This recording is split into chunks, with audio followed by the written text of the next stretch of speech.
The Secret of Chimneys. By Agatha Christie. 1. Anthony Cade signs on. Gentleman Joe. Why, if it isn't old Jimmy McGrath. Castle's select tour, represented by 7 depressed-looking females and 3 perspiring males, looked on with considerable interest. Evidently their Mr. Cade had met an old friend. They all admired Mr. Cade so much, his tall lean figure, his suntanned face, the light-hearted manner with which he settled disputes and cajoled them all into good temper. This friend of his now, surely rather a peculiar-looking man. About the same height as Mr. Cade, but thick-set and not nearly so good-looking. The sort of man one read about in books, who probably kept a saloon. Interesting, though. After all, that was what one came abroad for, to see all these peculiar things one read about in books. Up to now, they had been rather bored with Bulawayo. The sun was unbearably hot, the hotel was uncomfortable, there seemed to be nowhere particular to go until the moment should arrive to motor to the Matapos. Very fortunately, Mr. Cade had suggested picture postcards. There was an excellent supply of picture postcards. Anthony Cade and his friend had stepped a little apart. "What the hell are you doing with this pack of females?" demanded McGrath. "Starting a harem." "Not with this little lot," grinned Anthony. "Have you taken a good look at them?" "I have that." "Thought maybe you were losing your eyesight."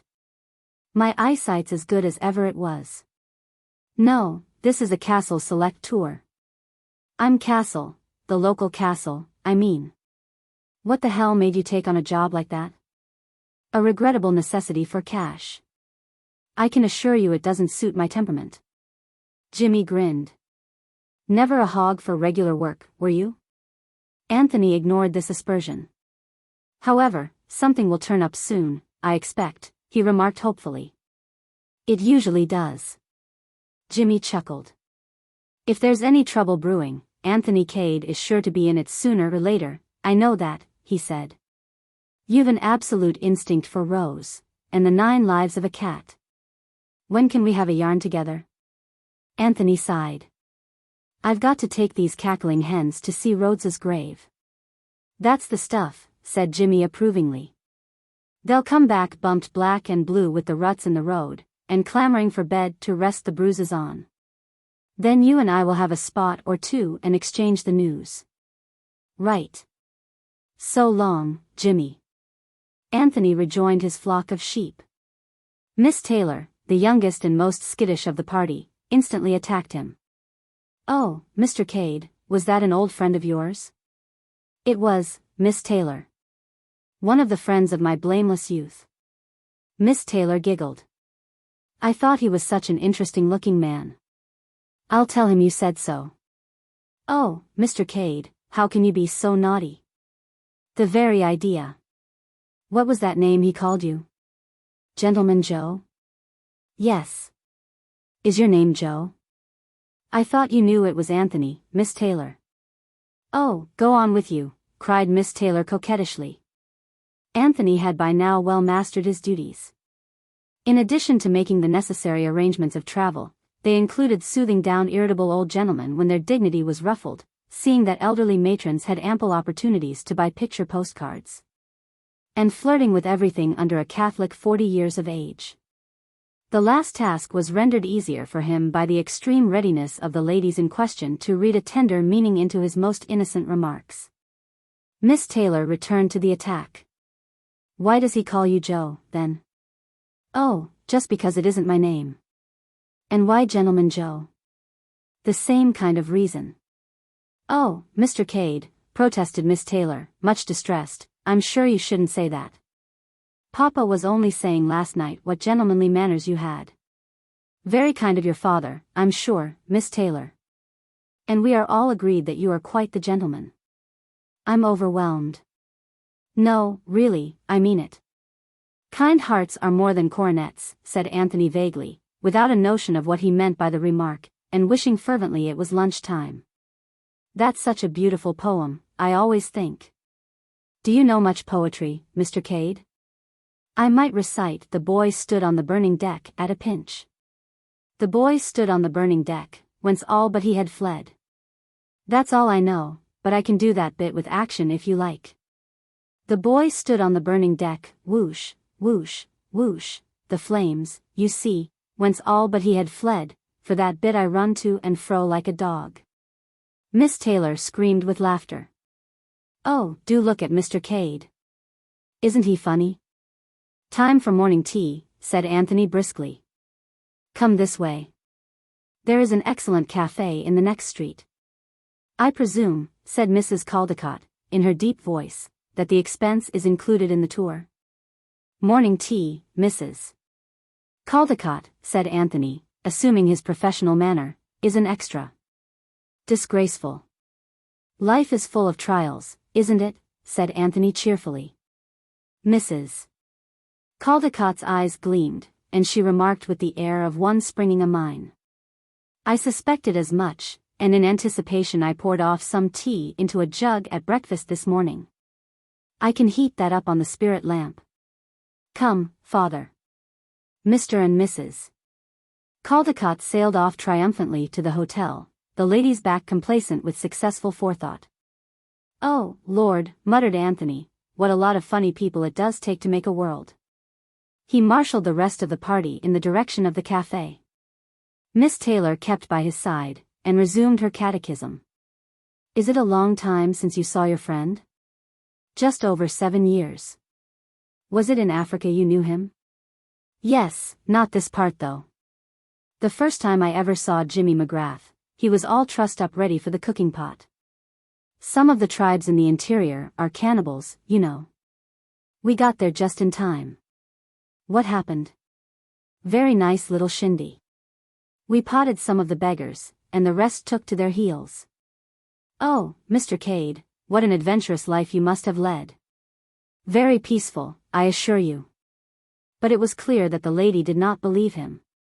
It was about 10 o'clock that night when Anthony Cade walked into the small room where Jimmy McGrath was busy manipulating various bottles. Make it strong, James, he implored.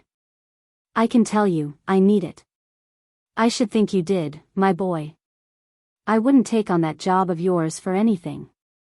Show me another, and I'll jump out of it fast enough. McGrath poured out his own drink, tossed it off with a practiced hand and mixed a second one. Then he said slowly. Are you in earnest about that, old son? About what? Chucking this job of yours if you could get another? Why? You don't mean to say that you've got a job going begging? Why don't you grab it yourself? I have grabbed it, but I don't much fancy it, that's why I'm trying to pass it on to you. Anthony became suspicious. What's wrong with it?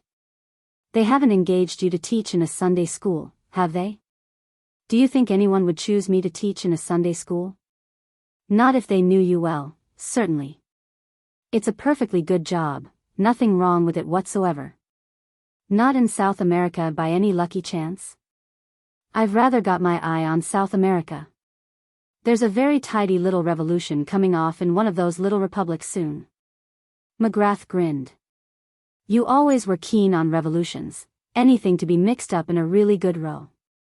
I feel my talents might be appreciated out there. I tell you, Jimmy, I can be jolly useful in a revolution, to one side or the other. It's better than making an honest living any day. I think I've heard that sentiment from you before, my son.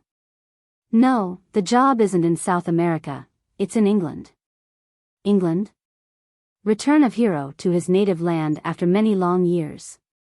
They can't dun you for bills after 7 years, can they, Jimmy? I don't think so. Well, are you on for hearing more about it? I'm on all right. The thing that worries me is why you're not taking it on yourself. I'll tell you. I'm after gold, Anthony, far up in the interior. Anthony whistled and looked at him. You've always been after gold, Jimmy, ever since I knew you. It's your weak spot, your own particular little hobby. You followed up more wildcat trails than anyone I know. And in the end I'll strike it. You'll see. Well, everyone his own hobby. Mine's rose, yours is gold. I'll tell you the whole story. I suppose you know all about Czechoslovakia? Anthony looked up sharply. Czechoslovakia, he said, with a curious ring in his voice. Yes. Know anything about it? There was quite an appreciable pause before Anthony answered. Then he said slowly.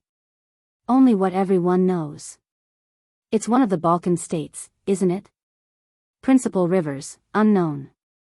Principal mountains, also unknown, but fairly numerous. Capital, Bucharest. Population, chiefly brigands. Hobby, assassinating kings and having revolutions. Last king, Nicholas IV. Assassinated about 7 years ago. Since then it's been a republic. Altogether a very likely spot. You might have mentioned before that Czechoslovakia came into it. It doesn't except indirectly. Anthony gazed at him more in sorrow than in anger.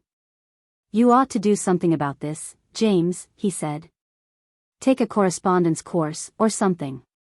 If you'd told a story like this in the good old Eastern days, you'd have been hung up by the heels and bastinadoed or something equally unpleasant. Jimmy pursued his course quite unmoved by these strictures. Ever heard of Count Stilptich? Now you're talking, said Anthony. Many people who have never heard of Czechoslovakia would brighten at the mention of Count Stilptich. The grand old man of the Balkans. The greatest statesman of modern times. The biggest villain unhung. The point of view all depends on which newspaper you take in. But be sure of this, Count Stilptich will be remembered long after you and I are dust and ashes, James. Every move and counter-move in the Near East for the last 20 years has had Count Stilptich at the bottom of it. He's been a dictator and a patriot and a statesman, and nobody knows exactly what he has been, except that he's been a perfect king of intrigue. Well, what about him? He was Prime Minister of Czechoslovakia, that's why I mentioned it first. You've no sense of proportion, Jimmy. Czechoslovakia is of no importance at all compared to Stilptich. It just provided him with a birthplace and a post in public affairs. But I thought he was dead.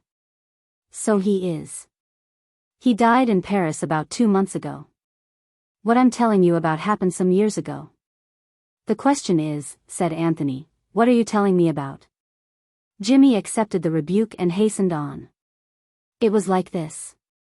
I was in Paris, just 4 years ago, to be exact. I was walking along one night in rather a lonely part, when I saw half a dozen French toughs beating up a respectable-looking old gentleman. I hate a one-sided show, so I promptly butted in and proceeded to beat up the toughs.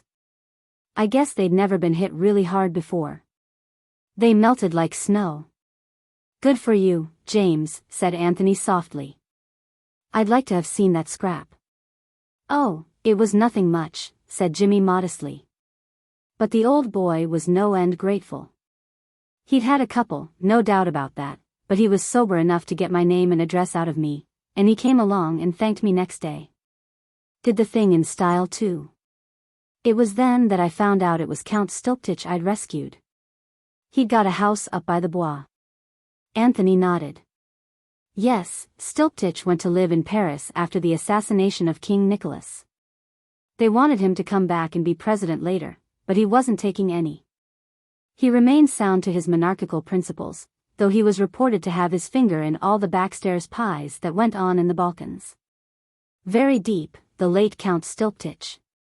Nicholas IV was the man who had a funny taste in wives, wasn't he? Said Jimmy suddenly. Yes, said Anthony. And it did for him too, poor beggar. She was some little guttersnipe of a music hall artiste in Paris, not even suitable for a morganatic alliance.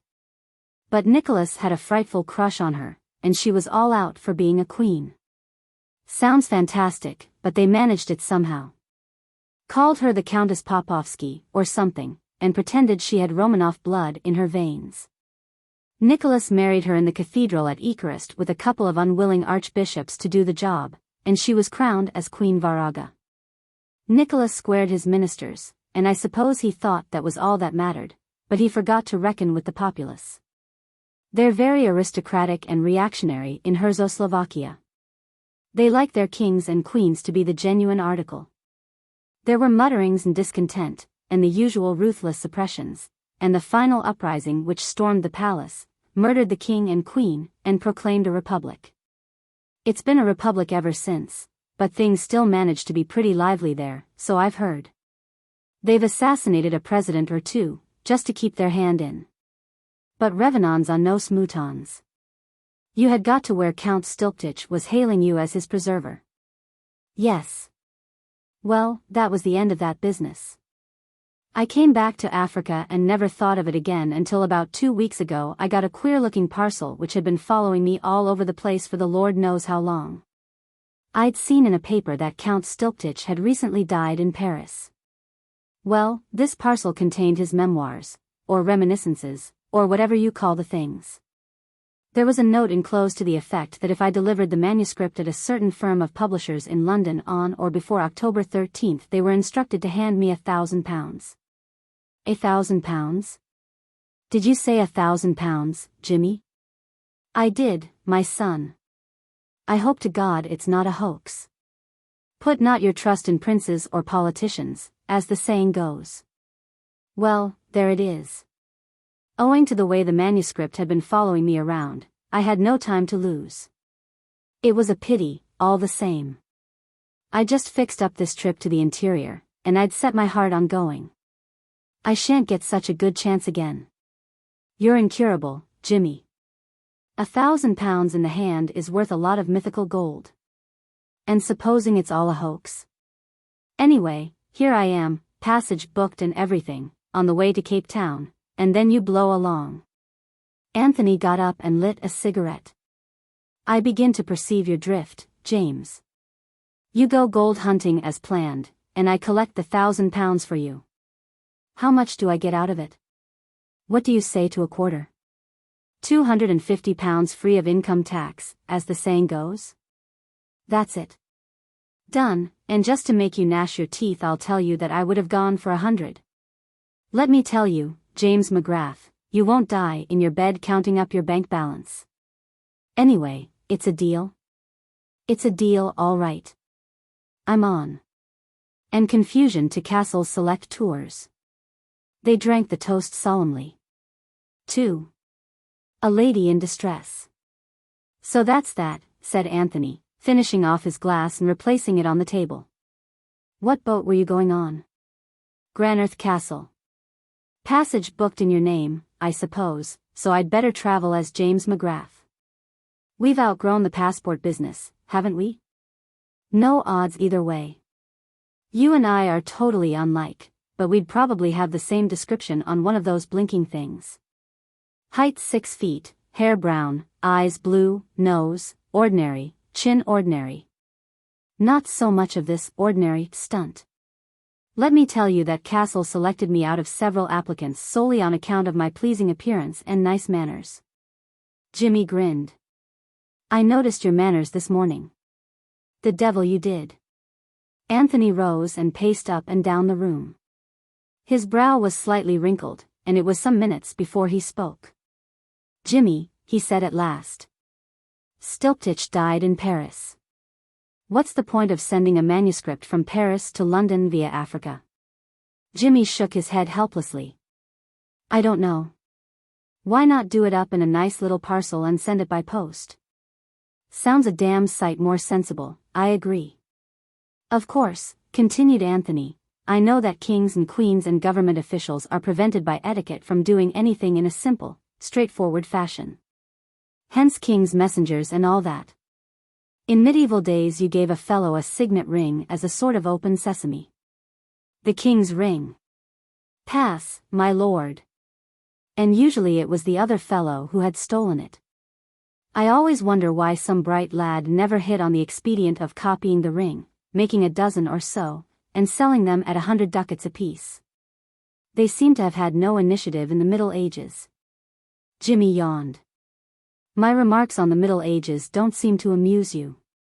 Let us get back to Count Stilptich. From France to England via Africa seems a bit thick even for a diplomatic personage. If he merely wanted to ensure that you should get £1,000 he could have left it you in his will. Thank God neither you nor I are too proud to accept a legacy. Stilptich must have been balmy. You'd think so, wouldn't you? Anthony frowned and continued his pacing. Have you read the thing at all? He asked suddenly. Read what? The manuscript. Good Lord, no. What do you think I want to read a thing of that kind for? Anthony smiled. I just wondered, that's all. You know, a lot of trouble has been caused by memoirs. Indiscreet revelations, that sort of thing. People who have been closed as an oyster all their lives seem positively to relish causing trouble when they themselves shall be comfortably dead. It gives them a kind of malicious glee. Jimmy, what sort of a man was Count Stilptich? You met him and talked to him, and you're a pretty good judge of raw human nature. Could you imagine him being a vindictive old devil? Jimmy shook his head. It's difficult to tell. You see, that first night he was distinctly canned, and the next day he was just a high-toned old boy with the most beautiful manners, overwhelming me with compliments till I didn't know where to look. And he didn't say anything interesting when he was drunk? Jimmy cast his mind back, wrinkling his brows as he did so. He said he knew where the Kohinoor was, he volunteered doubtfully. Oh, well, said Anthony, we all know that. They keep it in the tower, don't they? Behind thick plate glass and iron bars, with a lot of gentlemen in fancy dress standing round to see you don't pinch anything. That's right, agreed Jimmy. Did Stilptich say anything else of the same kind? That he knew which city the Wallace collection was in, for instance? Jimmy shook his head. Said Anthony. He lit another cigarette, and once more began pacing up and down the room. You never read the papers, I suppose, you heathen? He threw out presently. Not very often, said McGrath simply. They're not about anything that interests me as a rule. Thank heaven I'm more civilized. There have been several mentions of Czechoslovakia lately. Hints at a royalist restoration. Nicholas IV didn't leave a son, said Jimmy. But I don't suppose for a minute that the Abalovich dynasty is extinct. There are probably shoals of young UNS knocking about, cousins and second cousins and third cousins once removed. So that there wouldn't be any difficulty in finding a king? Not in the least, I should say, replied Jimmy. You know, I don't wonder at their getting tired of republican institutions. A full-blooded, virile people like that must find it awfully tame to pot at presidents after being used to kings. And talking of kings, that reminds me of something else old Stilptich let out that night. He said he knew the gang that was after him. They were King Victor's people, he said. What? Anthony wheeled round suddenly. A slow grin widened on McGrath's face. Just a mite excited, aren't you, Gentleman Joe? He drawled. Don't be an ass, Jimmy. You've just said something rather important. He went over to the window and stood there looking out. Who is this King Victor, anyway? Demanded Jimmy. Another Balkan monarch? No, said Anthony slowly. He isn't that kind of a king. What is he, then? There was a pause, and then Anthony spoke. He's a crook, Jimmy. The most notorious jewel thief in the world. A fantastic, daring fellow, not to be daunted by anything. King Victor was the nickname he was known by in Paris. Paris was the headquarters of his gang. They caught him there and put him away for 7 years on a minor charge. They couldn't prove the more important things against him. He'll be out soon, or he may be out already. Do you think Count Stilptich had anything to do with putting him away? Was that why the gang went for him? Out of revenge? I don't know, said Anthony. It doesn't seem likely on the face of it. King Victor never stole the crown jewels of Czechoslovakia as far as I've heard. But the whole thing seems rather suggestive, doesn't it?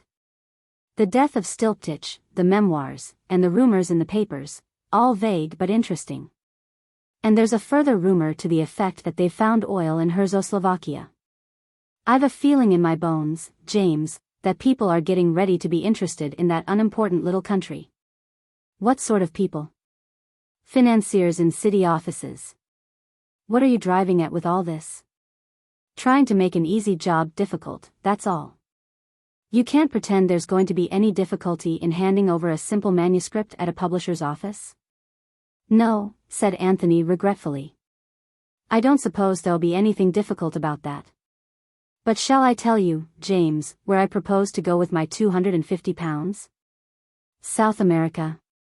No, my lad, Czechoslovakia. I shall stand in with the Republic, I think. Very probably I shall end up as president. Why not announce yourself as the Principal Abolovich and be a king whilst you're about it? No, Jimmy. Kings are for life. Presidents only take on the job for 4 years or so. It would quite amuse me to govern a kingdom like Czechoslovakia for 4 years. The average for kings is even less, I should say, interpolated Jimmy. It will probably be a serious temptation to me to embezzle your share of the £1,000. You won't want it, you know, when you get back weighed down with nuggets. I'll invest it for you in Czechoslovakian oil shares. You know, James, the more I think of it, the more pleased I am with this idea of yours. I should never have thought of Czechoslovakia if you hadn't mentioned it. I shall spend 1 day in London, collecting the booty, and then away by the Balkan Express. You won't get off quite as fast as that. I didn't mention it before, but I've got another little commission for you. Anthony sank into a chair and eyed him severely. I knew all along that you were keeping something dark. This is where the catch comes in. Not a bit. It's just something that's got to be done to help a lady. Once and for all, James, I refuse to be mixed up in your beastly love affairs. It's not a love affair. I've never seen the woman. I'll tell you the whole story. If I've got to listen to more of your long, rambling stories, I shall have to have another drink. His host complied hospitably with this demand, then began the tale. It was when I was up in Uganda. There was a Dago there whose life I had saved. If I were you, Jimmy, I should write a short book entitled Lives I Have Saved. This is the second I've heard of this evening. Oh, well, I didn't really do anything this time. Just pulled the Dago out of the river. Like all Dagos, he couldn't swim. Wait a minute, has this story anything to do with the other business? Nothing whatever, though, oddly enough, now I remember it, the man was a Czechoslovakian. We always called him Dutch Pedro though. Anthony nodded indifferently. Any name's good enough for a Dago, he remarked. Get on with the good work, James. Well, the fellow was sort of grateful about it. Hung around like a dog. About 6 months later he died of fever. I was with him. Last thing, just as he was pegging out, he beckoned me and whispered some excited jargon about a secret, a gold mine, I thought he said. Shoved an oilskin packet into my hand which he'd always worn next his skin. Well, I didn't think much of it at the time. It wasn't until a week afterwards that I opened the packet. Then I was curious, I must confess. I shouldn't have thought that Dutch Pedro would have had the sense to know a gold mine when he saw it, but there's no accounting for luck. And at the mere thought of gold, your heart beat pitter-pat as always, interrupted Anthony. I was never so disgusted in my life. Gold mine, indeed. I dare say it may have been a gold mine to him, the dirty dog. Do you know what it was? A woman's letters, yes, a woman's letters, and an Englishwoman at that. The skunk had been blackmailing her, and he had the impudence to pass on his dirty bag of tricks to me. I like to see your righteous heat, James, but let me point out to you that Dagos will be Dagos. He meant well. You had saved his life, he bequeathed to you a profitable source of raising money, your high-minded British ideals did not enter his horizon. Well, what the hell was I to do with the things? Burn 'em, that's what I thought at first. And then it occurred to me that there would be that poor dame, not knowing they'd be destroyed, and always living in a quake and a dread lest that Dago should turn up again one day. You've more imagination than I gave you credit for, Jimmy, observed Anthony, lighting a cigarette. I admit that the case presented more difficulties than were at first apparent. What about just sending them to her by post? Like all women, she'd put no date and no address on most of the letters. There was a kind of address on one, just one word. Chimneys. Anthony paused in the act of blowing out his match, and he dropped it with a quick jerk of the wrist as it burned his finger. Chimneys, he said. That's rather extraordinary. Why, do you know it? It's one of the stately homes of England, my dear James. A place where kings and queens go for weekends, and diplomatists for gather and diplome. That's one of the reasons why I'm so glad that you're going to England instead of me. You know all these things, said Jimmy simply. A josser like myself from the backwoods of Canada would be making all sorts of bloomers. But someone like you who's been to Eton and Harrow. Only one of them, said Anthony modestly. Will be able to carry it through. Why didn't I send them to her, you say? Well, it seemed to me dangerous. From what I could make out, she seemed to have a jealous husband. Suppose he opened the letter by mistake. Where would the poor dame be then? Or she might be dead. The letters looked as though they'd been written some time. As I figured it out, the only thing was for someone to take them to England and put them into her own hands. Anthony threw away his cigarette, and coming across to his friend, clapped him affectionately on the back.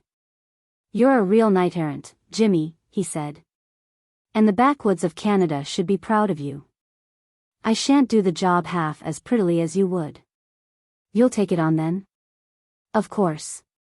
McGrath rose, and going across to a drawer took out a bundle of letters and threw them on the table. Here you are. You'd better have a look at them. Is it necessary? On the whole, I'd rather not. Well, from what you say about this Chimneys place, she may have been staying there only. We'd better look through the letters and see if there's any clue as to where she really hangs out. I suppose you're right. They went through the letters carefully, but without finding what they had hoped to find. Anthony gathered them up again thoughtfully. Poor little devil, he remarked. She was scared stiff. Jimmy nodded. Do you think you'll be able to find her all right? He asked anxiously. I won't leave England till I have. You're very concerned about this unknown lady, James? Jimmy ran his finger thoughtfully over the signature. It's a pretty name, he said apologetically. Virginia Revel. 3. Anxiety in high places. Quite so, my dear fellow, quite so, said Lord Caterham.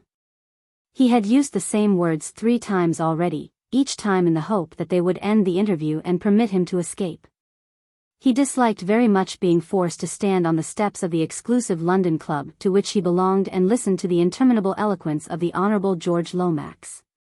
Clement Edward Alastair Brent, 9th Marquis of Caterham, was a small gentleman, shabbily dressed, and entirely unlike the popular conception of a marquis. He had faded blue eyes, a thin melancholy nose, and a vague but courteous manner.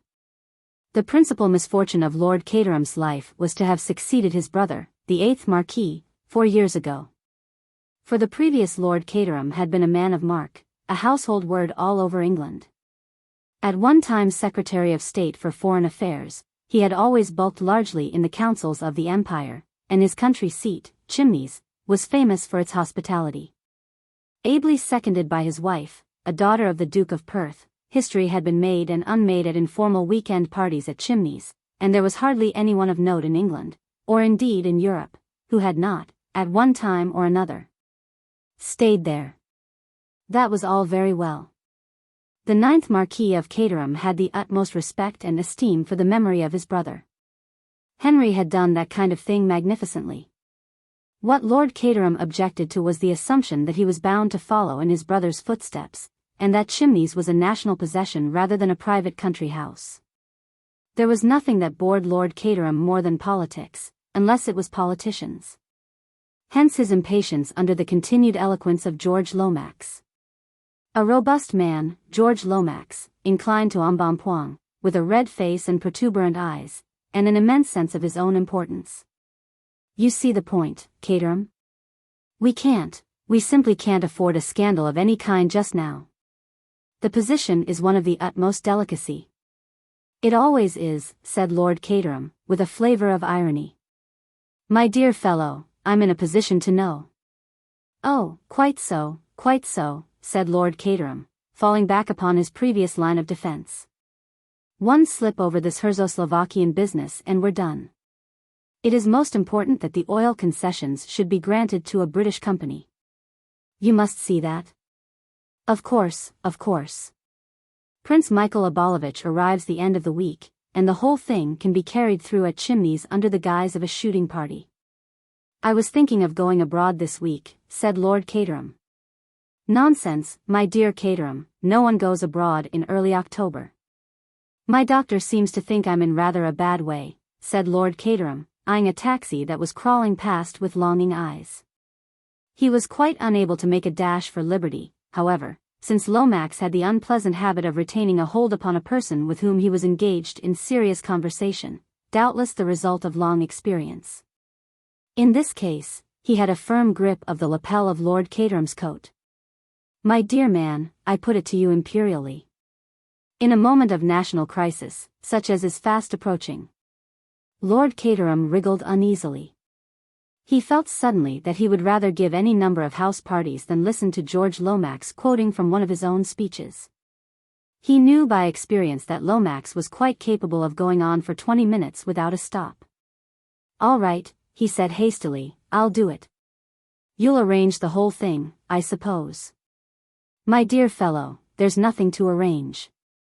Chimneys, quite apart from its historic associations, is ideally situated.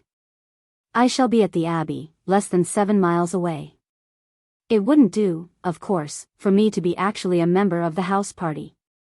Of course not, agreed Lord Caterham, who had no idea why it would not do, and was not interested to learn. Perhaps you wouldn't mind having Bill Eversleigh, though. He'd be useful to run messages.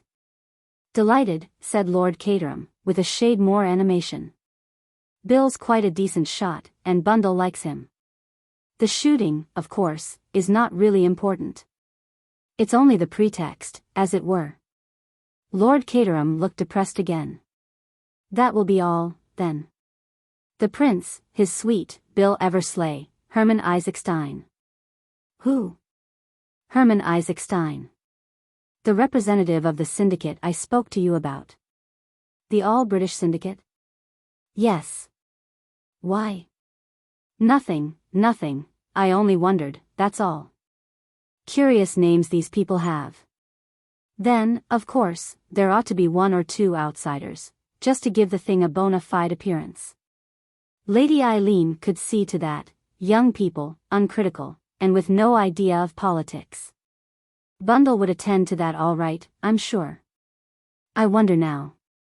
Lomax seemed struck by an idea.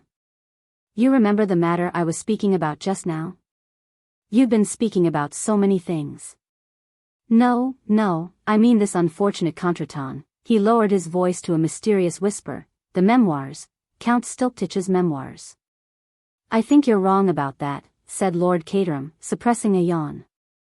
People like scandal. Damn it all, I read reminiscences myself, and enjoy them too.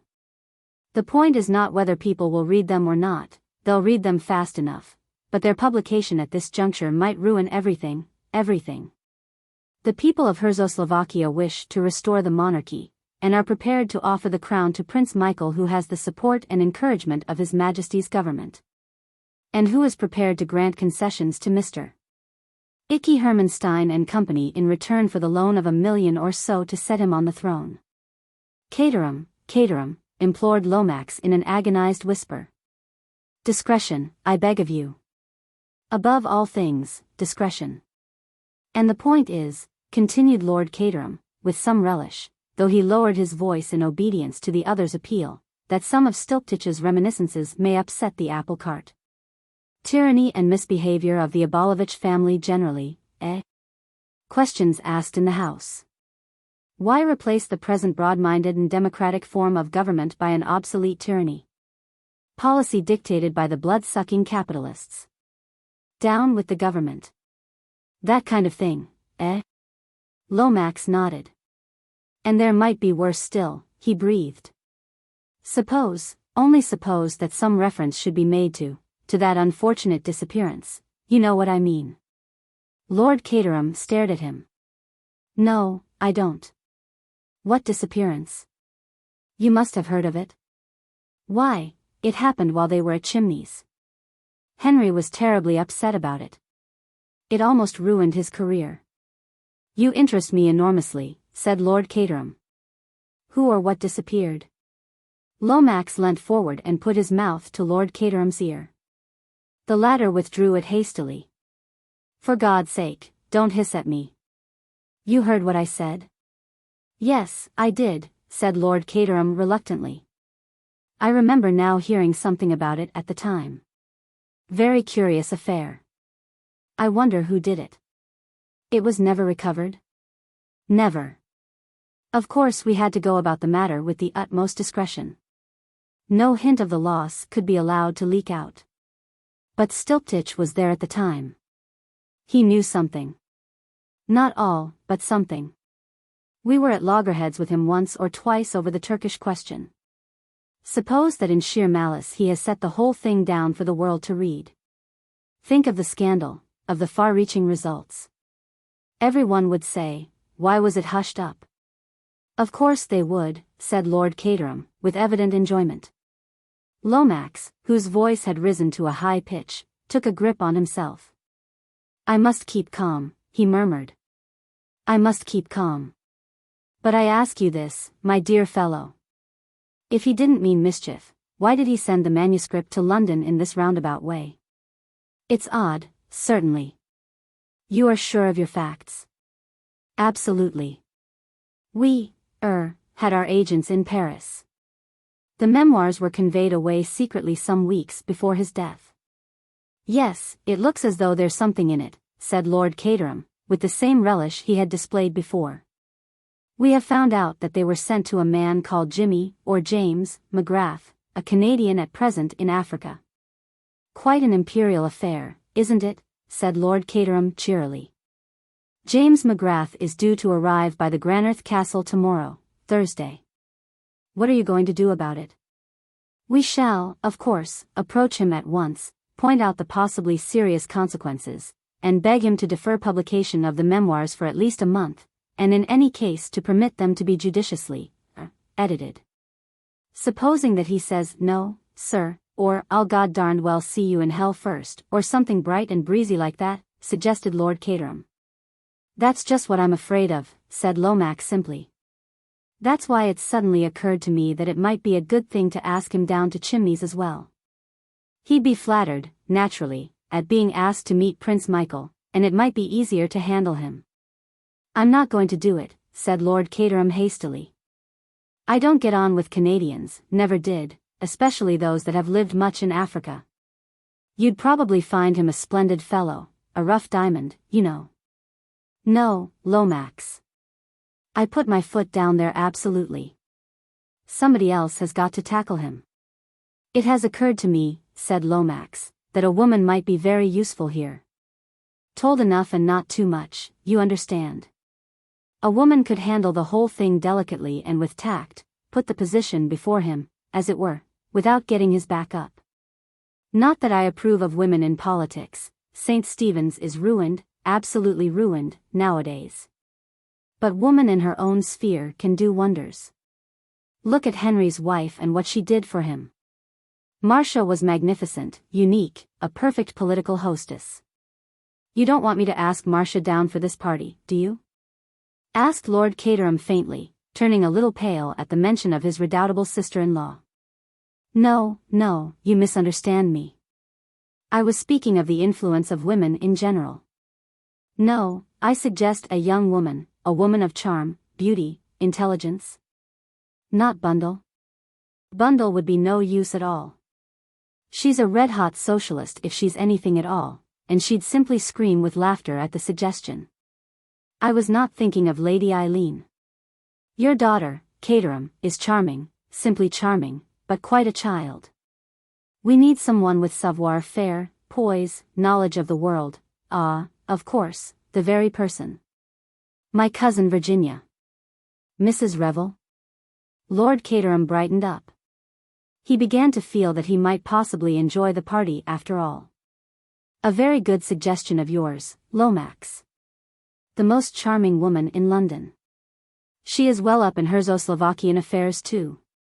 Her husband was at the embassy there, you remember. And, as you say, a woman of great personal charm. A delightful creature, murmured Lord Caterham. That is settled, then. Mr. Lomax relaxed his hold on Lord Caterham's lapel, and the latter was quick to avail himself of the chance. Bye-bye, Lomax, you'll make all the arrangements, won't you? He dived into a taxi. As far as it is possible for one upright Christian gentleman to dislike another upright Christian gentleman, Lord Caterham disliked the Honourable George Lomax. He disliked his puffy red face, his heavy breathing, and his prominent blue eyes. He thought of the coming week and sighed. A nuisance, an abominable nuisance. Then he thought of Virginia Revel and cheered up a little. A delightful creature, he murmured to himself. A most delightful creature. 4. Introducing a very charming lady. George Lomax returned straightway to Whitehall. As he entered the sumptuous apartment in which he transacted affairs of state, there was a scuffling sound. Mr. Bill Eversleigh was assiduously filing letters, but a large armchair near the window was still warm from contact with a human form. A very likable young man, Bill Eversleigh. Age at a guess, 25, big and rather ungainly in his movements, a pleasurably ugly face, a splendid set of white teeth and a pair of honest brown eyes. Richardson sent up that report yet? No, sir. Shall I get on to him about it? It doesn't matter. Any telephone messages? Miss Oscar is dealing with most of them. Mr. Isaacstein wants to know if you can dine with him at the Savoy tomorrow. Tell Miss Oscar to look in my engagement book. If I'm not engaged, she can ring up and accept. Yes, sir. By the way, Eversleigh, you might ring up a number for me now. Look it up in the book. Mrs. Revel, 487 Pont Street. Yes, sir. Bill seized the telephone book, ran an unseeing eye down a column of M's, shut the book with a bang and moved to the instrument on the desk. With his hand upon it, he paused, as though in sudden recollection. Oh, I say, sir, I've just remembered. Her line's out of order. Mrs. Revel's, I mean. I was trying to ring her up just now. George Lomax frowned. Annoying, he said, distinctly annoying. He tapped the table undecidedly. If it's anything important, sir, perhaps I might go round there now in a taxi. She's sure to be in at this time in the morning. George Lomax hesitated, pondering the matter. Bill waited expectantly, poised for instant flight, should the reply be favorable. Perhaps that would be the best plan, said Lomax at last. Very well, then, take a taxi there, and ask Mrs. Revel if she will be at home this afternoon at 4 o'clock, as I am very anxious to see her about an important matter. Right, sir. Bill seized his hat and departed. 10 minutes later, a taxi deposited him at 487 Pont Street. He rang the bell and executed a loud rat-tat on the knocker. The door was opened by a grave functionary to whom Bill nodded with the ease of long acquaintance. Morning, Chilvers, Mrs. Revel in? I believe, sir, that she is just going out. Is that you, Bill? Called a voice over the banisters. I thought I recognized that muscular knock. Come up and talk to me. Bill looked up at the face that was laughing down on him, and which was always inclined to reduce him, and not him alone, to a state of babbling incoherency. He took the stairs 2 at a time and clasped Virginia Revel's outstretched hands tightly in his. Hello, Virginia. Hello, Bill. Charm is a very peculiar thing. Hundreds of young women, some of them more beautiful than Virginia Revel, might have said, hello, Bill, with exactly the same intonation, and yet have produced no effect whatever. But those 2 simple words, uttered by Virginia, had the most intoxicating effect upon Bill. Virginia Revel was just 27. She was tall and of an exquisite slimness. Indeed, a poem might have been written to her slimness, it was so exquisitely proportioned. Her hair was of real bronze, with the greenish tint in its gold. She had a determined little chin, a lovely nose, slanting blue eyes that showed a gleam of deepest cornflower between the half-closed lids. and a delicious and quite indescribable mouth that tilted ever so slightly at one corner in what is known as the signature of Venus. It was a wonderfully expressive face, and there was a sort of radiant vitality about her that always challenged attention. It would have been quite impossible ever to ignore Virginia Revel. She drew Bill into the small drawing room, which was all pale and mauve and green and yellow, like crocuses surprised in a meadow. "Bill, darling," said Virginia, "isn't the Foreign Office missing you? I thought they couldn't get on without you. I've brought a message for you from Cotters." Thus irreverently did Bill allude to his chief. "And by the way, Virginia, in case he asks, remember that your telephone was out of order this morning." "But it hasn't been." "I know that. But I said it was." "Why? Enlighten me as to this Foreign Office touch." Bill threw her a reproachful glance. "So that I could get here and see you, of course." "Oh, darling Bill, how dense of me. And how perfectly sweet of you. Chilvers said you were going out." "So I was, to Sloane Street. There's a place there where they've got a perfectly wonderful new hip band." "A hip band?" "Yes, Bill, HIP hip, bandy band. A band to confine the hips. You wear it next the skin. I blush for you, Virginia. You shouldn't describe your underwear to a young man to whom you are not related. It isn't delicate." "But, Bill dear, there's nothing indelicate about hips. We've all got hips, although we poor women are trying awfully hard to pretend we haven't. This hip band is made of red rubber and comes just to above the knee, and it's simply impossible to walk in it." "How awful," said Bill. "Why do you do it?" "Oh, because it gives one such a noble feeling to suffer for one's silhouette. But let's talk about my hip band. Give me George's message. He wants to know whether you'll be in at 4 o'clock this afternoon." "I shan't. I shall be at Ranelagh."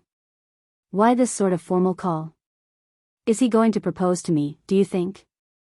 "I shouldn't wonder. Because, if so, you can tell him that I much prefer men who propose on impulse." "Like me?" "It's not an impulse with you, Bill. It's habit." "Virginia, won't you ever?" No, Bill. I won't have it in the morning before lunch. Do try and think of me as a nice motherly person approaching middle age who has your interests thoroughly at heart. Virginia, I do love you so. I know, Bill, I know. And I simply love being loved. Isn't it wicked and dreadful of me? I should like every nice man in the world to be in love with me. Most of them are, I expect, said Bill gloomily. But I hope George isn't in love with me. I don't think he can be. He's so wedded to his career. What else did he say? Just that it was very important. Bill, I'm getting intrigued. The things that George thinks important are so awfully limited. I think I must chuck Ranelagh. After all, I can go to Ranelagh any day. Tell George that I shall be awaiting him meekly at 4 o'clock. Bill looked at his wrist watch. It seems hardly worthwhile to go back before lunch. Come out and choose something, Virginia. I'm going out to lunch somewhere or other. That doesn't matter. Make a day of it and chuck everything all round. It would be rather nice, said Virginia, smiling at him. Virginia, you're a darling. Tell me, you do like me rather, don't you? Better than other people. Bill, I adore you. If I had to marry someone, simply had to, I mean if it was in a book and a wicked mandarin said to me, marry someone or die by slow torture, I should choose you at once, I should indeed. I should say, give me little Bill.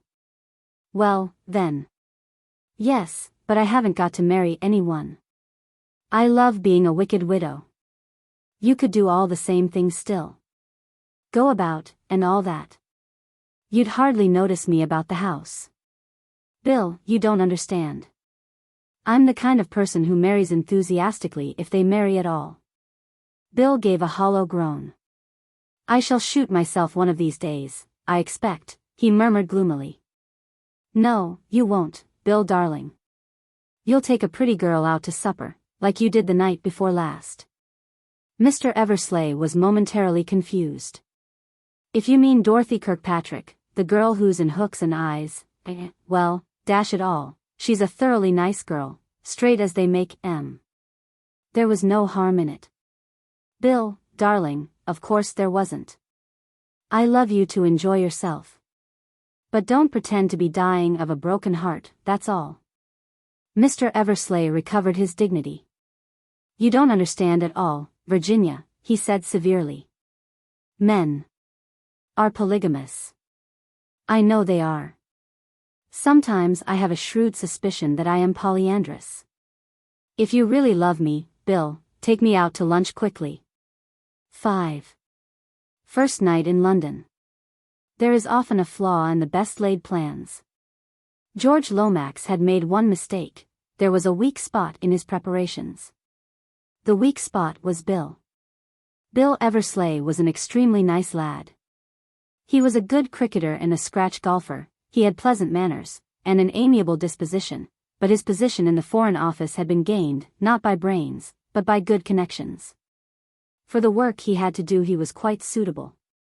He was more or less George's dog. He did no responsible or brainy work.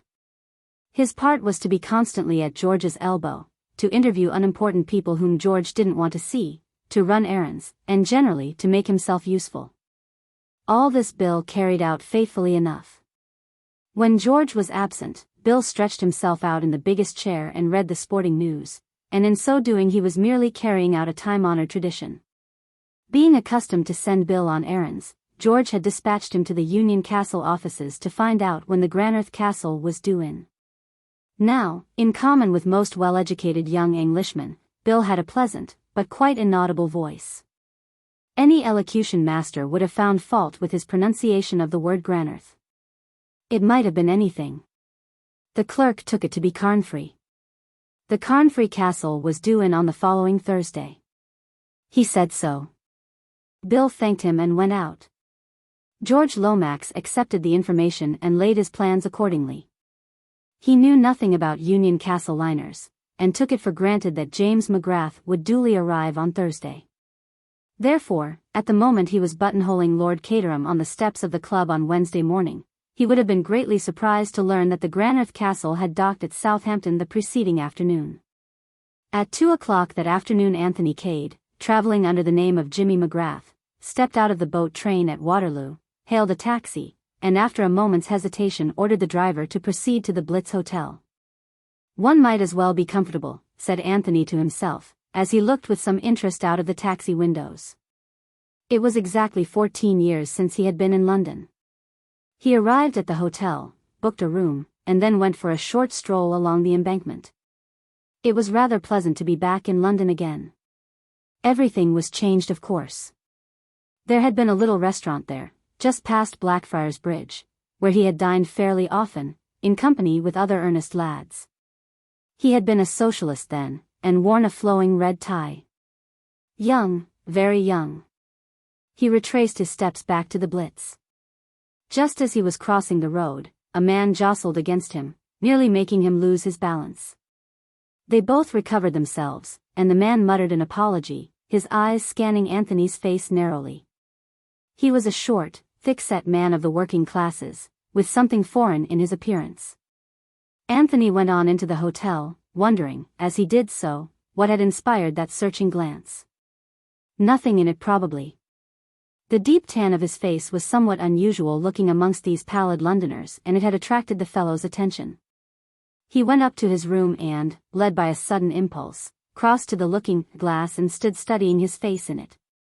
Of the few friends of the old days, just a chosen few, was it likely that any of them would recognize him now if they were to meet him face to face? He shook his head slowly. When he had left London he had been just 18, a fair, slightly chubby boy, with a misleading seraphic expression. Small chance that the boy would be recognized in the lean, brown-faced man with the quizzical expression. The telephone beside the bed rang, and Anthony crossed to the receiver. "Hello." The voice of the desk clerk answered him. "Mr. James McGrath?" "Speaking." "A gentleman has called to see you." Anthony was rather astonished. To see me? Yes, sir, a foreign gentleman. What's his name? There was a slight pause, and then the clerk said, I will send up a page boy with his card. Anthony replaced the receiver and waited. In a few minutes there was a knock on the door and a small page appeared bearing a card upon a salver. Anthony took it. The following was the name engraved upon it. Baron Lullapretchel. He now fully appreciated the desk clerk's pause.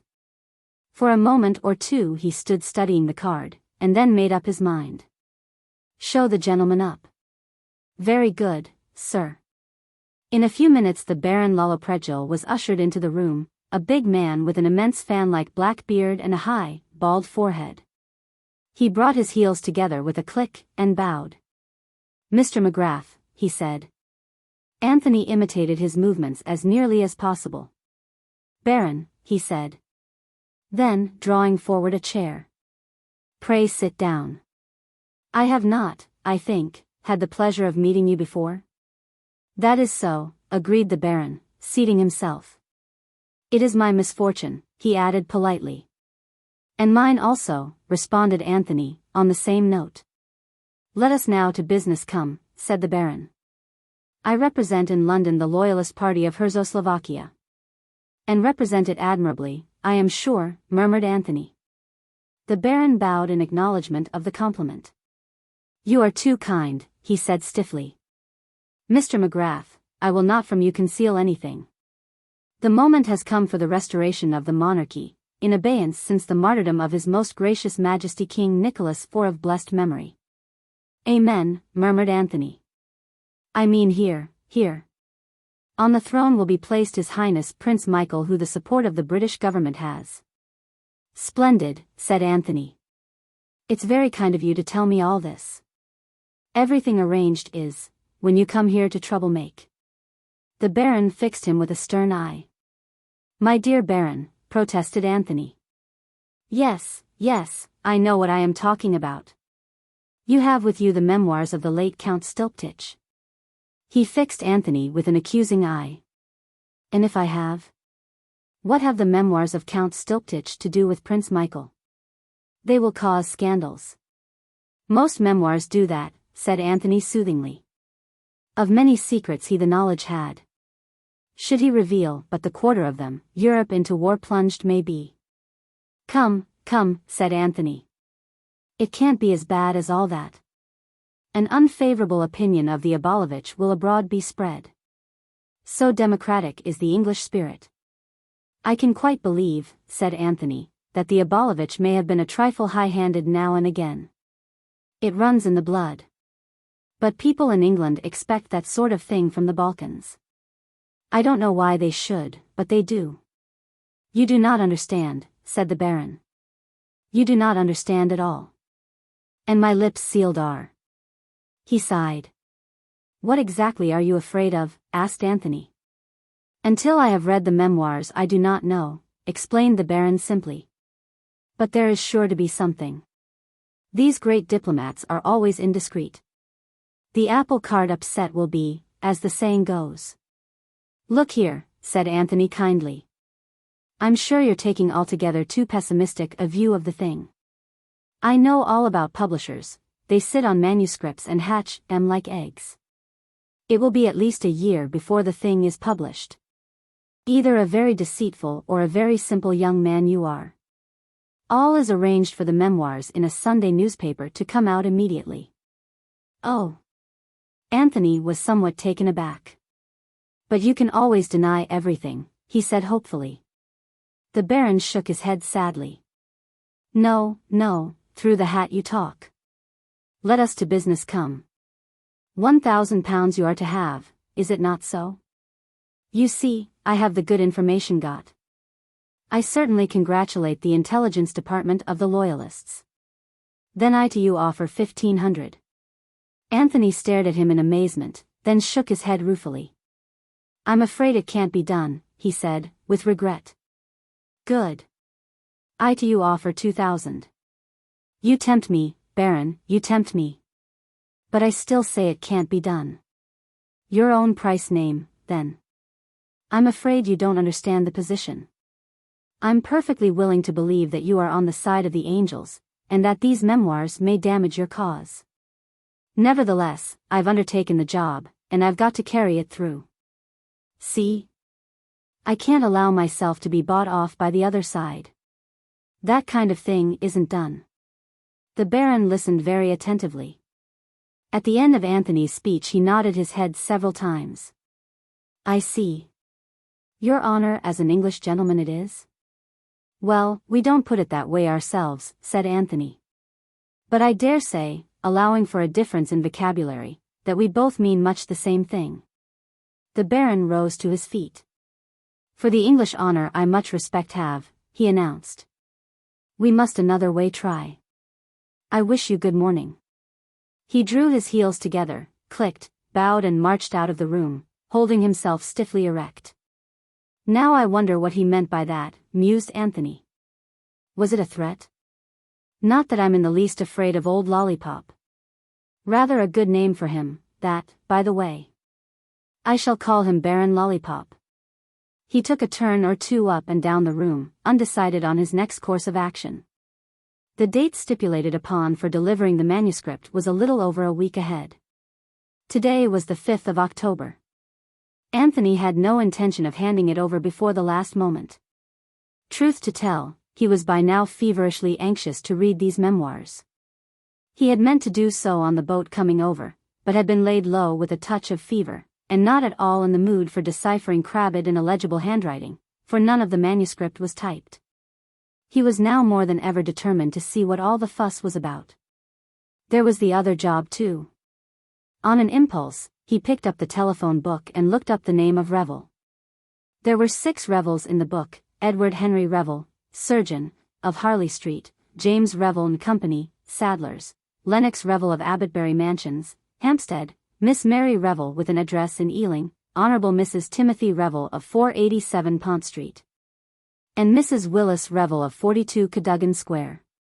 Eliminating the saddlers and Miss Mary Revel, that gave him 4 names to investigate, and there was no reason to suppose that the lady lived in London at all.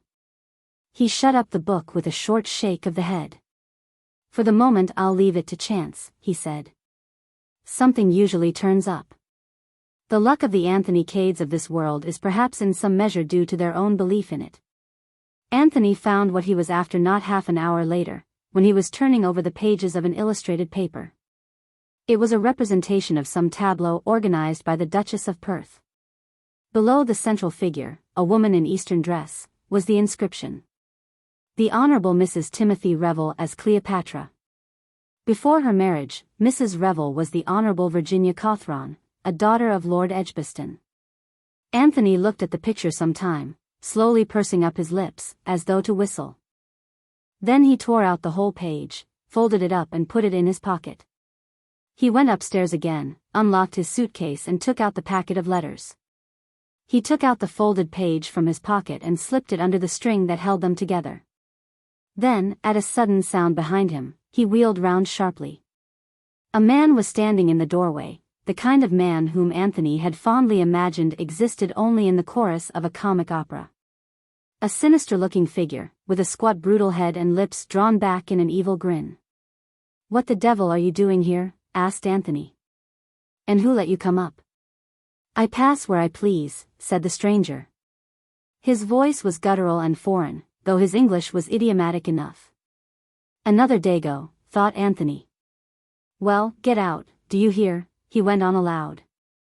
The man's eyes were fixed on the packet of letters which Anthony had caught up. "I will get out when you have given me what I have come for." "And what's that, may I ask?" The man took a step nearer. "The memoirs of Count Stilptich," he hissed. "It's impossible to take you seriously," said Anthony. "You're so completely the stage villain. I like your get-up very much. Who sent you here? Baron Lollipop?" "Baron?" The man jerked out a string of harsh-sounding consonants. "So that's how you pronounce it, is it? A cross between gargling and barking like a dog. I don't think I could say it myself, my throat's not made that way. I shall have to go on calling him Lollipop." "So he sent you, did he?" But he received a vehement negative. His visitor went so far as to spit upon the suggestion in a very realistic manner.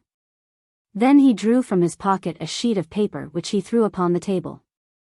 "Look," he said. "Look and tremble, accursed Englishman." Anthony looked with some interest, not troubling to fulfill the latter part of the command. On the paper was traced the crude design of a human hand in red. "It looks like a hand," he remarked. "But, if you say so, I'm quite prepared to admit that it's a cubist picture of sunset at the North Pole. It is the sign of the comrades of the Red Hand. I am a comrade of the Red Hand." "You don't say so," said Anthony, looking at him with much interest. "Are the others all like you? I don't know what the Eugenic Society would have to say about it." The man snarled angrily. "Dog," he said. "Worse than dog. Paid slave of an effete monarchy. Give me the memoirs, and you shall go unscathed. Such is the clemency of the Brotherhood." "It's very kind of them, I'm sure," said Anthony, "but I'm afraid that both they and you are laboring under a misapprehension. My instructions are to deliver the manuscript, not to your amiable society, but to a certain firm of publishers." "Pah!" laughed the other. "Do you think you will ever be permitted to reach that office alive? Enough of this fool's talk. Hand over the papers, or I shoot." He drew a revolver from his pocket and brandished it in the air. But there he misjudged his Anthony Cade. He was not used to men who could act as quickly, or quicker than they could think. Anthony did not wait to be covered by the revolver. Almost as soon as the other got it out of his pocket, Anthony had sprung forward and knocked it out of his hand. The force of the blow sent the man swinging round, so that he presented his back to his assailant. The chance was too good to be missed. With one mighty, well-directed kick, Anthony sent the man flying through the doorway into the corridor, where he collapsed in a heap. Anthony stepped out after him, but the doughty comrade of the Red Hand had had enough. He got nimbly to his feet and fled down the passage. Anthony did not pursue him, but went back into his own room. "So much for the comrades of the Red Hand," he remarked. "Picturesque appearance, but easily routed by direct action. How the hell did that fellow get in, I wonder? There's one thing that stands out pretty clearly: this isn't going to be quite such a soft job as I thought. I've already fallen foul of both the Loyalist and the Revolutionary parties. Soon, I suppose, the Nationalists and the Independent Liberals will be sending up a delegation. One thing's fixed. I start on that manuscript tonight." Looking at his watch, Anthony discovered that it was nearly 9 o'clock, and he decided to dine where he was.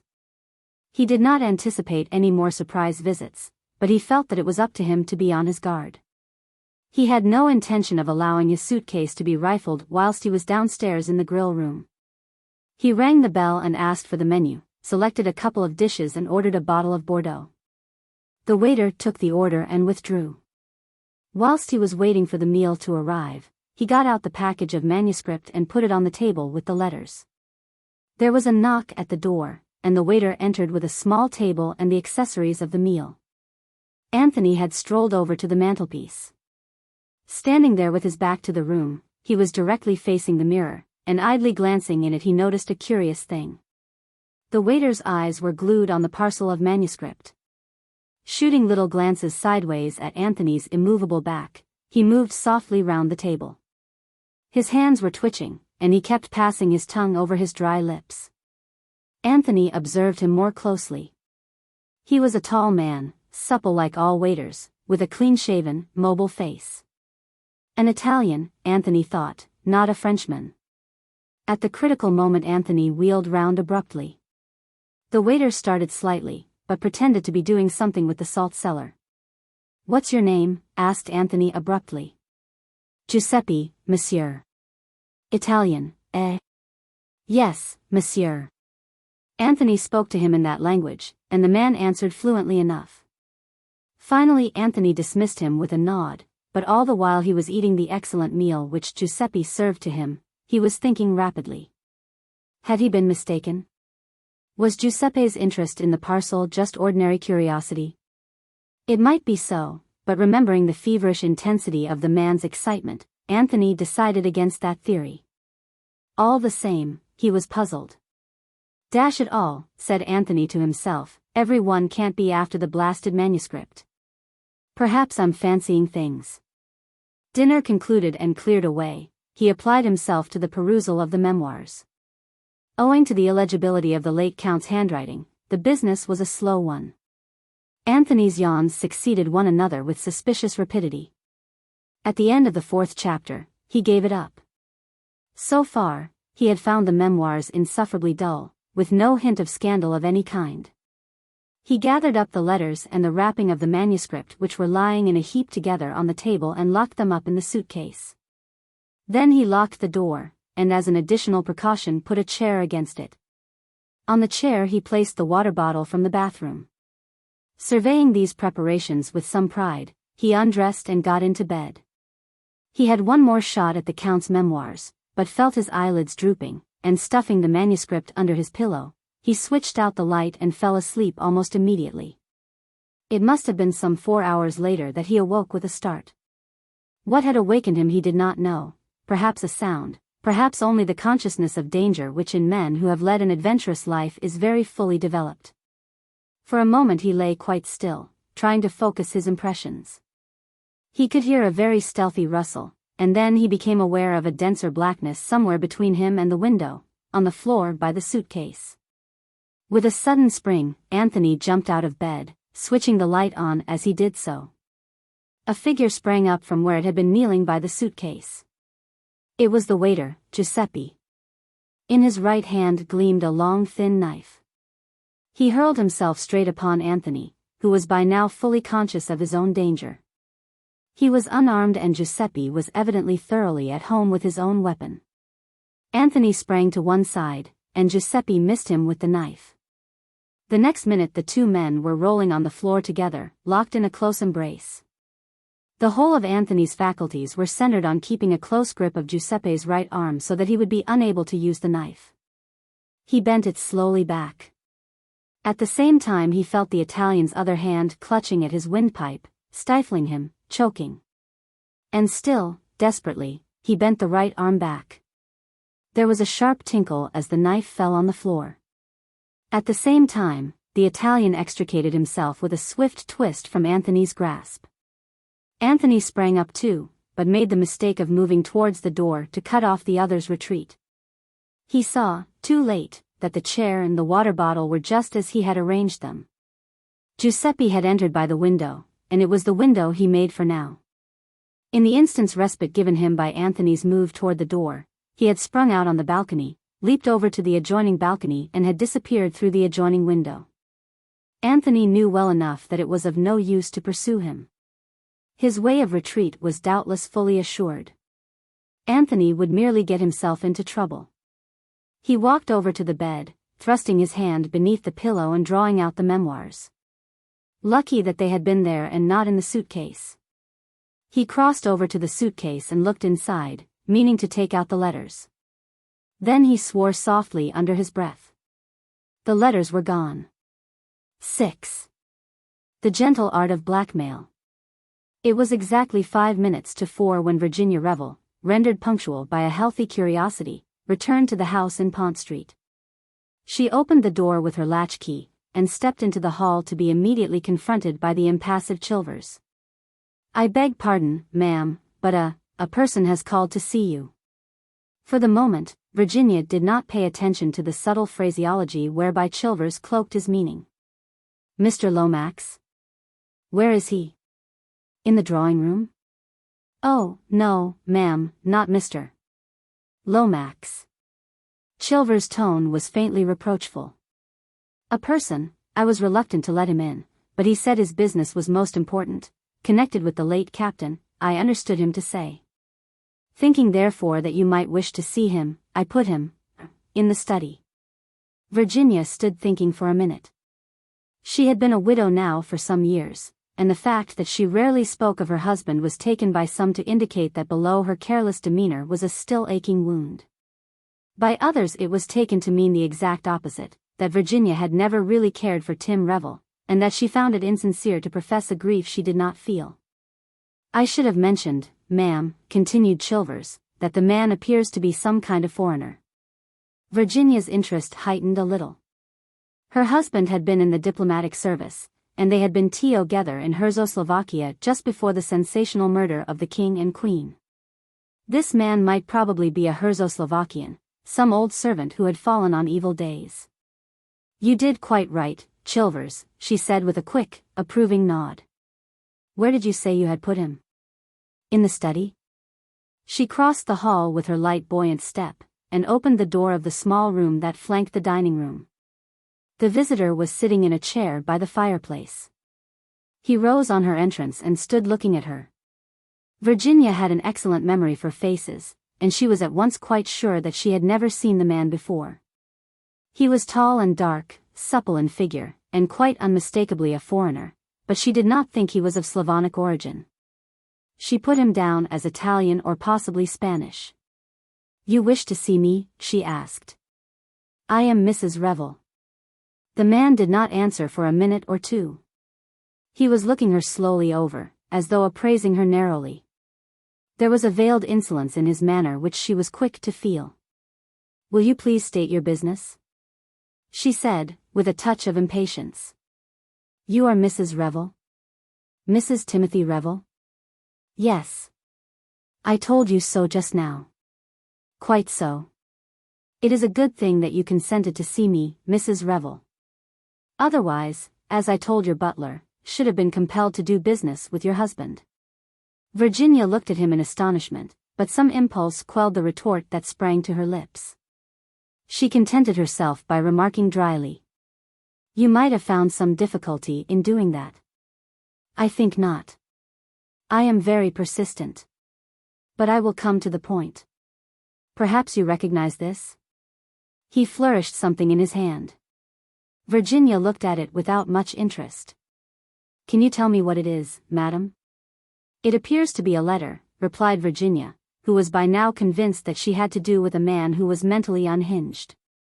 And perhaps you know to whom it is addressed, said the man significantly, holding it out to her. I can read, Virginia informed him pleasantly. It is addressed to a Captain O'Neill at Rue de Canals No. 15, Paris. The man seemed searching her face hungrily for something he did not find. Will you read it, please? Virginia took the envelope from him, drew out the enclosure and glanced at it, but almost immediately she stiffened and held it out to him again. This is a private letter, certainly not meant for my eyes. The man laughed sardonically. I congratulate you, Mrs. Revel, on your admirable acting. You play your part to perfection. Nevertheless, I think that you will hardly be able to deny the signature. The signature? Virginia turned the letter over, and was struck dumb with astonishment. The signature, written in a delicate slanting hand, was Virginia Revel. Checking the exclamation of astonishment that rose to her lips, she turned again to the beginning of the letter and deliberately read the whole thing through. Then she stood a minute lost in thought. The nature of the letter made it clear enough what was in prospect. Well, madam, said the man. That is your name, is it not? Oh, yes, said Virginia. It's my name. But not my handwriting, she might have added. Instead, she turned a dazzling smile upon her visitor. Supposing, she said sweetly, we sit down and talk it over? He was puzzled. Not so had he expected her to behave. His instinct told him that she was not afraid of him. First of all, I should like to know how you found me out. That was easy. He took from his pocket a page torn from an illustrated paper, and handed it to her. Anthony Cade would have recognized it. She gave it back to him with a thoughtful little frown. I see, she said. It was very easy. Of course you understand, Mrs. Revel, that is not the only letter. There are others. Dear me, said Virginia, I seem to have been frightfully indiscreet. Again she could see that her light tone puzzled him. She was by now thoroughly enjoying herself. At any rate, she said, smiling sweetly at him, it's very kind of you to call and give them back to me. There was a pause as he cleared his throat. I am a poor man, Mrs. Revel, he said at last, with a good deal of significance in his manner. As such you will doubtless find it easier to enter the kingdom of heaven, or so I have always heard. I cannot afford to let you have these letters for nothing. I think you are under a misapprehension. Those letters are the property of the person who wrote them. That may be the law, madam, but in this country you have a saying, possession is 9 points of the law. And, in any case, are you prepared to invoke the aid of the law? The law is a severe one for blackmailers, Virginia reminded him. Come, Mrs. Revel, I am not quite a fool. I have read these letters, the letters of a woman to her lover, one and all breathing dread of discovery by her husband. Do you want me to take them to your husband? You have overlooked one possibility. Those letters were written some years ago. Supposing that since then, I have become a widow. He shook his head with confidence. In that case, if you had nothing to fear, you would not be sitting here making terms with me. Virginia smiled. What is your price? She asked in a businesslike manner. For £1,000 I will hand the whole packet over to you. It is very little that I am asking there, but, you see, I do not like the business. I shouldn't dream of paying you £1,000, said Virginia with decision. Madam, I never bargain. £1,000, and I will place the letters in your hands. Virginia reflected. You must give me a little time to think it over. It will not be easy for me to get such a sum together. A few pounds on account perhaps, say 50, and I will call again. Virginia looked up at the clock. It was 5 minutes past 4, and she fancied that she had heard the bell. Very well, she said hurriedly. Come back tomorrow, but later than this. About 6. She crossed over to a desk that stood against the wall, unlocked one of the drawers, and took out an untidy handful of notes. There is about £40 here. That will have to do for you. He snatched at it eagerly. And now go at once, please, said Virginia. He left the room obediently enough. Through the open door, Virginia caught a glimpse of George Lomax in the hall, just being ushered upstairs by Chilvers. As the front door closed, Virginia called to him. Come in here, George. Chilvers, bring us tea in here, will you please? She flung open both windows, and George Lomax came into the room to find her standing erect with dancing eyes and wind-blown hair. I'll shut them in a minute, George, but I felt the room ought to be aired. Did you fall over the blackmailer in the hall? The what? Blackmailer, George. B.L.A.C.K.M.I.L.E.R. Blackmailer. One who blackmails. My dear Virginia, you can't be serious. Oh, but I am, George. But who did he come here to blackmail? Me, George. But, my dear Virginia, what have you been doing? Well, just for once, as it happens, I hadn't been doing anything. The good gentleman mistook me for someone else. You rang up the police, I suppose? No, I didn't. I suppose you think I ought to have done so. Well, George considered weightily. No, perhaps not, perhaps you acted wisely. You might be mixed up in some unpleasant publicity in connection with the case. You might even have had to give evidence. I should have liked that, said Virginia. I would love to be summoned, and I should like to see if judges really do make all the rotten jokes you read about. It would be most exciting. I was at Vine Street the other day to see about a diamond brooch I had lost, and there was the most perfectly lovely inspector, the nicest man I ever met. George, as was his custom, let all irrelevancies pass. But what did you do about this scoundrel? Well, George, I'm afraid I let him do it. Do what? Blackmail me. George's face of horror was so poignant that Virginia had to bite her under lip. You mean, do I understand you to mean, that you did not correct the misapprehension under which he was laboring? Virginia shook her head, shooting a sideways glance at him. Good heavens, Virginia, you must be mad. I suppose it would seem that way to you. But why? In God's name, why? Several reasons.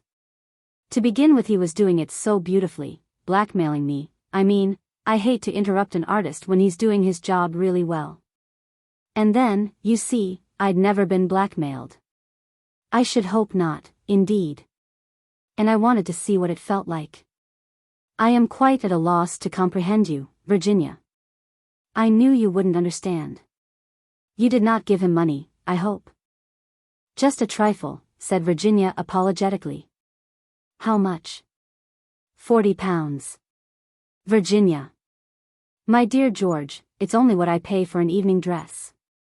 It's just as exciting to buy a new experience as it is to buy a new dress, more so, in fact. George Lomax merely shook his head, and Chilvers appearing at that moment with the tea urn, he was saved from having to express his outraged feelings. When tea had been brought in, and Virginia's deft fingers were manipulating the heavy silver teapot, she spoke again on the subject. I had another motive too, George, a brighter and better one. We women are usually supposed to be cats, but at any rate I'd done another woman a good turn this afternoon. This man isn't likely to go off looking for another Virginia Revel. He thinks he's found his bird all right. Poor little devil, she was in a blue funk when she wrote that letter. Mr. Blackmailer would have had the easiest job of his life there. Now, though he doesn't know it, he's up against a tough proposition. Starting with the great advantage of having led a blameless life, I shall toy with him to his undoing, as they say in books. Guile, George, lots of guile. George still shook his head. I don't like it, he persisted. I don't like it. Well, never mind, George dear. You didn't come here to talk about blackmailers. What did you come here for, by the way? Correct answer, to see you. Accent on the you, and press her hand with significance unless you happen to have been eating heavily buttered muffin, in which case it must all be done with the eyes. I did come to see you, replied George seriously. And I am glad to find you alone. Oh, George, this is so sudden, says she, swallowing a currant. I wanted to ask a favor of you. I have always considered you, Virginia, as a woman of considerable charm. Oh, George. And also a woman of intelligence. Not really. How well the man knows me. My dear Virginia, there is a young fellow arriving in England tomorrow whom I should like you to meet. All right, George, but it's your party, let that be clearly understood. You could, I feel sure, if you chose, exercise your considerable charm. Virginia cocked her head a little on one side. George, dear, I don't charm as a profession, you know. Often I like people, and then, well, they like me. But I don't think I could set out in cold blood to fascinate a helpless stranger. That sort of thing isn't done, George, it really isn't. There are professional sirens who would do it much better than I should. That is out of the question, Virginia. This young man, he is a Canadian, by the way, of the name of McGrath. A Canadian of Scotch descent, says she, deducing brilliantly. Is probably quite unused to the higher walks of English society. I should like him to appreciate the charm and distinction of a real English gentlewoman. Meaning me? Exactly. Why? I beg your pardon? I said why? You don't boom the real English gentlewoman with every stray Canadian who sets foot upon our shores. What is the deep idea, George? To put it vulgarly, what do you get out of it? I cannot see that that concerns you, Virginia. I couldn't possibly go out for an evening and fascinate, unless I knew all the whys and wherefores. You have a most extraordinary way of putting things, Virginia. Anyone would think. Wouldn't they? Come on, George, part with a little more information. My dear Virginia, matters are likely to be a little strange shortly in a certain Central European nation. It is important, for reasons which are immaterial, that this, Mr. McGrath should be brought to realize that the restoring of the monarchy in Czechoslovakia is imperative to the peace of Europe. The part about the peace of Europe is all bosh, said Virginia calmly, but I'm all for monarchies every time, especially for a picturesque people like the Czechoslovakians. So you're running a king in the Czechoslovakian states, are you? Who is he? George was reluctant to answer, but did not see his way to avoid the question. The interview was not going at all as he had planned. He had foreseen Virginia as a willing, docile tool, receiving his hints gratefully, and asking no awkward questions. This was far from being the case. She seemed determined to know all about it, and this George, ever doubtful of female discretion, was determined at all costs to avoid. He had made a mistake. Virginia was not the woman for the part. She might, indeed, cause serious trouble. Her account of her interview with the blackmailer had caused him grave apprehension. A most undependable creature, with no idea of treating serious matters seriously. Prince Michael Abalovich, he replied, as Virginia was obviously waiting for an answer to her question. But please let that go no further. Don't be absurd, George. There are all sort of hints in the papers already. And articles cracking up the Abalovich dynasty and talking about the murdered Nicholas for as though he were a cross between a saint and a hero instead of a stupid little man besotted by a third-rate actress. George winced. He was more than ever convinced that he had made a mistake in enlisting Virginia's aid. He must stave her off quickly. You are right, my dear Virginia, he said hastily, as he rose to his feet to bid her farewell. I should not have made the suggestion I did to you. But we are anxious for the Dominions to see eye to eye with us on this Herzoslovakian crisis, and McGrath has, I believe, influence in journalistic circles. As an ardent monarchist, and with your knowledge of the country, I thought it a good plan for you to meet him. So that's the explanation, is it? Yes, but I dare say you wouldn't have cared for him. Virginia looked at him for a second and then she laughed. George, she said, you're a rotten liar. Virginia. Rotten, absolutely rotten. If I had had your training, I could have managed a better one than that, one that had a chance of being believed. But I shall find out all about it, my poor George.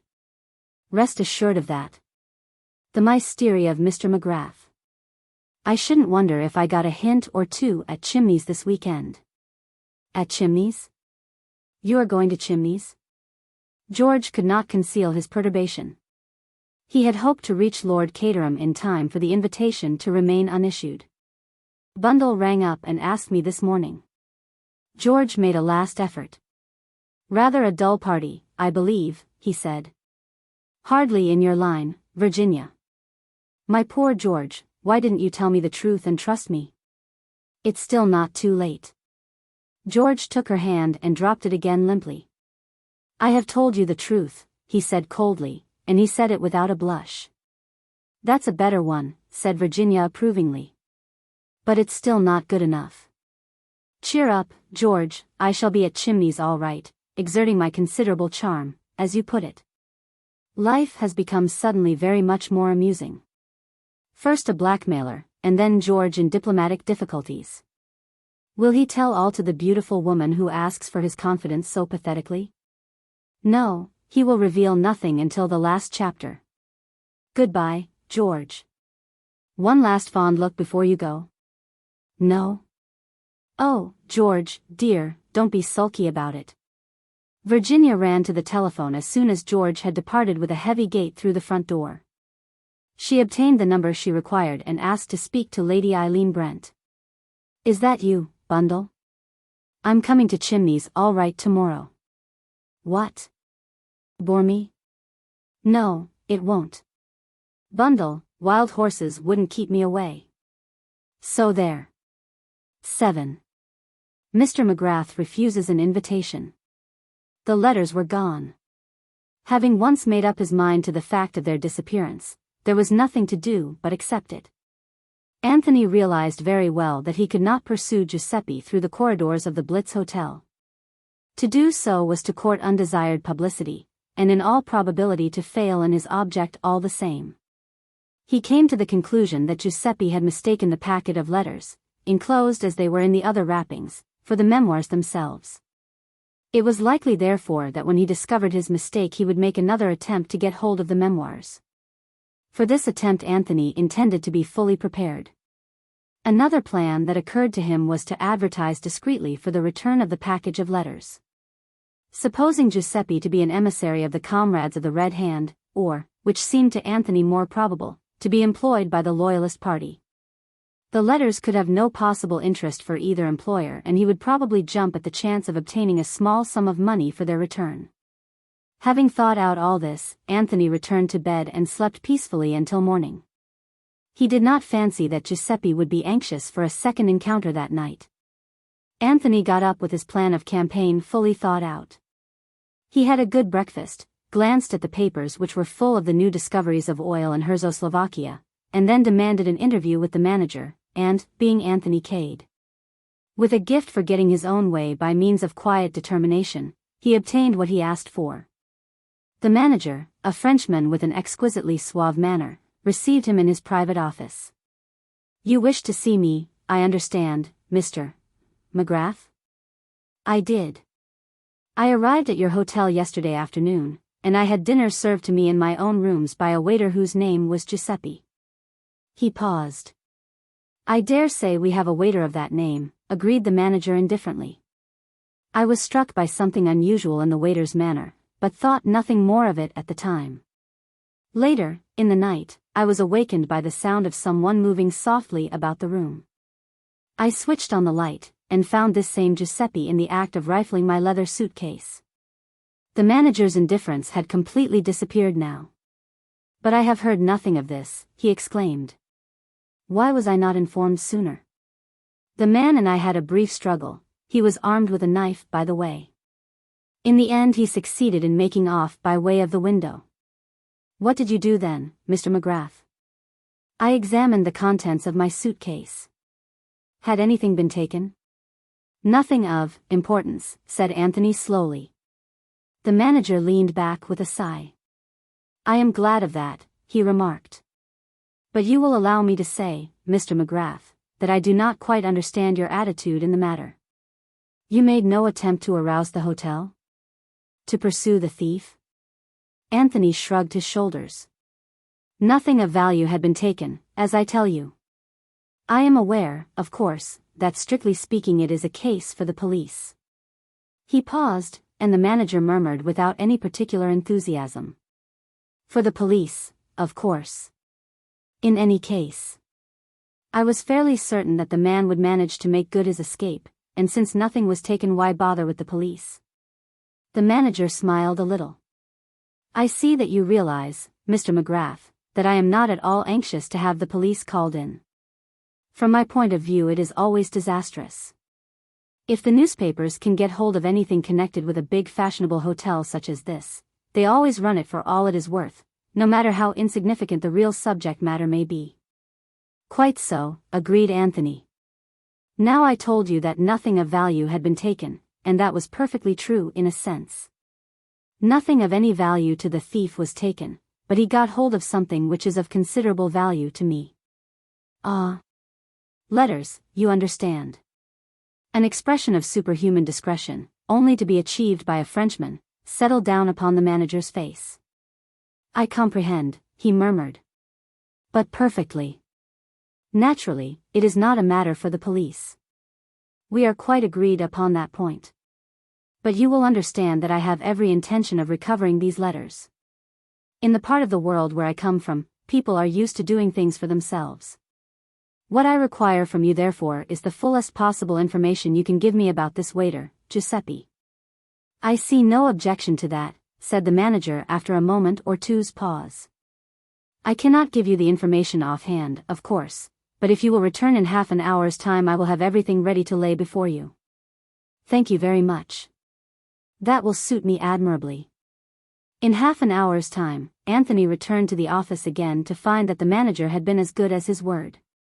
Jotted down upon a piece of paper were all the relevant facts known about Giuseppe Manelli. "He came to us, you see, about 3 months ago. A skilled and experienced waiter. Has given complete satisfaction. He has been in England about 5 years." Together the two men ran over a list of the hotels and restaurants where the Italian had worked. One fact struck Anthony as being possibly of significance. At 2 of the hotels in question there had been serious robberies during the time that Giuseppe was employed there, though no suspicion of any kind had attached to him in either case. Still, the fact was significant.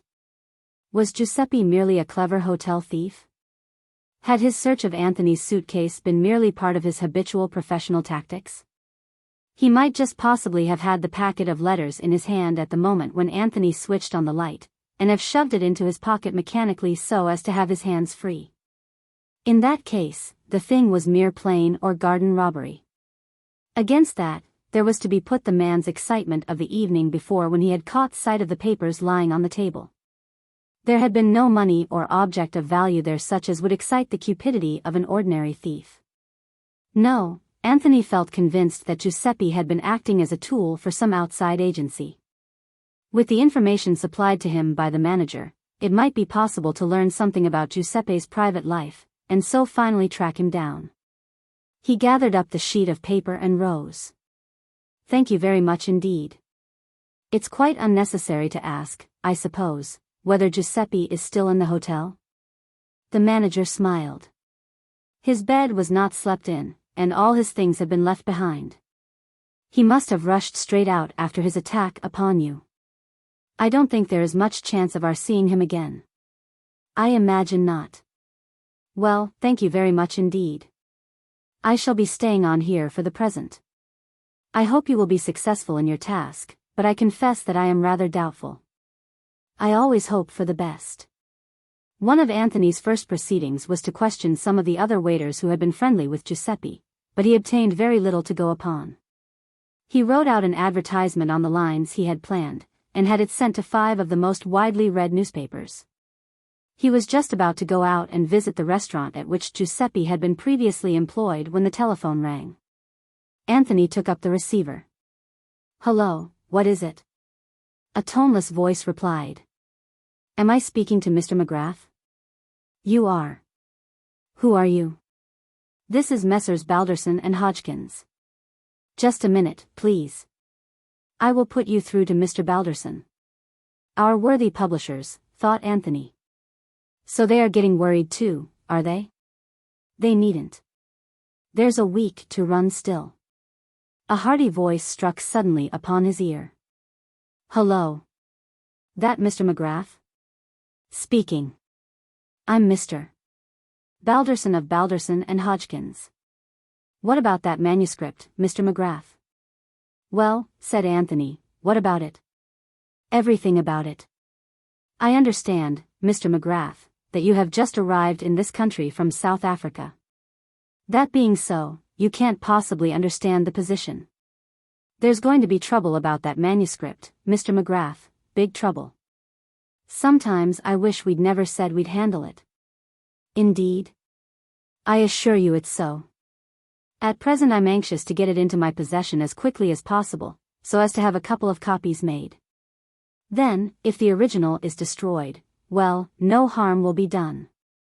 "Dear me," said Anthony. "Yes, I expect it sounds absurd to you, Mr. McGrath. But, I assure you, you don't appreciate the situation. There's a determined effort being made to prevent its ever reaching this office. I say to you quite frankly and without humbug that if you attempt to bring it yourself it's 10 to 1 that you'll never get here." "I doubt that," said Anthony. "When I want to get anywhere, I usually do. You're up against a very dangerous lot of people. I wouldn't have believed it myself a month ago. I tell you, Mr. McGrath, we've been bribed and threatened and cajoled by one lot and another until we don't know whether we're on our heads or our heels. My suggestion is that you do not attempt to bring the manuscript here. One of our people will call upon you at the hotel and take possession of it." "And supposing the gang does him in?" asked Anthony. "The responsibility would then be ours, not yours. You would have delivered it to our representative and obtained a written discharge. The check for £1,000 which we are instructed to hand to you will not be available until Wednesday next by the terms of our agreement with the executors of the late author, you know whom I mean. But if you insist I will send my own check for that amount by the messenger." Anthony reflected for a minute or two. He had intended to keep the memoirs until the last day of grace, because he was anxious to see for himself what all the fuss was about. Nevertheless, he realized the force of the publisher's arguments. "All right," he said, with a little sigh. "Have it your own way. Send your man along." And if you don't mind sending that check as well, I'd rather have it now, as I may be going out of England before next Wednesday. Certainly, Mr. McGrath. Our representative will call upon you first thing tomorrow morning. It will be wiser not to send anyone direct from the office. Our Mr. Holmes lives in South London. He will call in on his way to us, and will give you a receipt for the package. I suggest that tonight you should place a dummy packet in the manager's safe. Your enemies will get to hear of this, and it will prevent any attack being made upon your apartments tonight. Very well, I will do as you direct. Anthony hung up the receiver with a thoughtful face. Then he went on with his interrupted plan of seeking news of the slippery Giuseppe. He drew a complete blank, however. Giuseppe had worked at the restaurant in question, but nobody seemed to know anything of his private life or associates. But I'll get you, my lad, murmured Anthony, between his teeth. I'll get you yet. It's only a matter of time. His second night in London was entirely peaceful. At 9 o'clock the following morning, the card of Mr. Holmes from Messrs. Balderson and Hodgkins was sent up, and Mr. Holmes followed it. A small, fair man with a quiet manner. Anthony handed over the manuscript, and received in exchange a check for £1,000. Mr. Holmes packed up the manuscript in the small brown bag he carried, wished Anthony good morning, and departed. The whole thing seemed very tame. But perhaps he'll be murdered on the way there, Anthony murmured aloud, as he stared idly out of the window. I wonder now, I very much wonder. He put the check in an envelope, enclosed a few lines of writing with it, and sealed it up carefully. Jimmy, who had been more or less in funds at the time of his encounter with Anthony at Bulawayo, had advanced him a substantial sum of money which was, as yet, practically untouched. If one's job's done with, the other isn't, said Anthony to himself. Up to now, I've bungled it. But never say die. I think that, suitably disguised, I shall go and have a look at 487 Pont Street. He packed his belongings, went down and paid his bill, and ordered his luggage to be put on a taxi. Suitably rewarding those who stood in his path, most of whom had done nothing whatever materially to add to his comfort, he was on the point of being driven off, when a small boy rushed down the steps with a letter. Just come for you, this very minute, sir. With a sigh, Anthony produced yet another shilling. The taxi groaned heavily and jumped forward with a hideous crashing of gears, and Anthony opened the letter. It was rather a curious document. He had to read it 4 times before he could be sure of what it was all about. Put in plain English, the letter was not in plain English, but in the peculiar involved style common to missives issued by government officials. It presumed that Mr. McGrath was arriving in England from South Africa today, Thursday. It referred obliquely to the memoirs of Count Stilptich, and begged Mr. McGrath to do nothing in the matter until he had had a confidential conversation with Mr. George Lomax, and certain other parties whose magnificence was vaguely hinted at. It also contained a definite invitation to go down to Chimneys as the guest of Lord Caterham, on the following day, Friday. A mysterious and thoroughly obscure communication. Anthony enjoyed it very much. Dear old England, he murmured affectionately. 2 days behind the times, as usual. Rather a pity. Still, I can't go down to Chimneys under false pretenses. I wonder, though, if there's an inn handy. Mr. Anthony Cade might stay at the inn without anyone being the wiser. He leaned out of the window, and gave new directions to the taxi driver, who acknowledged them with a snort of contempt. The taxi drew up before one of London's more obscure hostelries. The fare, however, was paid on a scale befitting its point of departure. Having booked a room in the name of Anthony Cade, Anthony passed into a dingy writing room, took out a sheet of notepaper stamped with the legend Hotel Blitz, and wrote rapidly. He explained that he had arrived on the preceding Tuesday, that he had handed over the manuscript in question to Messrs. Balderson and Hodgkins, and he regretfully declined the kind invitation of Lord Caterham as he was leaving England almost immediately. He signed the letter, yours faithfully, James McGrath. And now, said Anthony, as he affixed the stamp to the envelope. To business. Exit James McGrath, and enter Anthony Cade. 8. A dead man. On that same Thursday afternoon Virginia Revel had been playing tennis at Ranelagh. All the way back to Pont Street, as she lay back in the long, luxurious limousine, a little smile played upon her lips, as she rehearsed her part in the forthcoming interview. Of course it was within the bounds of possibility that the blackmailer might not reappear, but she felt pretty certain that he would. She had shown herself an easy prey. Well, perhaps this time there would be a little surprise for him. When the car drew up at the house, she turned to speak to the chauffeur before going up the steps. "How's your wife, Walton?" "I forgot to ask." "Better, I think, ma'am. The doctor said he'd look in and see her about 6:30. Will you be wanting the car again?" Virginia reflected for a minute. "I shall be away for the weekend. I'm going by the 6.40 from Paddington, but I shan't need you again, a taxi will do for that." "I'd rather you saw the doctor. If he thinks it would do your wife good to go away for the weekend, take her somewhere, Walton. I'll stand the expense." Cutting short the man's thanks with an impatient nod of the head, Virginia ran up the steps, delved into her bag in search of her latchkey, remembered she hadn't got it with her, and hastily rang the bell. It was not answered at once, but as she waited there a young man came up the steps. He was shabbily dressed, and carried in his hand a sheaf of leaflets.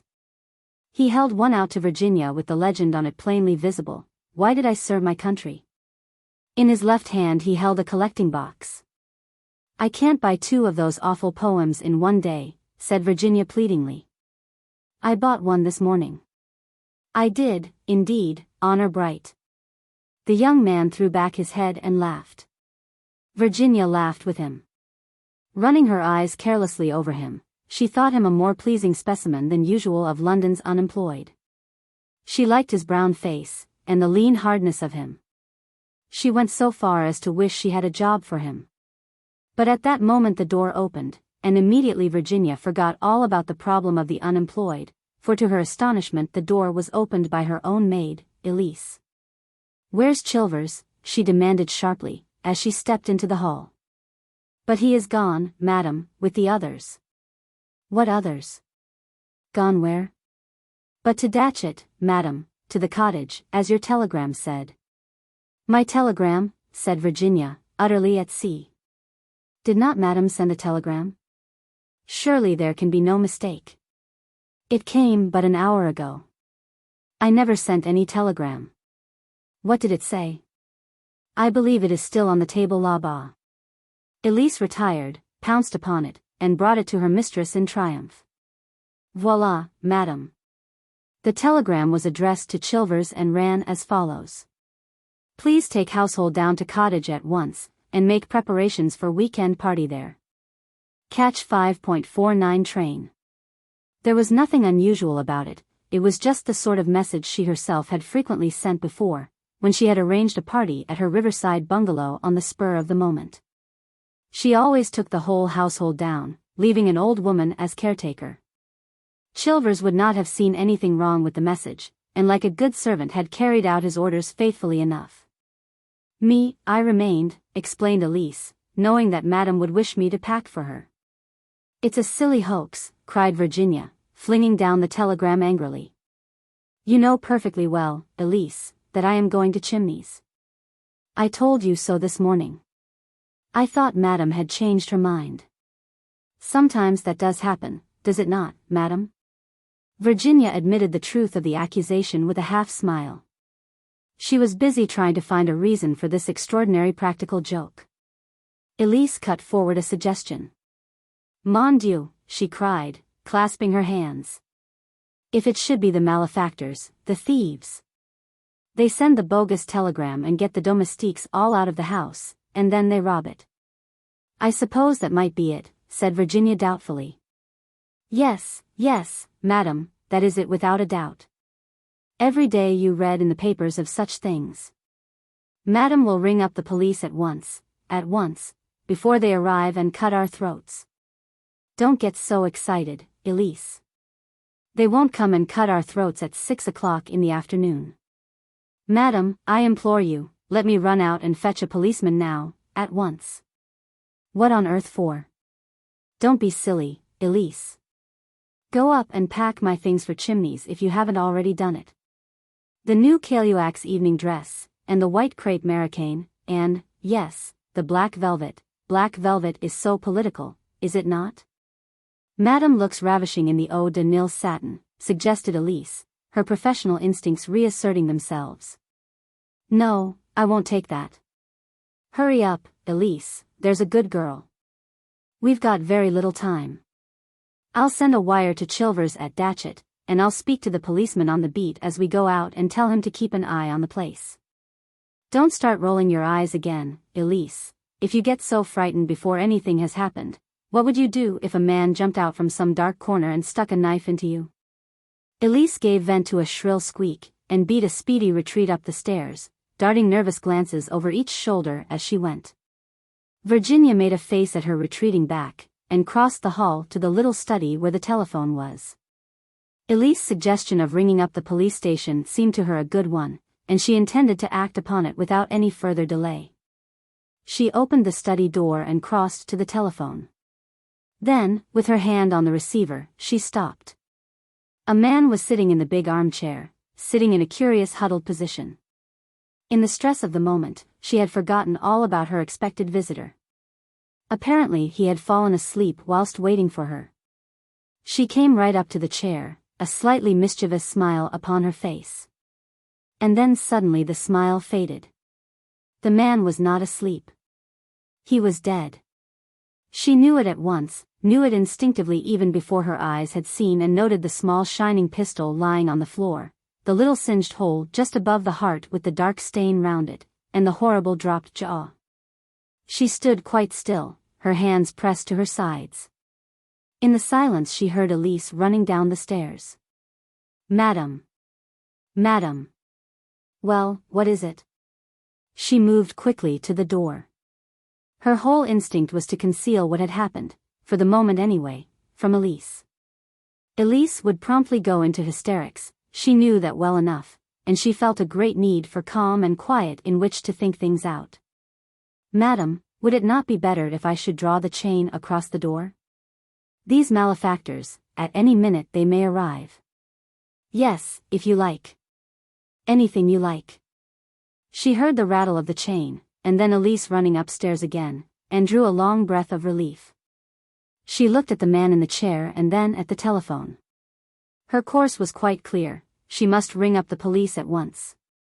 But still she did not do so. She stood quite still, paralyzed with horror and with a host of conflicting ideas rushing through her brain. The bogus telegram. Had it something to do with this? Supposing Elise had not stayed behind? She would have let herself in, that is, presuming she had had her latchkey with her as usual, to find herself alone in the house with a murdered man, a man whom she had permitted to blackmail her on a former occasion. Of course she had an explanation of that, but thinking of that explanation she was not quite easy in her mind. She remembered how frankly incredible George had found it. Would other people think the same? Those letters now, of course she hadn't written them, but would it be so easy to prove that? She put her hands on her forehead, squeezing them tight together. I must think, said Virginia. I simply must think. Who had let the man in? Surely not Elise. If she had done so, she would have been sure to have mentioned the fact at once. The whole thing seemed more and more mysterious as she thought about it. There was really only one thing to be done, ring up the police. She stretched out her hand to the telephone, and suddenly she thought of George. A man, that was what she wanted, an ordinary level-headed, unemotional man who would see things in their proper proportion and point out to her the best course to take. Then she shook her head. Not George. The first thing George would think of would be his own position. He would hate being mixed up in this kind of business. George wouldn't do it all. Then her face softened. Bill, of course. Without more ado, she rang up Bill. She was informed that he had left half an hour ago for Chimneys. Oh, damn, cried Virginia, jamming down the receiver. It was horrible to be shut up with a dead body and to have no one to speak to. And at that minute the front door bell rang. Virginia jumped. In a few minutes it rang again. Elise, she knew, was upstairs packing and wouldn't hear it. Virginia went out in the hall, drew back the chain, and undid all the bolts that Elise had fastened in her zeal. Then, with a long breath, she threw open the door. On the steps was the unemployed young man. Virginia plunged headlong with a relief born of overstrung nerves. "Come in," she said. "I think that perhaps I've got a job for you." She took him into the dining room, pulled toward a chair for him, sat down herself facing him, and stared at him very attentively. "Excuse me," she said, "but are you, I mean?" "Eton and Oxford," said the young man. "That's what you wanted to ask me, wasn't it?" "Something of the kind," admitted Virginia. "Come down in the world entirely through my own incapacity to stick to regular work. This isn't regular work you're offering me, I hope." A smile hovered for a moment on her lips. "It's very irregular." "Good," said the young man in a tone of satisfaction. Virginia noted his bronzed face and long lean body with approval. "You see," she explained, "I'm in rather a hole, and most of my friends are, well, rather high up. They've all got something to lose. I've nothing whatever to lose. So go ahead." "What's the trouble?" "There's a dead man in the next room," said Virginia. "He's been murdered, and I don't know what to do about it." She blurted out the words as simply as a child might have done. The young man went up enormously in her estimation by the way he accepted her statement. He might have been used to hearing a similar announcement made every day of his life.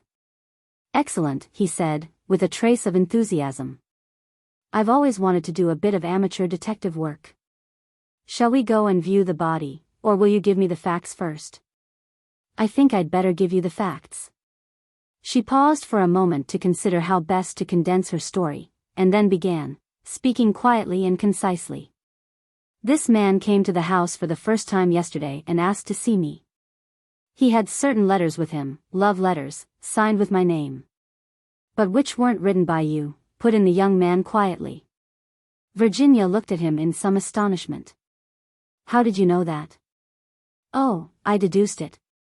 "But go on." "He wanted to blackmail me, and well, I don't know if you'll understand, but I let him." She looked at him appealingly, and he nodded his head reassuringly. "Of course I understand. You wanted to see what it felt like." "How frightfully clever of you." "That's just what I did feel." "I am clever," said the young man modestly. "But, mind you, very few people would understand that point of view. Most people, you see, haven't got any imagination." "I suppose that's so." "I told this man to come back today, at 6 o'clock. I arrived home from Ranelagh to find that a bogus telegram had got all the servants except my maid out of the house. Then I walked into the study and found the man shot." "Who let him in?" "I don't know. I think if my maid had done so she would have told me." "Does she know what has happened?" "I have told her nothing." The young man nodded, and rose to his feet. "And now to view the body," he said briskly. "But I'll tell you this, on the whole it's always best to tell the truth. One lie involves you in such a lot of lies, and continuous lying is so monotonous." "Then you advise me to ring up the police?" "Probably. But we'll just have a look at the fellow first." Virginia led the way out the room. On the threshold she paused, looking back at him. "By the way," she said, "you haven't told me your name yet?" "My name? My name's Anthony Cade." 9. Anthony disposes of a body. Anthony followed Virginia out of the room, smiling a little to himself. Events had taken quite an unexpected turn. But as he bent over the figure in the chair he grew grave again. "He's still warm," he said sharply. "He was killed less than half an hour ago." "Just before I came in?" "Exactly." He stood upright, drawing his brows together in a frown. Then he asked a question of which Virginia did not at once see the drift. "Your maid's not been in this room, of course?" "No." "Does she know that you've been into it?" "Why, yes. I came to the door to speak to her." "After you'd found the body?" "Yes." "And you said nothing?" Would it have been better if I had? I thought she would go into hysterics. She's French, you know, and easily upset. I wanted to think over the best thing to do. Anthony nodded, but did not speak. You think it a pity, I can see. Well, it was rather unfortunate, Mrs. Revel. If you and the maid had discovered the body together, immediately on your return, it would have simplified matters very much. The man would then definitely have been shot before your return to the house. Whilst now they might say he was shot after, I see. He watched her taking in the idea, and was confirmed in his first impression of her formed when she had spoken to him on the steps outside. Besides beauty, she possessed courage and brains. Virginia was so engrossed in the puzzle presented to her that it did not occur to her to wonder at this strange man's ready use of her name. Why didn't Elise hear the shot, I wonder, she murmured. Anthony pointed to the open window, as a loud backfire came from a passing car. There you are. London's not the place to notice a pistol shot. Virginia turned with a little shudder to the body in the chair. He looks like an Italian, she remarked curiously. He is an Italian, said Anthony. I should say that his regular profession was that of a waiter.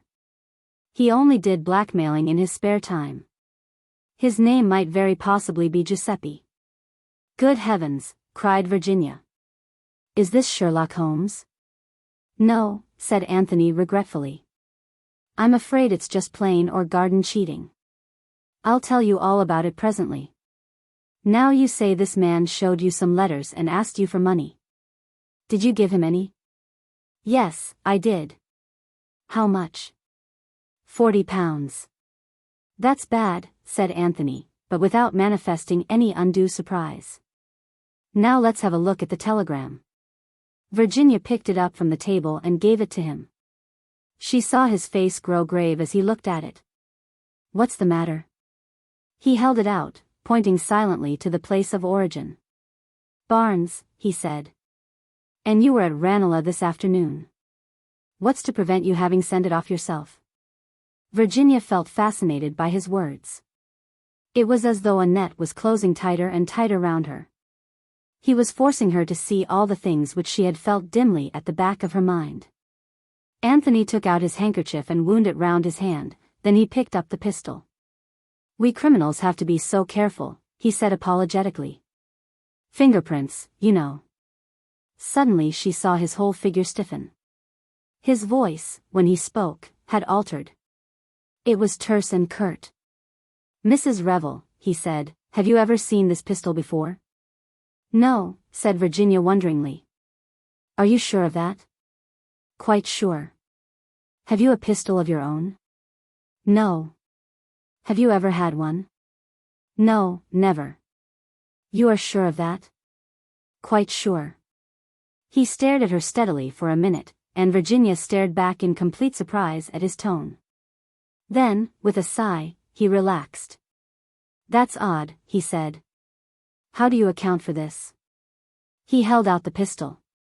It was a small, dainty article, almost a toy, though capable of doing deadly work.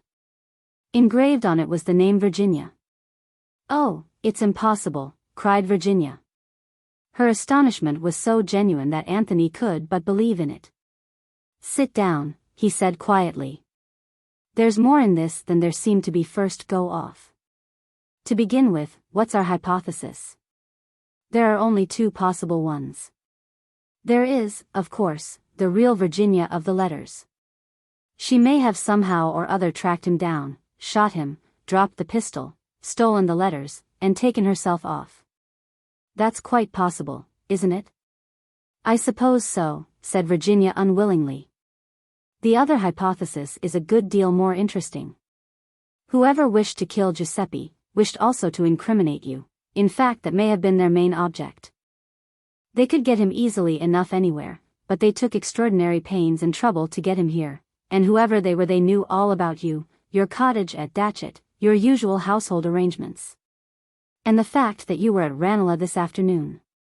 It seems an absurd question, but have you any enemies, Mrs. Revel? Of course I haven't, not that kind, anyway.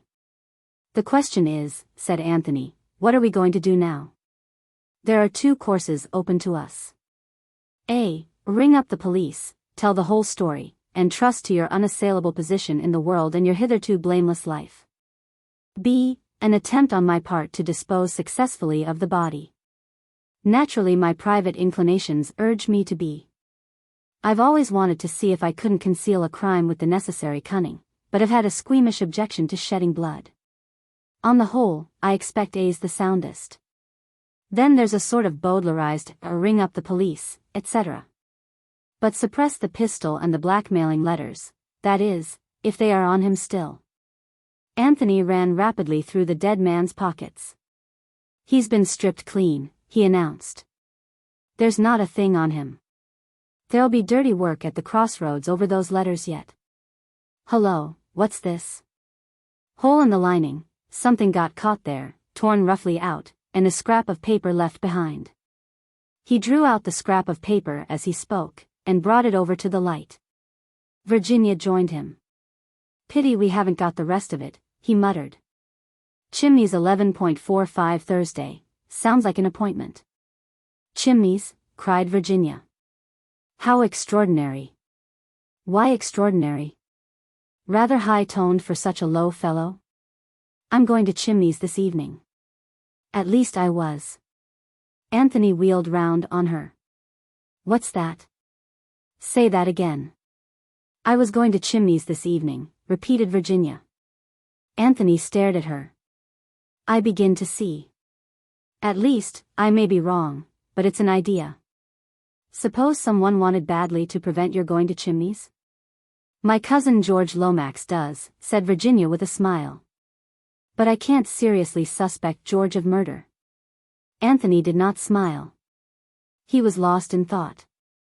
If you ring up the police, it's goodbye to any idea of getting to Chimneys today, or even tomorrow.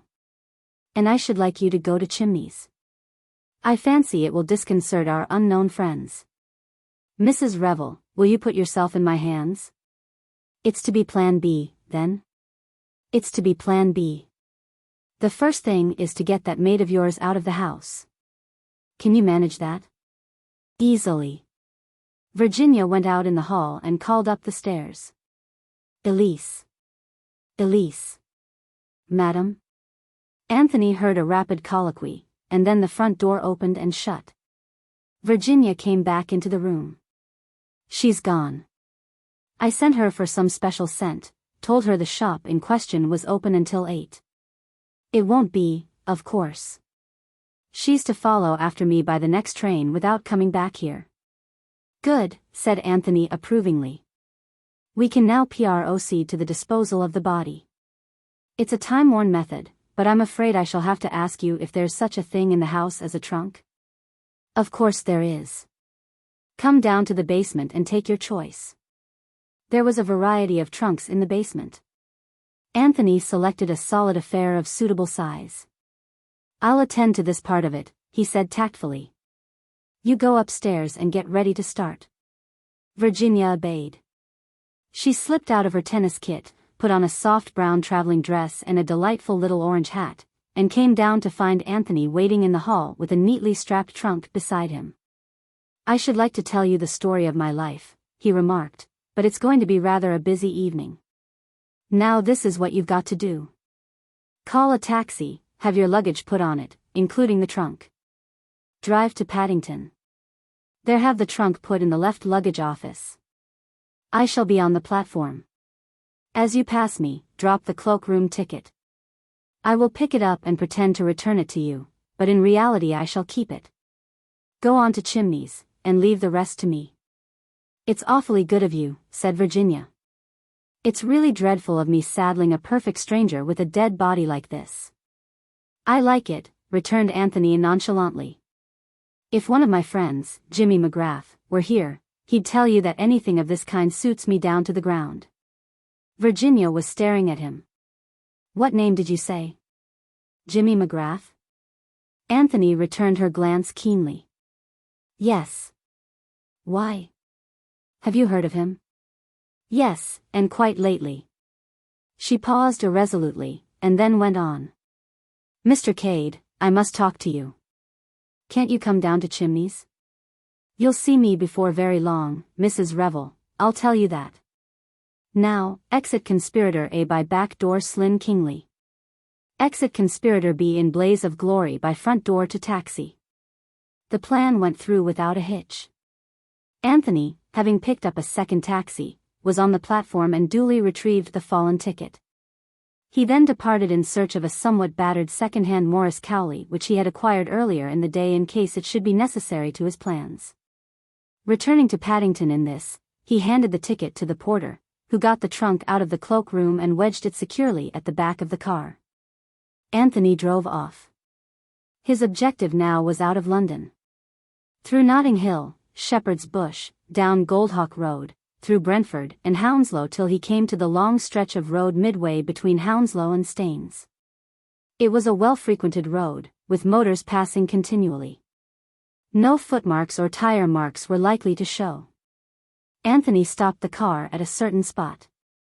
Getting down, he first obscured the number plate with mud.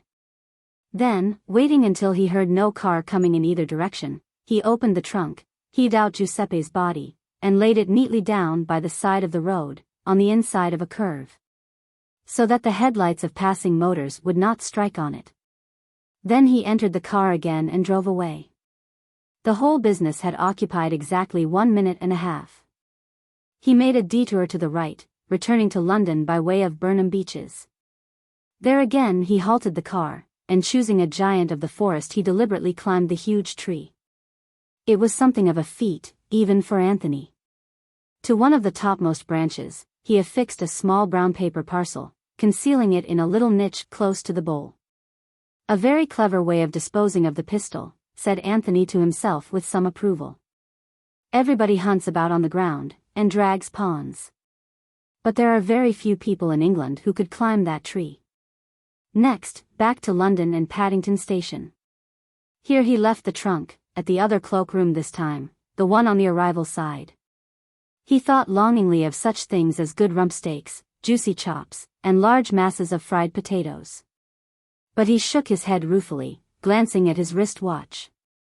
He fed the Morris with a fresh supply of petrol, and then took the road once more. North this time. It was just after 11:30 that he brought the car to rest in the road adjoining the Park of Chimneys. Jumping out he scaled the wall easily enough, and set out towards the house. It took him longer than he thought, and presently he broke into a run.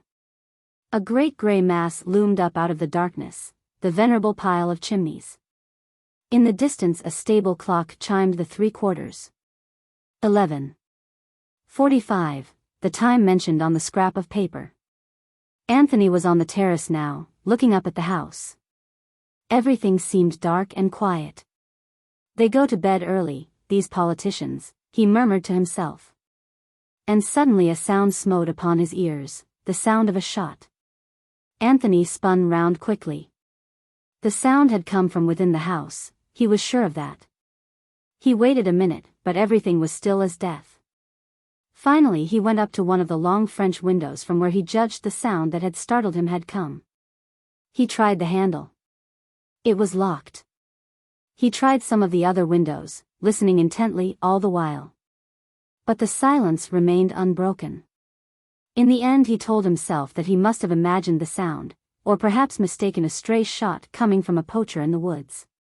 He turned and retraced his steps across the park, vaguely dissatisfied and uneasy. He looked back at the house, and whilst he looked a light sprang up in one of the windows on the first floor.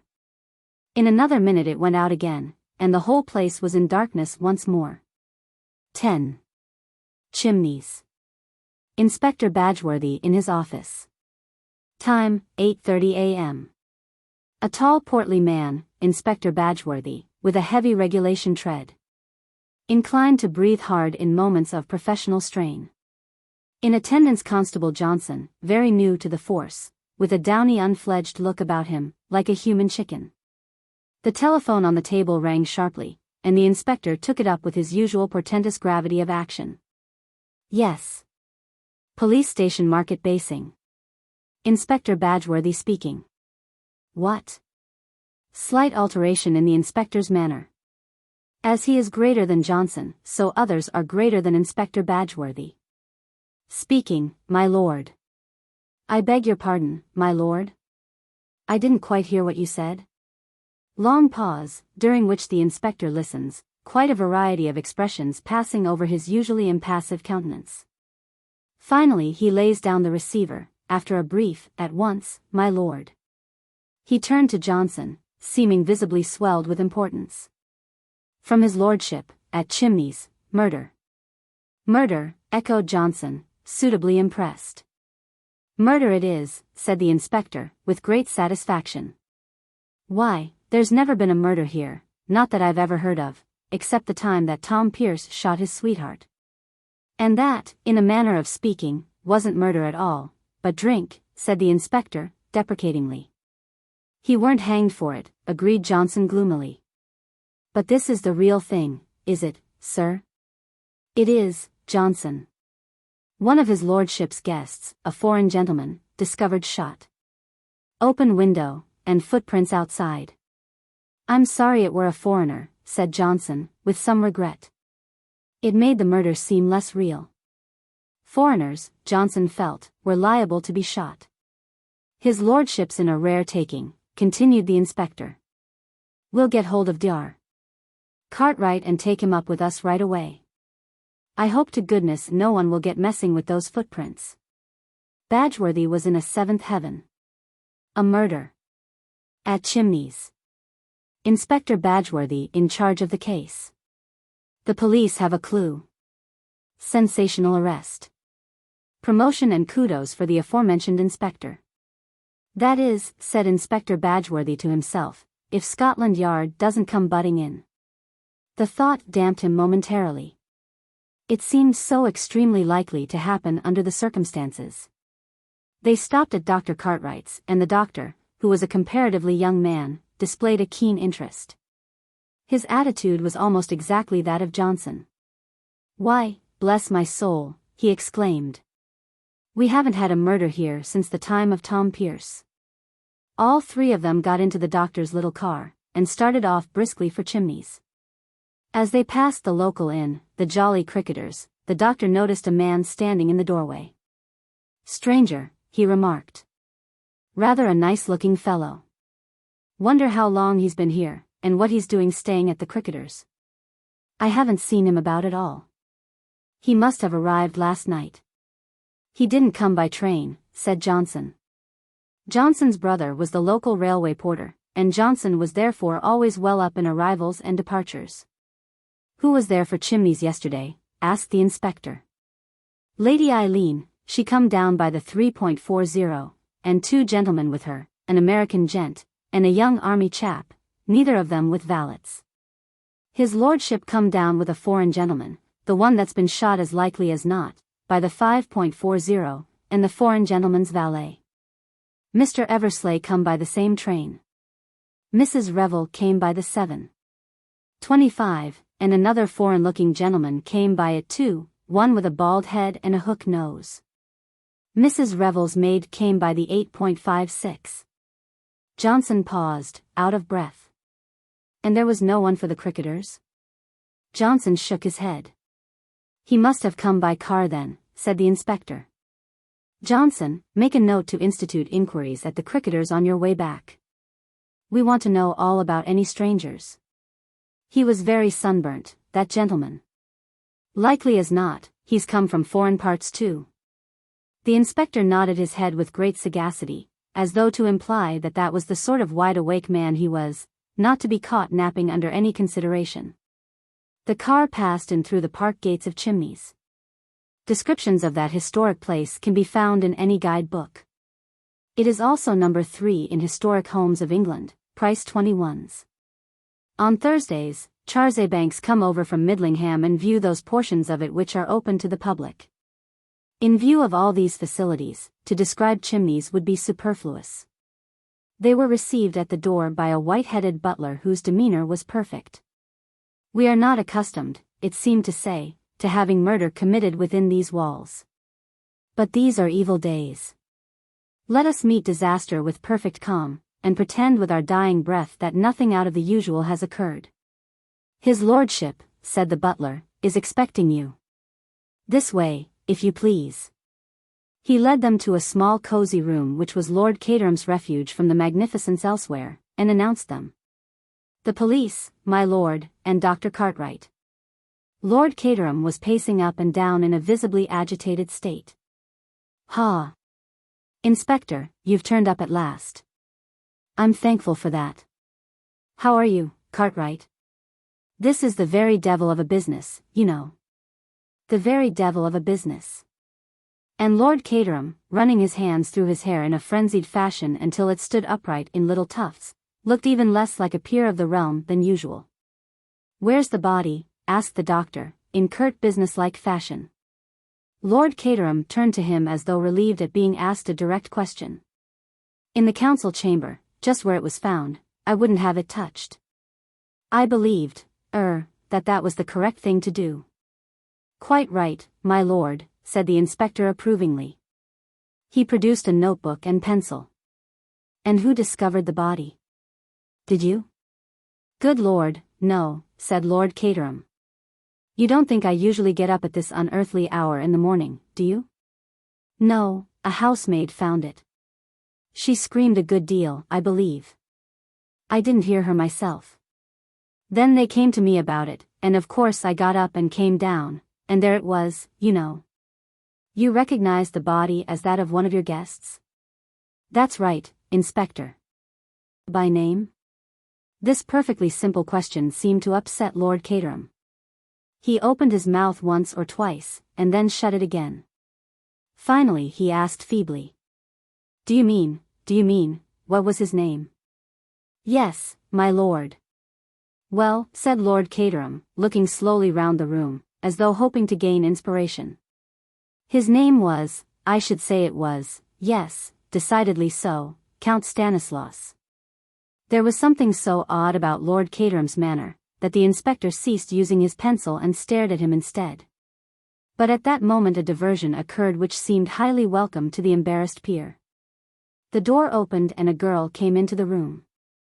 She was tall, slim and dark, with an attractive boyish face, and a very determined manner.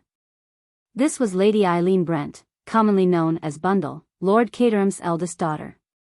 She nodded to the others, and addressed her father directly. I've got him, she announced.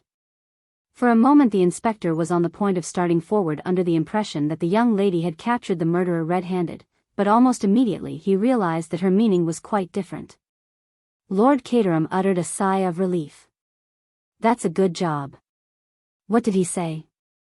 He's coming over at once. We are to use the utmost discretion.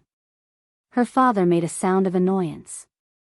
That's just the sort of idiotic thing George Lomax would say. However, once he comes, I shall wash my hands of the whole affair. He appeared to cheer up a little at the prospect. And the name of the murdered man was Count Stanislaus? Queried the doctor. A lightning glance passed between father and daughter, and then the former said with some dignity. Certainly. I said so just now. I asked because you didn't seem quite sure about it before, explained Cartwright. There was a faint twinkle in his eye, and Lord Caterham looked at him reproachfully. I'll take you to the council chamber, he said more briskly. They followed him, the inspector bringing up the rear, and darting sharp glances all around him as he went, much as though he expected to find a clue in a picture frame, or behind a door. Lord Caterham took a key from his pocket and unlocked a door, flinging it open.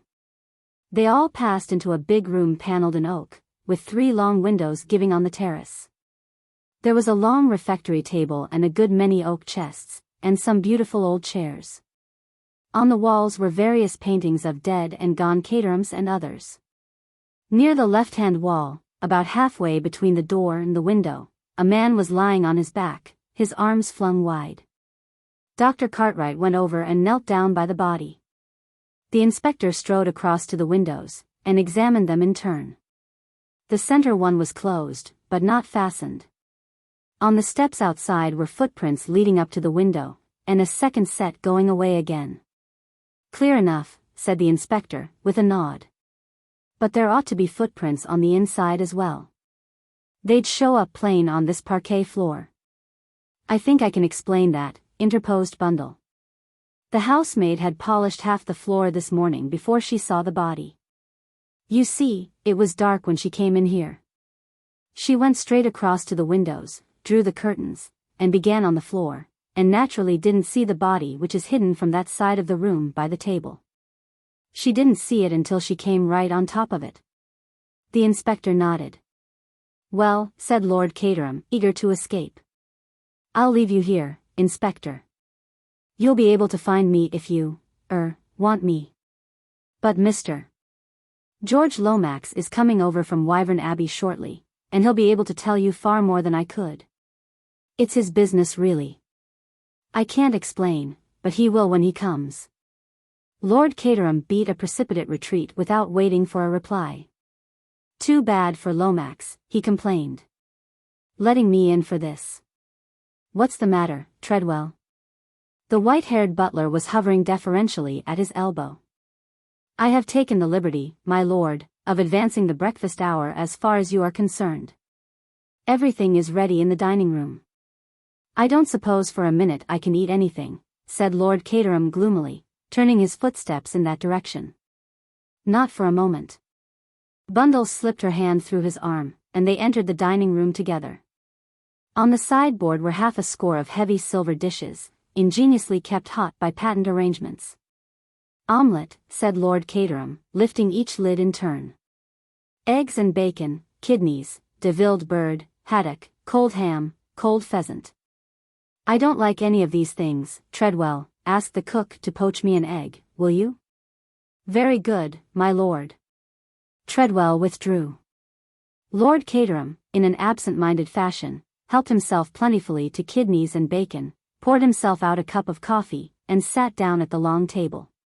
Bundle was already busy with a plateful of eggs and bacon. I'm damned hungry, said Bundle with her mouth full. It must be the excitement.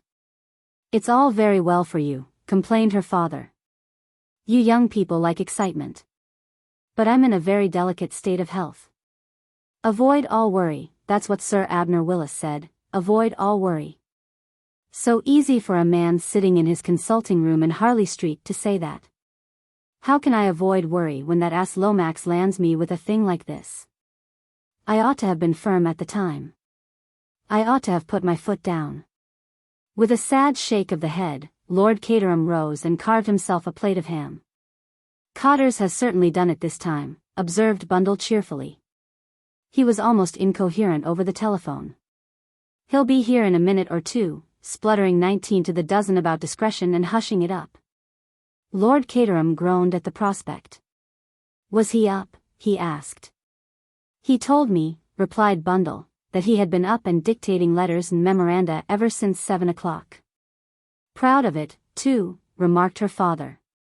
Extraordinarily selfish, these public men. They make their wretched secretaries get up at the most unearthly hours in order to dictate rubbish to them. If a law was passed compelling them to stop in bed until 11, what a benefit it would be to the nation. I wouldn't mind so much if they didn't talk such balderdash. Lomax is always talking to me of my position. As if I had any. Who wants to be a peer nowadays?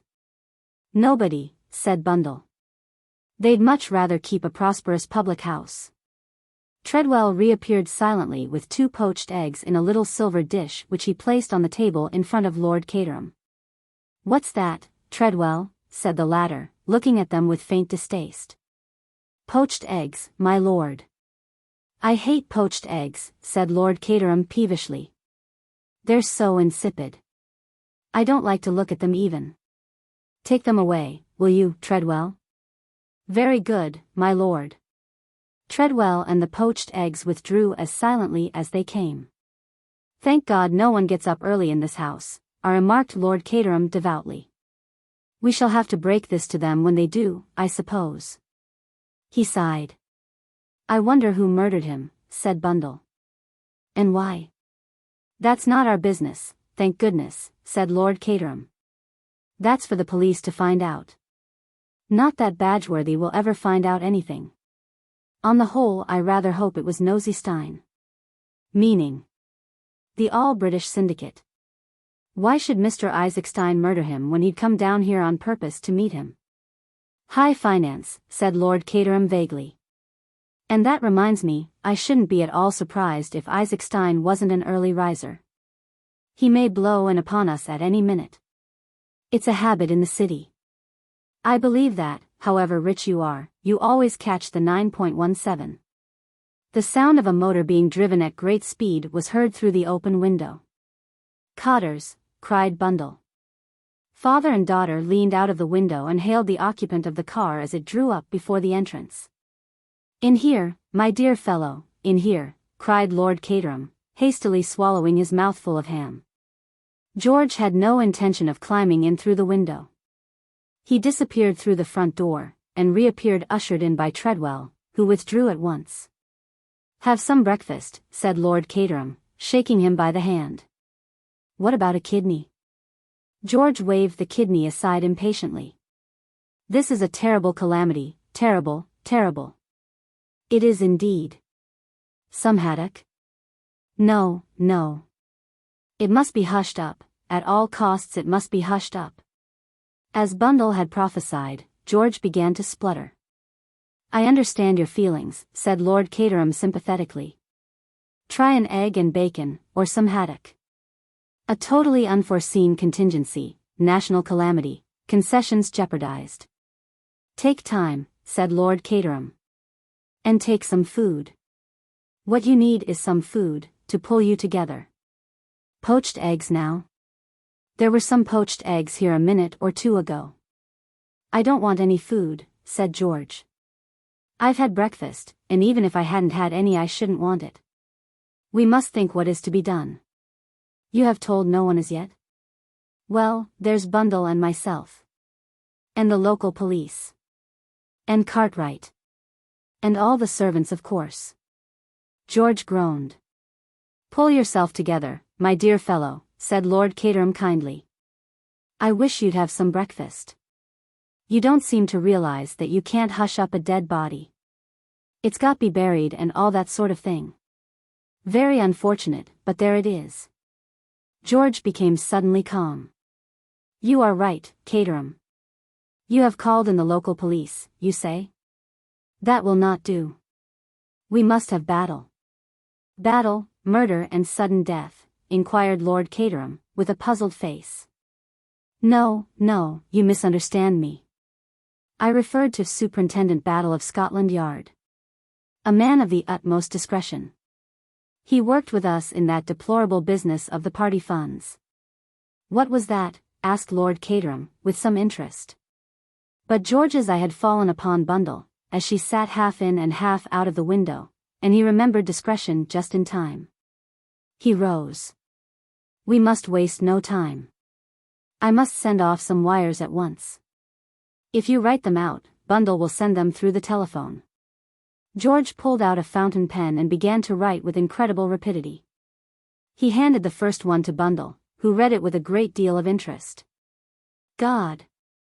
What a name, she remarked. Baron how much? Baron Lullapretgil. Bundle blinked. I've got it, but it will take some conveying to the post office. George continued to write. Then he handed his labors to Bundle and addressed the master of the house. The best thing that you can do, Caterham. Yes, said Lord Caterham apprehensively. Is to leave everything in my hands. Certainly, said Lord Caterham, with alacrity. Just what I was thinking myself. You'll find the police and Dr. Cartwright in the council chamber. With the body, you know. My dear Lomax, I place Chimneys unreservedly at your disposal. Do anything you like. Thank you, said George. If I should want to consult you. But Lord Caterham had faded unobtrusively through the farther door. Bundle had observed his retreat with a grim smile. I'll send off those telegrams at once, she said. You know your way to the council chamber? Thank you, Lady Eileen. George hurried from the room. 11. Superintendent Battle arrives. So apprehensive was Lord Caterham of being consulted by George that he spent the whole morning making a tour of his estate. Only the pangs of hunger drew him homeward. He also reflected that by now the worst would surely be over. He sneaked into the house quietly by a small side door. From there he slipped neatly into his sanctum. He flattered himself that his entrance had not been observed, but there he was mistaken.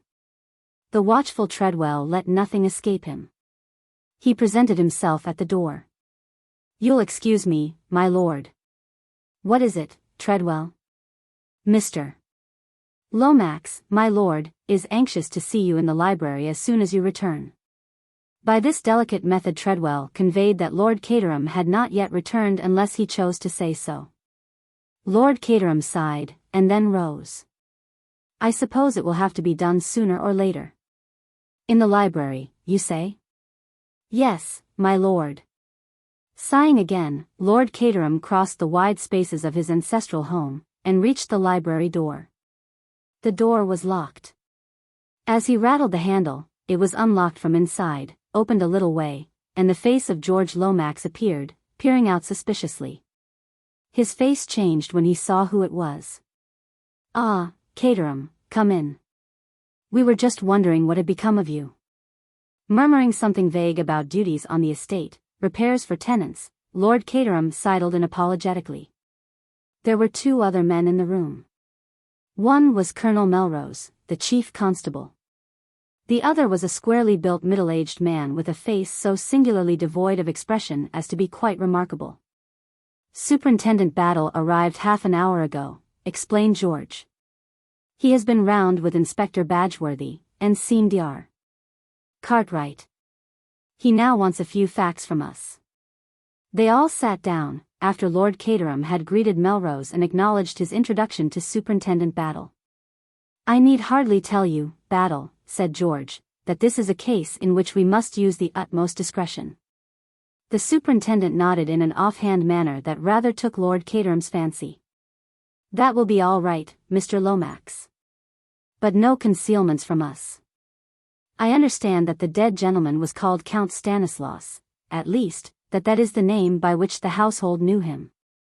Now, was that his real name?" "It was not." "What was his real name?" "Prince Michael of Herzoslovakia." Battle's eyes opened just a trifle, otherwise he gave no sign.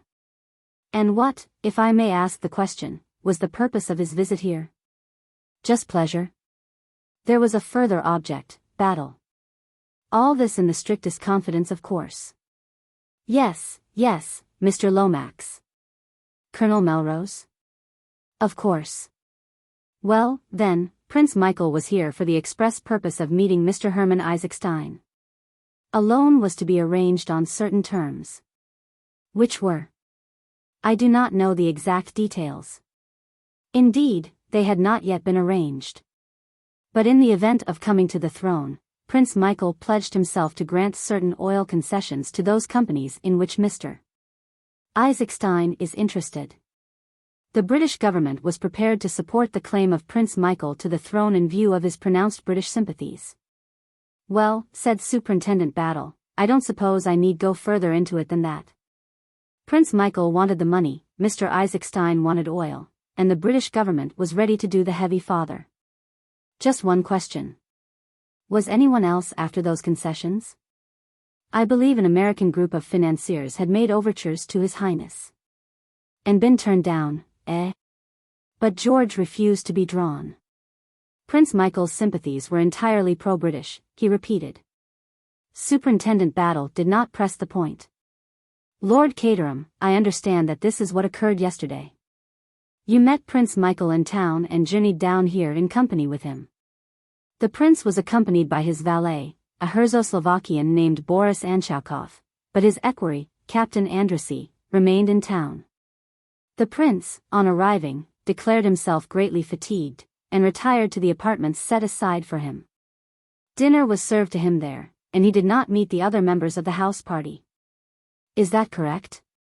Quite correct. This morning a housemaid discovered the body at approximately 7:45 a.m. Dr. Cartwright examined the dead man and found that death was the result of a bullet fired from a revolver. No revolver was found, and no one in the house seems to have heard the shot. On the other hand, the dead man's wrist watch was smashed by the fall, and marks the crime as having been committed at exactly 11:45. Now what time did you retire to bed last night? We went early. Somehow or other the party didn't seem to go, if you know what I mean, Superintendent. We went up about 10:30, I should say. Thank you. Now I will ask you, Lord Caterham, to give me a description of all the people staying in the house. But, excuse me, I thought the fellow who did it came from outside? Superintendent Battle smiled. I dare say he did. I dare say he did. But all the same I've got to know who was in the house. Matter of routine, you know. Well, there was Prince Michael and his valet and Mr. Herman Isaacstein. You know all about them. Then there was Mr. Eversley, who works in my department, put in George condescendingly. And who was acquainted with the real reason of Prince Michael's being here. No, I should not say that, replied George weightily. Doubtless he realized that something was in the wind, but I did not think it necessary to take him fully into my confidence. I see. Will you go on, Lord Caterham? Let me see, there was Mr. Hiram Fish. Who is Mr. Hiram Fish? Mr. Fish is an American. He brought over a letter of introduction from Mr. Lucius Scott. You've heard of Lucius Scott? Superintendent Battle smiled acknowledgement. Who had not heard of Lucius C. Gott, the multimillionaire? He was specially anxious to see my first editions. Mr. Gott's collection is, of course, unequaled, but I've got several treasures myself. This Mr. Fish was an enthusiast. Mr. Lomax had suggested that I ask 1 or 2 extra people down here this weekend to make things seem more natural, so I took the opportunity of asking Mr. Fish. That finishes the men. As for the ladies, there is only Mrs. Revel, and I expect she brought a maid or something like that. Then there was my daughter, and of course the children and their nurses and governesses and all the servants. Lord Caterham paused and took a breath. Thank you, said the detective. A mere matter of routine, but necessary as such. There is no doubt, I suppose, asked George ponderously, that the murderer entered by the window? Battle paused for a minute before replying slowly. There were footsteps leading up to the window, and footsteps leading away from it. A car stopped outside the park at 11:40 last night. At 12 o'clock a young man arrived at the Jolly Cricketers in a car, and engaged a room. He put his boots outside to be cleaned. They were very wet and muddy, as though he had been walking through the long grass in the park. George leant forward eagerly. Could not the boots be compared with the footprints? They were. Well? They exactly correspond. That settles it, cried George. We have the murderer. The young man, what is his name, by the way? At the inn he gave the name of Anthony Cade. This Anthony Cade must be pursued at once, and arrested. You won't need to pursue him, said Superintendent Battle. Why? Because he's still there. What? Curious, isn't it? Colonel Melrose eyed him keenly. What's in your mind, Battle? Out with it. I just say it's curious, that's all. Here's a young man who ought to cut and run, but he doesn't cut and run. He stays here, and gives us every facility for comparing footmarks. What do you think, then? I don't know what to think. And that's a very disturbing state of mind. Do you imagine, began Colonel Melrose, but broke off as a discreet knock came at the door. George rose and went to it. Treadwell, inwardly suffering from having to knock at doors in this low fashion, stood dignified upon the threshold, and addressed his master. Excuse me, my lord, but a gentleman wishes to see you on urgent and important business, connected, I understand, with this morning's tragedy. What's his name? Asked Battle suddenly. His name, sir, is Mr. Anthony Cade, but he said it wouldn't convey anything to anybody. It seemed to convey something to the 4 men present.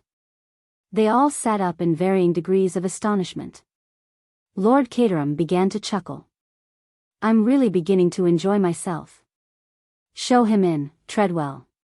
Show him in at once. 12. Anthony tells his story. Mr. Anthony Cade, announced Treadwell. Enter suspicious stranger from village inn, said Anthony. He made his way toward Lord Caterham with a kind of instinct rare in strangers. At the same time he summed up the other 3 men in his own mind thus: 1. Scotland Yard. 2. Local dignitary, probably chief constable. 3. Harassed gentleman on the verge of apoplexy, possibly connected with the government. I must apologize, continued Anthony, still addressing Lord Caterham, for forcing my way in like this, I mean. But it was rumored round the Jolly Dog, or whatever the name of your local pub may be, that you had had a murder up here, and as I thought I might be able to throw some light upon it I came along. For a moment or two, no one spoke. Superintendent Battle, because he was a man of ripe experience who knew how infinitely better it was to let everyone else speak if they could be persuaded upon to do so, Colonel Melrose, because he was habitually taciturn. George, because he was in the habit of having notice given him of the question, Lord Caterham, because he had not the least idea of what to say. The silence of the other 3, however, and the fact that he had been directly addressed, finally forced speech upon the last named. Quite so, he said nervously. Won't you, sit down? Thank you, said Anthony. George cleared his throat portentously. When you say you can throw light upon this matter, you mean? I mean, said Anthony, that I was trespassing upon Lord Caterham's property, for which I hope he will forgive me, last night at about 11:45, and that I actually heard the shot fired. I can at any rate fix the time of the crime for you. He looked round at the 3 in turn, his eyes resting longest on Superintendent Battle, the impassivity of whose face he seemed to appreciate. But I hardly think that that's news to you, he added gently. Meaning by that, Mr. Cade? Asked Battle. Just this. I put on shoes when I got up this morning. Later, when I asked for my boots, I couldn't have them. Some nice young constable had called round for them. So I naturally put 2 and 2 together, and hurried up here to clear my character if possible. A very sensible move, said Battle noncommittally. Anthony's eyes twinkled a little. I appreciate your reticence, Inspector. It is Inspector, isn't it? Lord Caterham interposed. He was beginning to take a fancy to Anthony. Superintendent Battle of Scotland Yard. This is Colonel Melrose, our chief constable, and Mr. Lomax. Anthony looked sharply at George. Mr. George Lomax? Yes. I think, Mr. Lomax, said Anthony, that I had the pleasure of receiving a letter from you yesterday. George stared at him. I think not, he said coldly. But he wished that Miss Oscar were here. Miss Oscar wrote all his letters for him, and remembered who they were to and what they were about. A great man like George could not possibly remember all these annoying details. I think, Mr. Cade, he hinted, that you were about to give us some explanation of what you were doing in the grounds last night at 11:45? His tone said plainly, and whatever it may be, we are not likely to believe it. Yes, Mr. Cade, what were you doing? Said Lord Caterham, with lively interest. Well, said Anthony regretfully. I'm afraid it's rather a long story. He drew out his cigarette case. May I? Lord Caterham nodded, and Anthony lit a cigarette, and braced himself for the ordeal. He was aware, none better, of the peril in which he stood. In the short space of 24 hours, he had become embroiled in 2 separate crimes. His actions in connection with the first would not bear looking into for a second.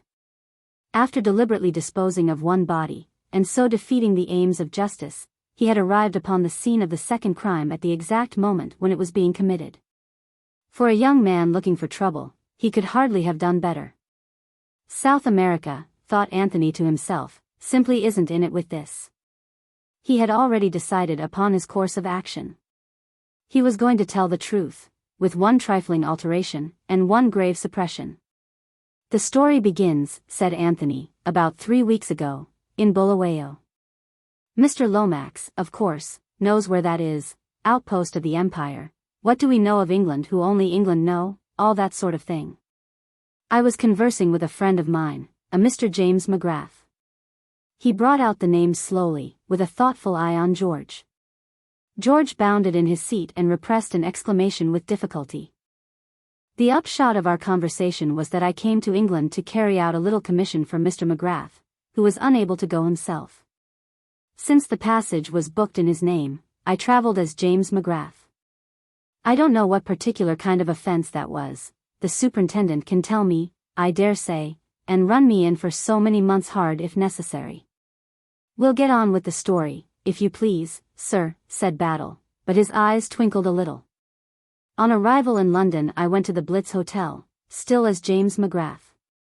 My business in London was to deliver a certain manuscript to a firm of publishers, but almost immediately I received deputations from the representatives of two political parties of a foreign kingdom. The methods of one were strictly constitutional, the methods of the other were not. I dealt with them both accordingly. But my troubles were not over. That night my room was broken into, and an attempt at burglary was made by one of the waiters at the hotel.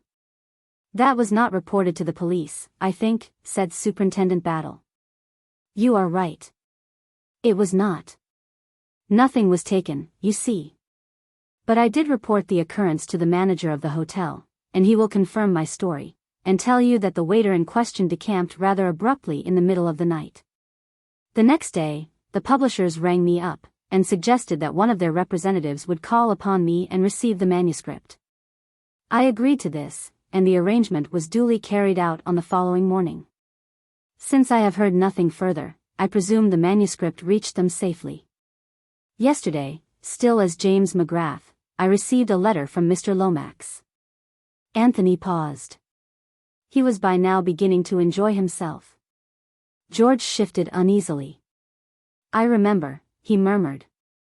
Such a large correspondence. The name, of course, being different, I could not be expected to know. And I may say, George's voice rose a little, firm in the assurance of moral stability, that I consider this masquerading as another man in the highest degree improper. I have no doubt whatever, that you have incurred a severe legal penalty. In this letter, continued Anthony, unmoved, Mr. Lomax made various suggestions concerning the manuscript in my charge. He also extended an invitation to me from Lord Caterham to join the house party here. Delighted to see you, my dear fellow, said that nobleman. Better late than never, eh? George frowned at him. Superintendent Battle bent an unmoved eye upon Anthony. And is that your explanation of your presence here last night, sir? He asked. Certainly not, said Anthony warmly. When I am asked to stay at a country house, I don't scale the wall late at night, tramp across the park, and try the downstairs windows. I drive up to the front door, ring the bell and wipe my feet on the mat. I will proceed. I replied to Mr. Lomax's letter, explaining that the manuscript had passed out of my keeping, and therefore regretfully declining Lord Caterham's kind invitation. But after I had done so, I remembered something which had up till then escaped my memory. He paused. The moment had come for skating over thin ice. I must tell you that in my struggle with the waiter Giuseppe, I had wrested from him a small bit of paper with some words scribbled on it. They had conveyed nothing to me at the time, but I still had them, and the mention of chimneys recalled them to me. I got the torn scrap out and looked at it. It was as I had thought. Here is the piece of paper, gentlemen, you can see for yourselves. The words on it are, Chimneys 11.45 Thursday. Battle examined the paper attentively. Of course, continued Anthony, the word chimneys might have nothing whatever to do with this house. On the other hand, it might. And undoubtedly this Giuseppe was a thieving rascal. I made up my mind to motor down here last night, satisfy myself that all was as it should be, put up at the inn, and call upon Lord Caterham in the morning and put him on his guard in case some mischief should be intended during the week-end. Quite so, said Lord Caterham encouragingly. Quite so. I was late in getting here, had not allowed enough time. Consequently I stopped the car, climbed over the wall and ran across the park. When I arrived on the terrace, the whole house was dark and silent. I was just turning away when I heard a shot. I fancied that it came from inside the house, and I ran back, crossed the terrace, and tried the windows. But they were fastened, and there was no sound of any kind from inside the house. I waited a while, but the whole place was still as the grave, so I made up my mind that I had made a mistake, and that what I had heard was a stray poacher. Quite a natural conclusion to come to under the circumstances, I think. Quite natural, said Superintendent Battle expressionlessly. I went on to the inn, put up as I said, and heard the news this morning. I realized, of course, that I was a suspicious character, bound to be under the circumstances, and came up here to tell my story, hoping it wasn't going to be handcuffs for one. There was a pause. Colonel Melrose looked sideways at Superintendent Battle. I think the story seems clear enough, he remarked. Yes, said Battle. I don't think we'll be handing out any handcuffs this morning. Any questions, Battle? There's one thing I'd like to know. What was this manuscript? He looked across at George, and the latter replied with a trace of unwillingness. The memoirs of the late Count Stilptich. You see. You needn't say anything more, said Battle. I see perfectly. He turned to Anthony. Do you know who it was that was shot, Mr. Cade? At the Jolly Dog it was understood to be a Count Stanislaus or some such name. Tell him, said Battle laconically to George Lomax. George was clearly reluctant, but he was forced to speak. The gentleman who was staying here incognito as Count Stanislaus was His Highness Prince Michael of Herzoslovakia. Anthony whistled. That must be deuced awkward, he remarked. Superintendent Battle, who had been watching Anthony closely, gave a short grunt as though satisfied of something, and rose abruptly to his feet. There are one or two questions I'd like to ask Mr. Cade, he announced. I'll take him into the council chamber with me if I may. Certainly, certainly, said Lord Caterham. Take him anywhere you like. Anthony and the detective went out together. The body had been removed from the scene of the tragedy. There was a dark stain on the floor where it had lain, but otherwise there was nothing to suggest that a tragedy had ever occurred. The sun poured in through the 3 windows, flooding the room with light, and bringing out the mellow tone of the old paneling. Anthony looked around him with approval. Very nice, he commented. Nothing much to beat old England, is there? Did it seem to you at first it was in this room the shot was fired? Asked the superintendent, not replying to Anthony's eulogium. Let me see. Anthony opened the window and went out on the terrace, looking up at the house. Yes, that's the room all right, he said. It's built out, and occupies all the corner. If the shot had been fired anywhere else, it would have sounded from the left, but this was from behind me or to the right if anything. That's why I thought of poachers. It's at the extremity of the wing, you see. He stepped back across the threshold, and asked suddenly, as though the idea had just struck him. But why do you ask? You know he was shot here, don't you? Ah, said the superintendent. We never know as much as we'd like to know. But, yes, he was shot here all right. Now you said something about trying the windows, didn't you? Yes. They were fastened from the inside. How many of them did you try? All 3 of them. Sure of that, sir? I'm in the habit of being sure. Why do you ask? That's a funny thing, said the superintendent. What's a funny thing? When the crime was discovered this morning, the middle one was open, not latched, that is to say. Phew, said Anthony, sinking down on the window seat, and taking out his cigarette case. That's rather a blow.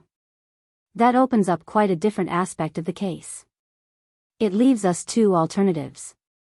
Either he was killed by someone in the house, and that someone unlatched the window after I had gone to make it look like an outside job, incidentally with me as Little Willie, or else, not to mince matters, I'm lying.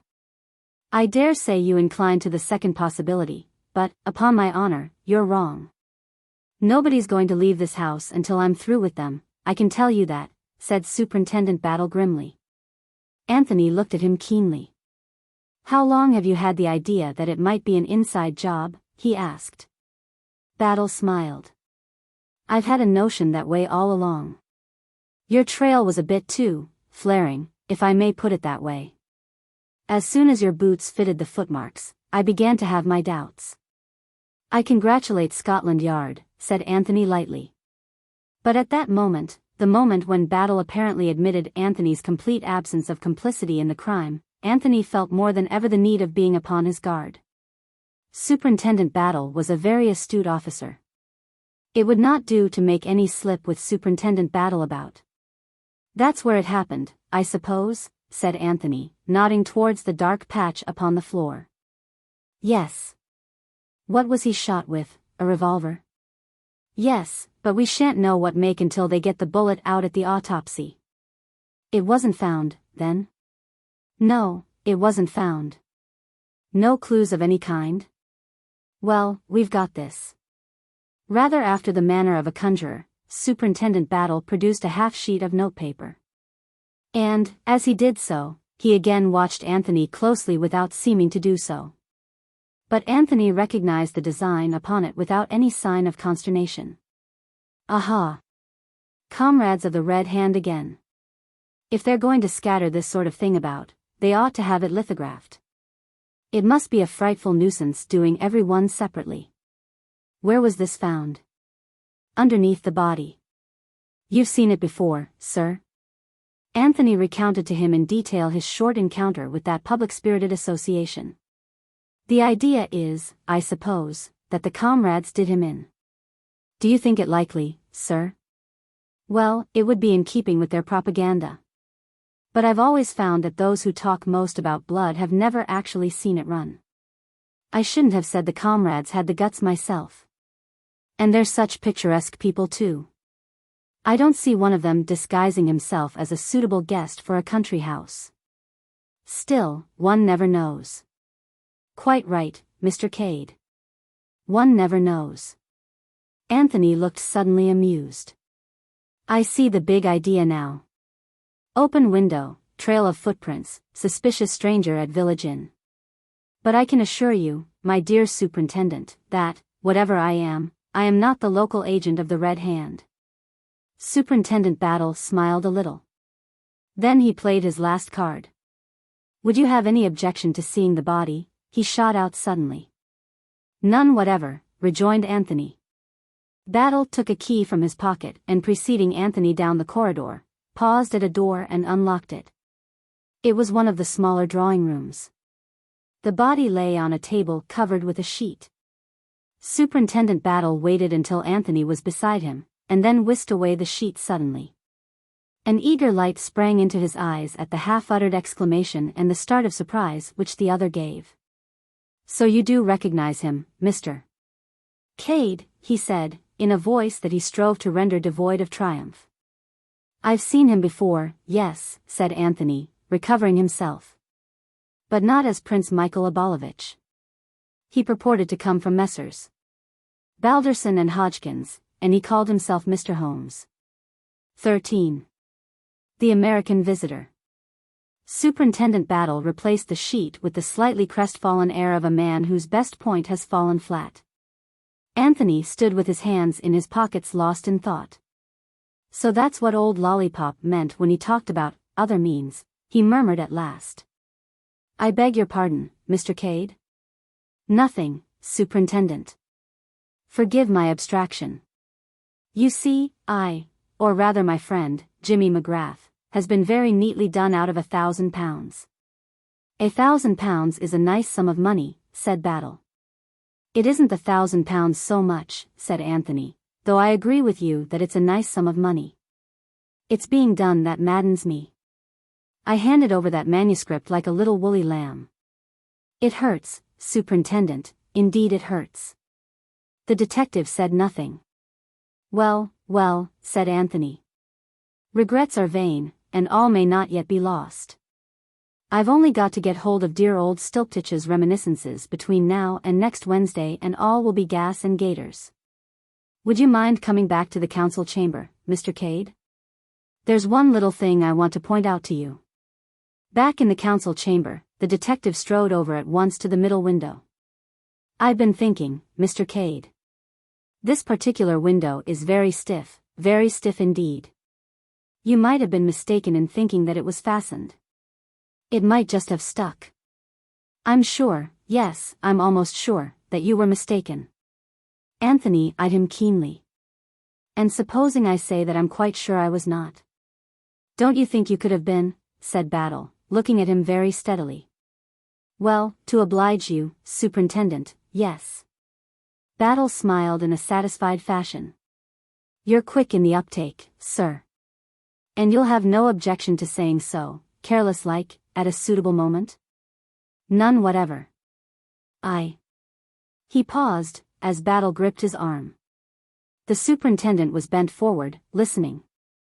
Enjoining silence on Anthony with a gesture, he tiptoed noiselessly to the door, and flung it suddenly open. On the threshold stood a tall man with black hair neatly parted in the middle, china blue eyes with a particularly innocent expression, and a large placid face. Your pardon, gentlemen, he said in a slow drawling voice with a pronounced transatlantic accent. But is it permitted to inspect the scene of the crime? I take it that you are both gentlemen from Scotland Yard? I have not that honor, said Anthony. But this gentleman is Superintendent Battle of Scotland Yard. Is that so? Said the American gentleman, with a great appearance of interest. Pleased to meet you, sir. My name is Hiram P. Fish, of New York City. What was it you wanted to see, Mr. Fish? Asked the detective. The American walked gently into the room, and looked with much interest at the dark patch on the floor. I am interested in crime, Mr. Battle. It is one of my hobbies. I have contributed a monograph to one of our weekly periodicals on the subject, degeneracy and the criminal. As he spoke, his eyes went gently round the room, seeming to note everything in it. They rested just a shade longer on the window. The body, said Superintendent Battle, stating a self-evident fact, has been removed. Surely, said Mr. Fish. His eyes went on to the paneled walls. Some remarkable pictures in this room, gentlemen. A Holbein, 2 Van Dycks, and, if I am not mistaken, a Velázquez. I am interested in pictures, and likewise in first editions. It was to see his first editions that Lord Caterham was so kind as to invite me down here. He sighed gently. I guess that's all off now. It would show a proper feeling, I suppose, for the guests to return to town immediately. I'm afraid that can't be done, sir, said Superintendent Battle. Nobody must leave the house until after the inquest. Is that so? And when is the inquest? May be tomorrow, may not be until Monday. We've got to arrange for the autopsy and see the coroner. I get you, said Mr. Fish. Under the circumstances, though, it will be a melancholy party. Battle led the way to the door. We'd best get out of here, he said. We're keeping it locked still. He waited for the other two to pass through, and then turned the key and removed it. I opine, said Mr. Fish, that you are seeking for fingerprints? Maybe, said the superintendent laconically. I should say to that, on a night such as last night, an intruder would have left footprints on the hardwood floor. None inside, plenty outside. Mine, explained Anthony cheerfully. The innocent eyes of Mr. Fish swept over him. Young man, he said, you surprise me. They turned a corner, and came out into the big wide hall, paneled like the council chamber in old oak, and with a wide gallery above it. 2 other figures came into sight at the far end. Aha, said Mr. Fish. Our genial host. This was such a ludicrous description of Lord Caterham that Anthony had to turn his head away to conceal a smile. And with him, continued the American, is a lady whose name I did not catch last night. But she is bright, she is very bright. With Lord Caterham was Virginia Revel. Anthony had been anticipating this meeting all along. He had no idea how to act. He must leave it to Virginia. Although he had full confidence in her presence of mind, he had not the slightest idea what line she would take. He was not long left in doubt. Why, it's Mr. Cade, said Virginia. She held out both hands to him. So you found you could come down after all? My dear Mrs. Revel, I had no idea Mr. Cade was a friend of yours, said Lord Caterham. He's a very old friend, said Virginia, smiling at Anthony with a mischievous glint in her eye.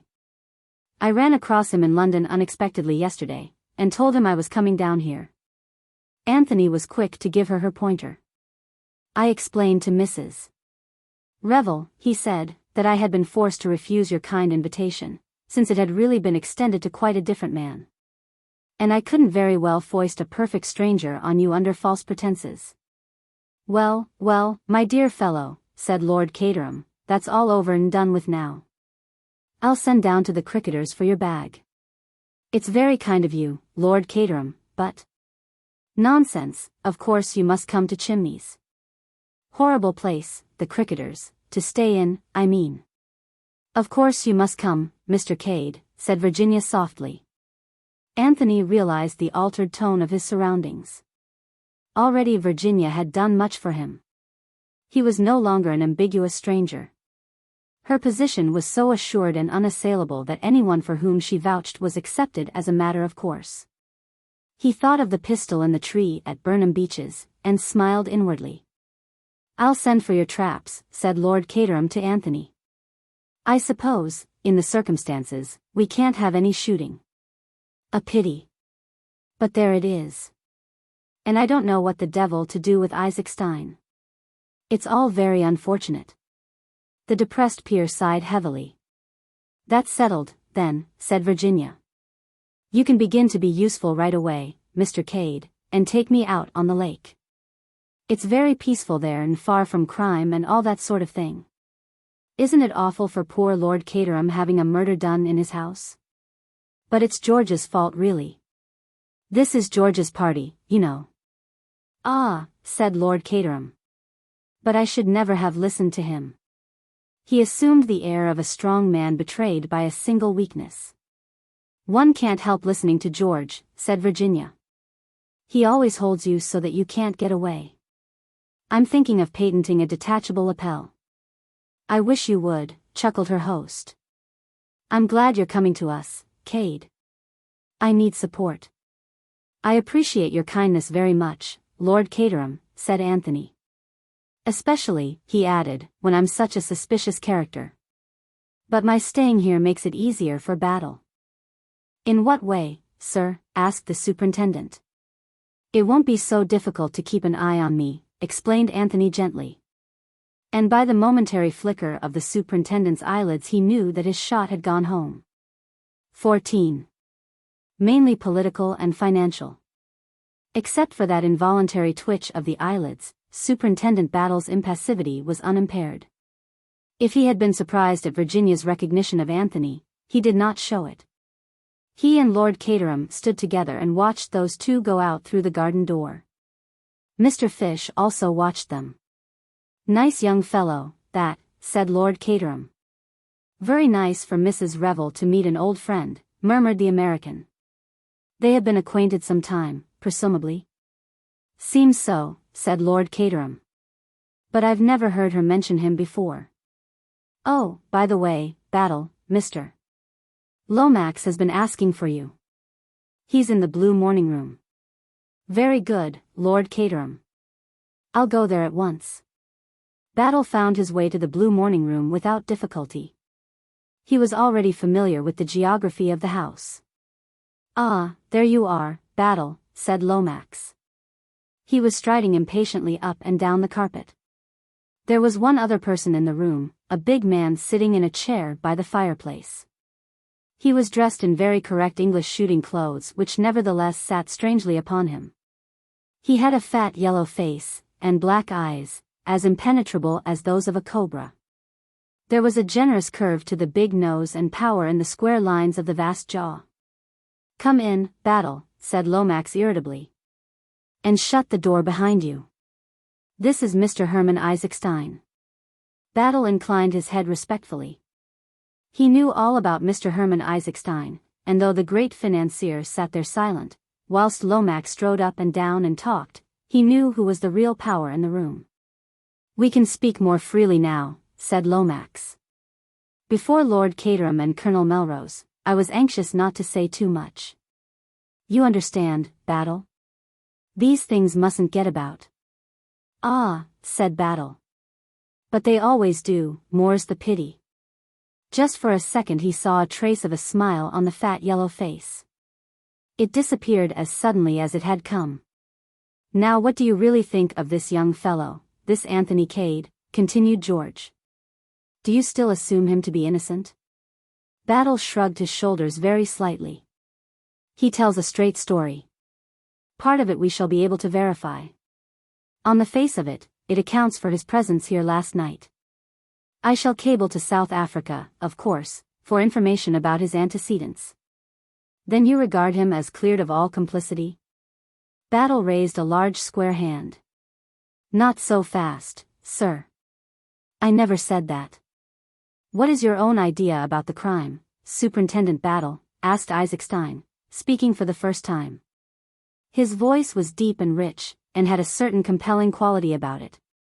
It had stood him in good stead at board meetings in his younger days. It's rather too soon to have ideas, Mr. Isaac Stein. I've not got beyond asking myself the first question. What is that? Oh, it's always the same. Motive. Who benefits by the death of Prince Michael? We've got to answer that before we can get anywhere. The Revolutionary Party of Czechoslovakia, began George.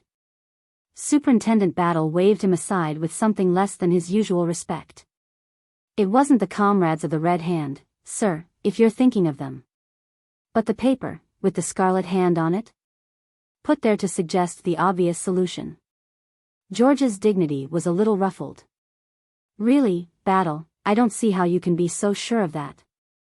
Bless you, Mr. Lomax, we know all about the comrades of the Red Hand. We've had our eye on them ever since Prince Michael landed in England. That sort of thing is the elementary work of the department. They'd never be allowed to get within a mile of him. I agree with Superintendent Battle, said Isaac Stein. We must look elsewhere. You see, sir, said Battle, encouraged by his support, we do know a little about the case.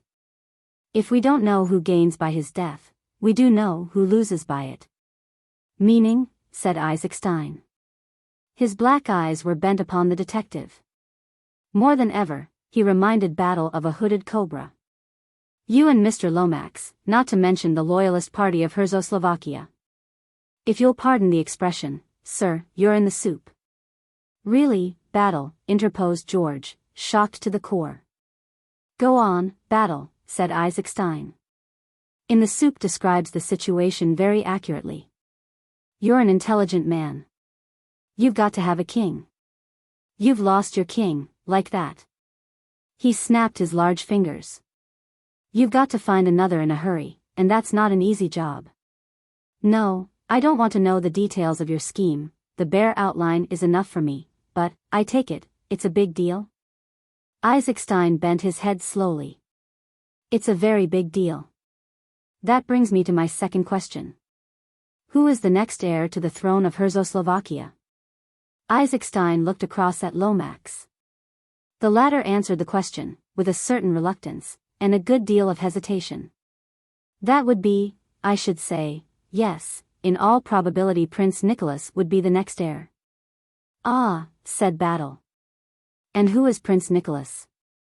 A first cousin of Prince Michael's. Ah, said Battle. I should like to hear all about Prince Nicholas, especially where he is at present. Nothing much is known of him, said Lomax. As a young man, he was most peculiar in his ideas, consorted with socialists and republicans, and acted in a way highly unbecoming to his position. He was sent down from Oxford, I believe, for some wild escapade. There was a rumor of his death 2 years later in the Congo, but it was only a rumor. He turned up a few months ago when news of the royalist reaction got about. Indeed, said Battle. Where did he turn up? In America. America. Battle turned to Isaac Stein with one laconic word. Oil? The financier nodded.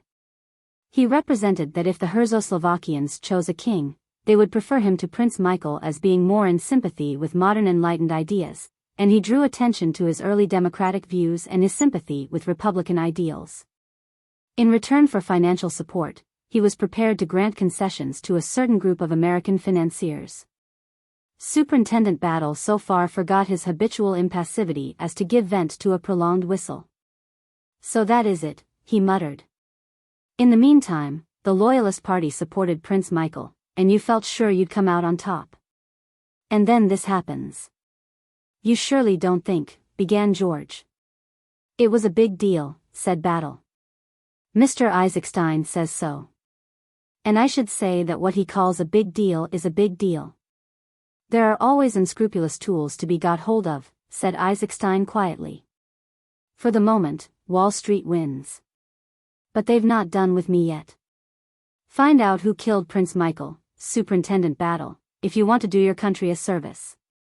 "One thing strikes me as highly suspicious," put in George. "Why did the equerry, Captain Andressy, not come down with the prince yesterday?" "I've inquired into that," said Battle. "It's perfectly simple. He stayed in town to make arrangements with a certain lady, on behalf of Prince Michael, for next weekend. The Baron rather frowned on such things, thinking them injudicious at the present stage of affairs, so His Highness had to go about them in a hole-and-corner manner. He was, if I may say so, inclined to be a rather dissipated young man." "I'm afraid so," said George ponderously. "Yes, I'm afraid so. There's one other point we ought to take into account, I think," said Battle, speaking with a certain amount of hesitation.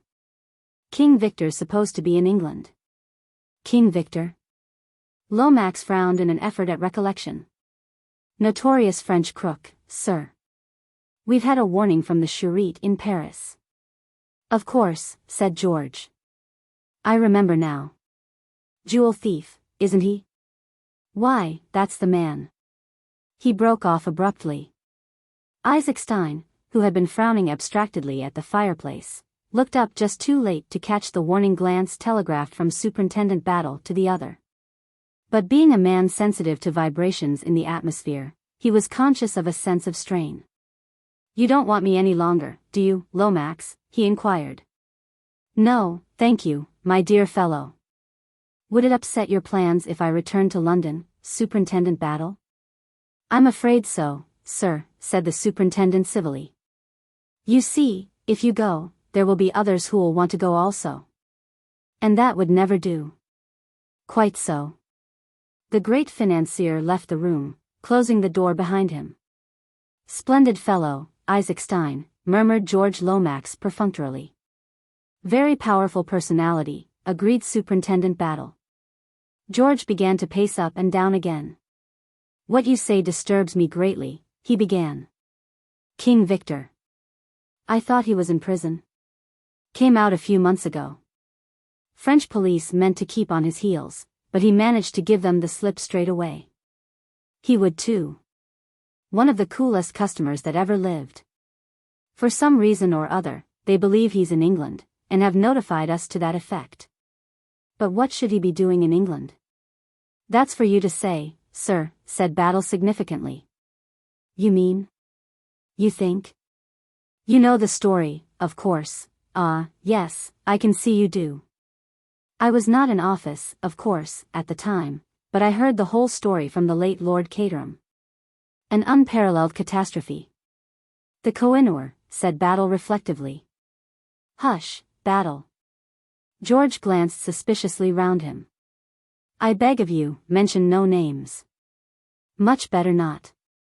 If you must speak of it, call it the K." The superintendent looked wooden again. "You don't connect King Victor with this crime, do you, Battle?"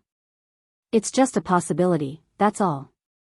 If you'll cast your mind back, sir, you'll remember that there were 4 places where a certain royal visitor might have concealed the jewel. Chimneys was one of them. King Victor was arrested in Paris 3 days after the disappearance, if I may call it that, of the K. It was always hoped that he would someday lead us to the jewel. But Chimneys has been ransacked and overhauled a dozen times." "Yes," said Battle sapiently. "But it's never much good looking when you don't know where to look. Only suppose now, that this King Victor came here to look for the thing, was surprised by Prince Michael, and shot him." "It's possible," said George. A most likely solution of the crime. I wouldn't go as far as that. It's possible, but not much more. Why is that? Because King Victor has never been known to take a life, said Battle seriously. Oh, but a man like that, a dangerous criminal. But Battle shook his head in a dissatisfied manner. Criminals always act true to type, Mr. Lomax. It's surprising. All the same. Yes? I'd rather like to question the prince's servant. I've left him purposely to the last. We'll have him in here, sir, if you don't mind. George signified his assent. The superintendent rang the bell. Treadwell answered it and departed with his instructions. He returned shortly accompanied by a tall fair man with high cheekbones, and very deep-set blue eyes, and an impassivity of countenance which almost rivaled Battle's. Boris Anchaukov? Yes. You were valet to Prince Michael? I was His Highness's valet, yes. The man spoke good English, though with a markedly harsh foreign accent. You know that your master was murdered last night? A deep snarl, like the snarl of a wild beast, was the man's only answer. It alarmed George, who withdrew prudently towards the window. When did you see your master last? His Highness retired to bed at 10:30. I slept, as always, in the anteroom next to him. He must have gone down to the room downstairs by the other door, the door that gave on to the corridor. I did not hear him go. It may be that I was drugged. I have been an unfaithful servant, I slept while my master woke. I am accursed. George gazed at him, fascinated. You loved your master, eh? Said Battle, watching the man closely. Boris's features contracted painfully. He swallowed twice. Then his voice came, harsh with emotion. I say this to you, English policeman, would have died for him. And since he is dead, and I still live, my eyes shall not know sleep, or my heart rest, until I have avenged him. Like a dog will I nose out his murderer, and when I have discovered him, ah! His eyes lit up. Suddenly he drew an immense knife from beneath his coat and brandished it aloft. Not all at once will I kill him, oh, no. First I will slit his nose, and cut off his ears and put out his eyes, and then, into his black heart I will thrust this knife. Swiftly he replaced the knife, and turning, left the room. George Lomax, his eyes always protuberant, but now goggling almost out of his head, stared at the closed door. Pure-bred Herzoslovakian, of course, he muttered. Most uncivilized people. A race of brigands. Superintendent Battle rose alertly to his feet. Either that man's sincere, he remarked, or he's the best bluffer I've ever seen. And, if it's the former, God help Prince Michael's murderer when that human bloodhound gets hold of him. 15. The French Stranger. Virginia and Anthony walked side by side down the path which led to the lake. For some minutes after leaving the house they were silent. It was Virginia who broke the silence at last with a little laugh. Oh, dear, she said, isn't it dreadful? Here I am so bursting with the things I want to tell you, and the things I want to know, that I simply don't know where to begin. First of all, she lowered her voice, what have you done with the body? How awful it sounds, doesn't it? I never dreamt that I should be so steeped in crime. I suppose it's quite a novel sensation for you, agreed Anthony. But not for you? Well, I've never disposed of a corpse before, certainly. Tell me about it. Briefly and succinctly, Anthony ran over the steps he had taken on the previous night. Virginia listened attentively. I think you were very clever, she said approvingly when he had finished. I can pick up the trunk again when I go back to Paddington. The only difficulty that might arise is if you had to give an account of where you were yesterday evening. I can't see that can arise. The body can't have been found until late last night, or possibly this morning. Otherwise there would have been something about it in this morning's papers. And whatever you may imagine from reading detective stories, doctors aren't such magicians that they can tell you exactly how many hours a man has been dead. The exact time of his death will be pretty vague. An alibi for last night would be far more to the point. I know. Lord Caterham was telling me all about it. But the Scotland Yard man is quite convinced of your innocence now, isn't he? Anthony did not reply at once. He doesn't look particularly astute, continued Virginia. I don't know about that, said Anthony slowly. I've an impression that there are no flies on Superintendent Battle. He appears to be convinced of my innocence, but I'm not so sure. He's stumped at present by my apparent lack of motive. Apparent? Cried Virginia. But what possible reason could you have for murdering an unknown foreign count? Anthony darted a sharp glance at her. You were at one time or other in Czechoslovakia, weren't you? He asked. Yes. I was there with my husband, for 2 years, at the embassy. That was just before the assassination of the king and queen. Did you ever run across Prince Michael Abalovich? Michael? Of course I did. Horrid little wretch. He suggested, I remember, that I should marry him morganatically. Did he really? And what did he suggest you should do about your existing husband? Oh, he had a sort of David and Uriah scheme all made out. And how did you respond to this amiable offer? Well, said Virginia, unfortunately one had to be diplomatic. So poor little Michael didn't get it as straight from the shoulder as he might have done. But he retired hurt all the same. Why all this interest about Michael? Something I'm getting at in my own blundering fashion. I take it that you didn't meet the murdered man? No. To put it like a book, he retired to his own apartments immediately on arrival. And of course you haven't seen the body? Virginia, eyeing him with a good deal of interest, shook her head. Could you get to see it, do you think? By means of influence in high places, meaning Lord Caterham, I dare say I could. Why? Is it an order? Good Lord, no, said Anthony, horrified. Have I been as dictatorial as all that? No, it's simply this. Count Stanislaus was the incognito of Prince Michael of Czechoslovakia. Virginia's eyes opened very wide. I see. Suddenly her face broke into its fascinating one-sided smile. I hope you don't suggest that Michael went to his room simply to avoid seeing me? Something of the kind, admitted Anthony. You see, if I'm right in my idea that someone wanted to prevent your coming to Chimneys, the reason seems to lie in your knowing Czechoslovakia. Do you realize that you're the only person here who knew Prince Michael by sight? Do you mean that this man who was murdered was an impostor? Asked Virginia abruptly. That is the possibility that crossed my mind. If you can get Lord Caterham to show you the body, we can clear up that point at once. He was shot at 11:45, said Virginia thoughtfully. The time mentioned on that scrap of paper. The whole thing's horribly mysterious. That reminds me. Is that your window up there? The second from the end over the council chamber? No, my room is in the Elizabethan wing, the other side. Why? Simply because as I walked away last night, after thinking I heard a shot, the light went up in that room. How curious. I don't know who has that room, but I can find out by asking Bundle. Perhaps they heard the shot. If so, they haven't come forward to say so. I understood from Battle that nobody in the house heard the shot fired. It's the only clue of any kind that I've got, and I dare say it's a pretty rotten one, but I mean to follow it up for what it's worth. It's curious, certainly, said Virginia thoughtfully. They had arrived at the boathouse by the lake, and had been leaning against it as they talked. And now for the whole story, said Anthony.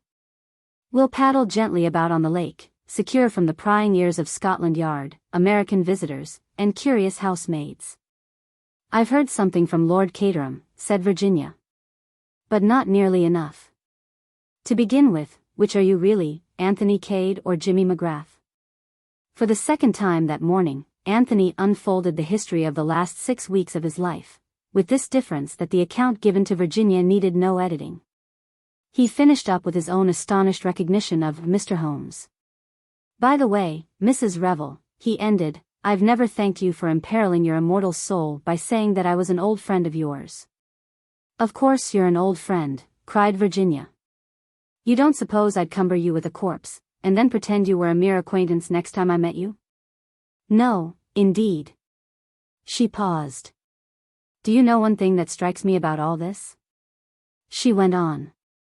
That there's some extra mystery about those memoirs that we haven't fathomed yet. I think you're right, agreed Anthony. There's one thing I'd like you to tell me, he continued. What's that? Why did you seem so surprised when I mentioned the name of Jimmy McGrath to you yesterday at Pont Street? Had you heard it before? I had, Sherlock Holmes. George, my cousin, George Lomax, you know, came to see me the other day, and suggested a lot of frightfully silly things. His idea was that I should come down here and make myself agreeable to this man McGrath and Delilah the memoirs out of him somehow. He didn't put it like that, of course. He talked a lot of nonsense about English gentlewomen, and things like that, but his real meaning was never obscure for a moment.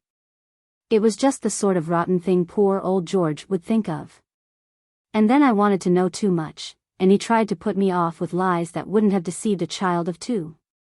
Well, his plan seems to have succeeded, anyhow, observed Anthony. Here am I, the James McGrath he had in mind, and here are you being agreeable to me. But, alas, for poor old George, no memoirs. Now I've got a question for you. When I said I hadn't written those letters, you said you knew I hadn't, you couldn't know any such thing? Oh, yes, I could, said Anthony, smiling. I've got a good working knowledge of psychology. You mean your belief in the sterling worth of my moral character was such that? But Anthony was shaking his head vigorously. Not at all. I don't know anything about your moral character. You might have a lover, and you might write to him. But you'd never lie down to be blackmailed. The Virginia Revel of those letters was scared stiff. You'd have fought. I wonder who the real Virginia Revel is, where she is, I mean. It makes me feel as though I had a double somewhere. Anthony lit a cigarette. You know that one of the letters was written from Chimneys? He asked at last. What? Virginia was clearly startled. When was it written? It wasn't dated. But it's odd, isn't it? I'm perfectly certain no other Virginia Revel has ever stayed at Chimneys. Bundle or Lord Caterham would have said something about the coincidence of the name if she had. Yes. It's rather queer. Do you know, Mrs. Revel, I am beginning to disbelieve profoundly in this other Virginia Revel. She's very elusive, agreed Virginia. Extraordinarily elusive. I am beginning to think that the person who wrote those letters deliberately used your name. But why? Cried Virginia. Why should they do such a thing? Ah, that's just the question. There's the devil of a lot to find out about everything. Who do you really think killed Michael? Asked Virginia suddenly. The comrades of the Red Hand? I suppose they might have done so, said Anthony in a dissatisfied voice. Pointless killing would be rather characteristic of them. Let's get to work, said Virginia. I see Lord Caterham and Bundle strolling together. The first thing to do is to find out definitely whether the dead man is Michael or not. Anthony paddled to shore, and a few moments later they had joined Lord Caterham and his daughter. Lunch is late, said his lordship in a depressed voice.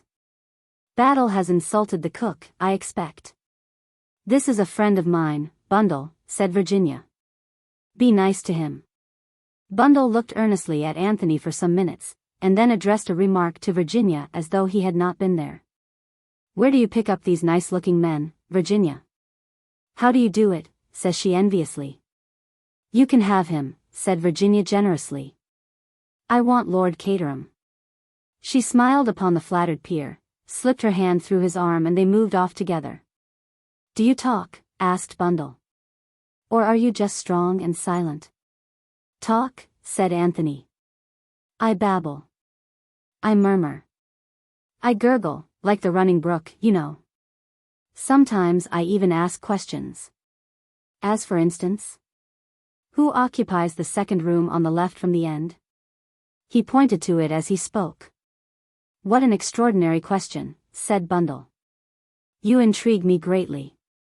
Let me see, yes, that's Mademoiselle Brun's room. The French governess. She endeavors to keep my young sisters in order.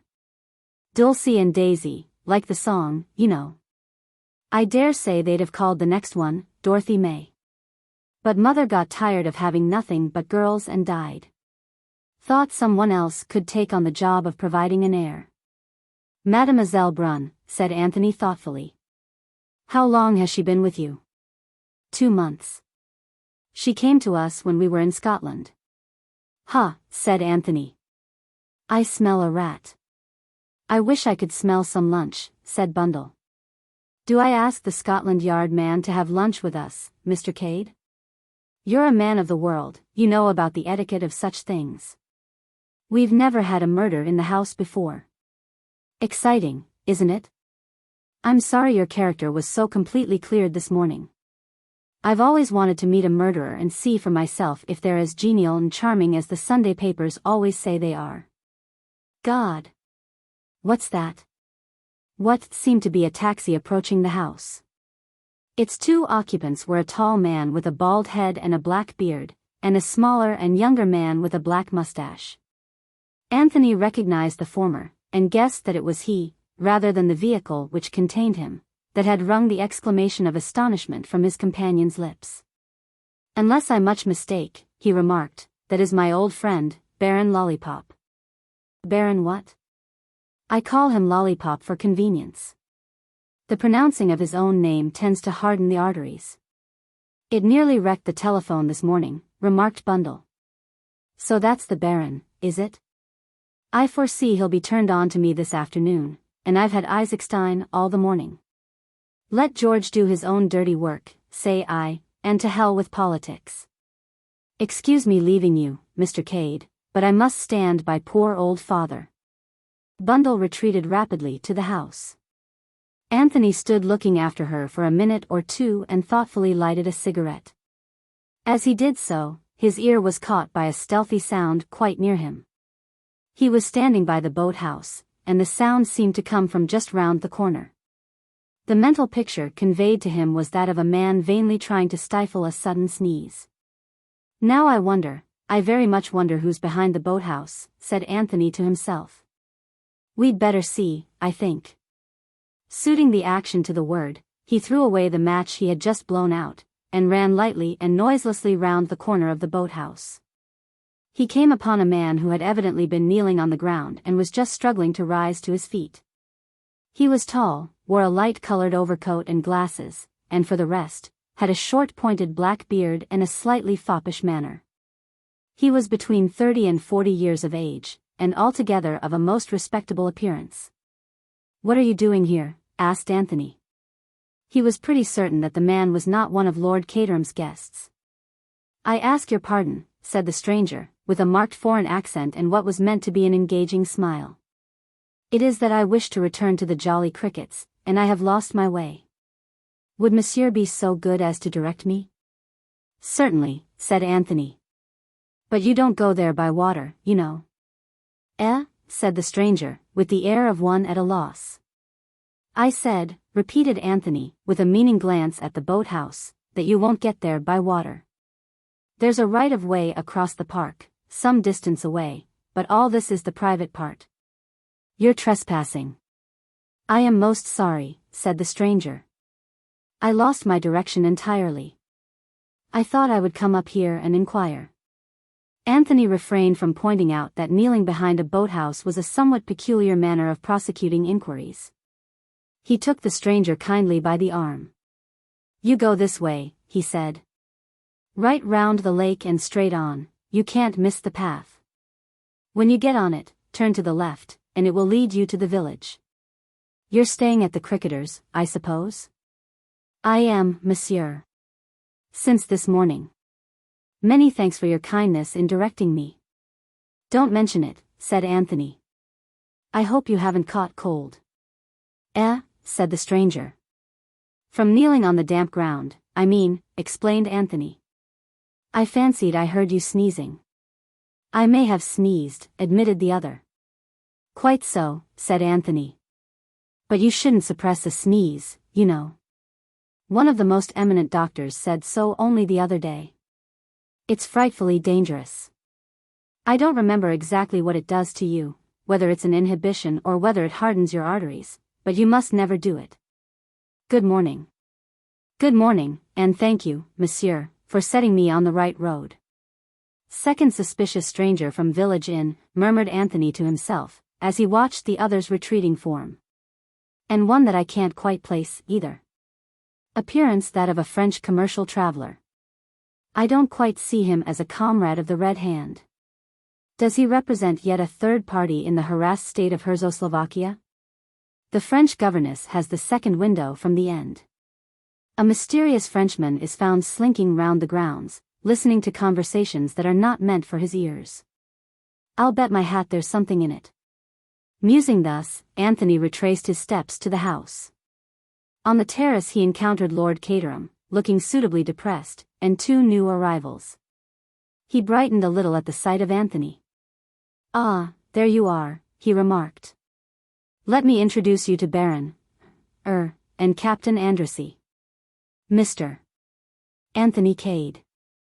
The Baron stared at Anthony with growing suspicion. "Mr. Cade," he said stiffly. "I think not." "A word alone with you, Baron," said Anthony. "I can explain everything." The Baron bowed, and the two men walked down the terrace together. "Baron," said Anthony, "I must throw myself upon your mercy. I have so far strained the honor of an English gentleman as to travel to this country under an assumed name. I represented myself to you as Mr. James McGrath, but you must see for yourself that the deception involved was infinitesimal. You are doubtless acquainted with the works of Shakespeare, and his remarks about the unimportance of the nomenclature of roses? This case is the same. The man you wanted to see was the man in possession of the memoirs. I was that man. As you know only too well, I am no longer in possession of them. A neat trick. Baron, a very neat trick. Who thought of it, you or your principal? His Highness's own idea it was. And for anyone but him to carry it out he would not permit. He did it jolly well, said Anthony, with approval. I never took him for anything but an Englishman. The education of an English gentleman did the prince receive, explained the Baron. The custom of Czechoslovakia it is. No professional could have pinched those papers better, said Anthony. May I ask, without indiscretion, what has become of them? Between gentlemen, began the Baron. You are too kind, Baron, murmured Anthony. I've never been called a gentleman so often as I have in the last 48 hours. I to you say this, I believe them to be burnt. You believe, but you don't know, eh? Is that it? His Highness in his own keeping retained them. His purpose it was to read them and then by the fire to destroy them. I see, said Anthony. All the same, they are not the kind of light literature you'd skim through in half an hour. Among the effects of my martyred master they have not discovered been. It is clear, therefore, that burnt they are. Said Anthony. I wonder. He was silent for a minute or two and then went on. I have asked you these questions, Baron, because, as you may have heard, I myself have been implicated in the crime. I must clear myself absolutely, so that no suspicion attaches to me. Undoubtedly, said the Baron. Your honor demands it.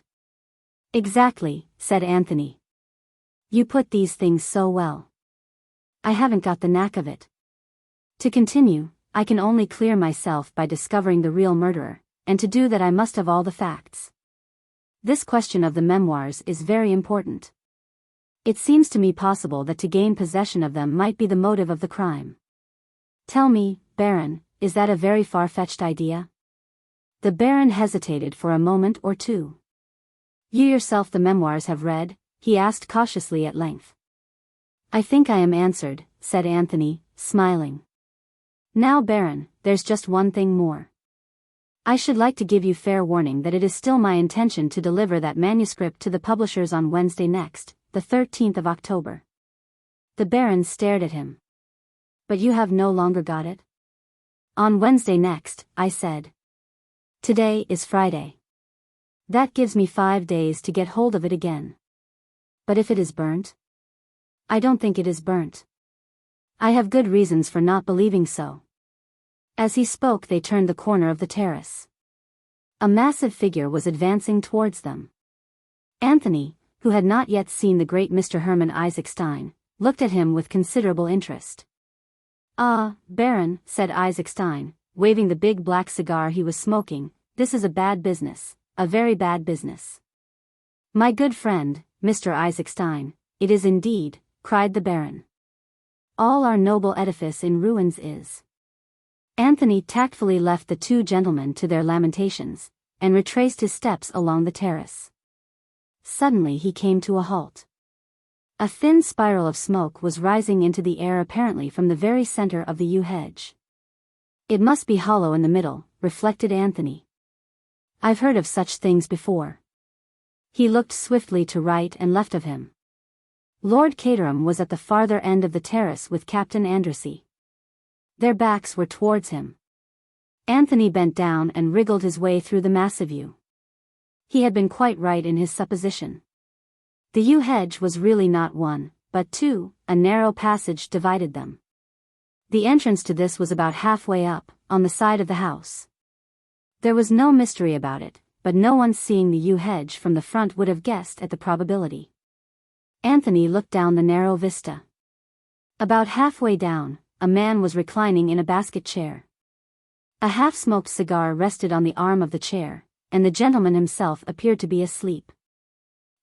Said Anthony to himself. Evidently Mr. Hiram Fish prefers sitting in the shade. 16. Tea in the schoolroom. Anthony regained the terrace with the feeling uppermost in his mind that the only safe place for private conversations was the middle of the lake. The resonant boom of a gong sounded from the house, and Treadwell appeared in a stately fashion from a side door. "Luncheon is served, my lord." "Ah," said Lord Caterham, brisking up a little. "Lunch." At that moment 2 children burst out of the house.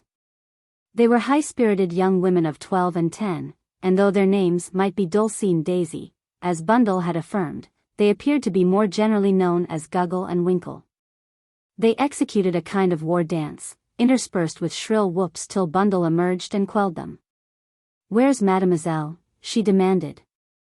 "She's got the migraine, the migraine, the migraine," chanted Winkle. "Hurrah," said Guggle, joining in. Lord Caterham had succeeded in shepherding most of his guests into the house. Now he laid a restraining hand on Anthony's arm. "Come to my study," he breathed. "I've got something rather special there." Slinking down the hall, far more like a thief than like the master of the house, Lord Caterham gained the shelter of his sanctum. Here he unlocked a cupboard and produced various bottles. "Talking to foreigners always makes me so thirsty," he explained apologetically. "I don't know why it is." There was a knock on the door, and Virginia popped her head round the corner of it. "Got a special cocktail for me?" she demanded. "Of course," said Lord Caterham hospitably. "Come in." The next few minutes were taken up with serious rites. "I needed that," said Lord Caterham with a sigh, as he replaced his glass on the table.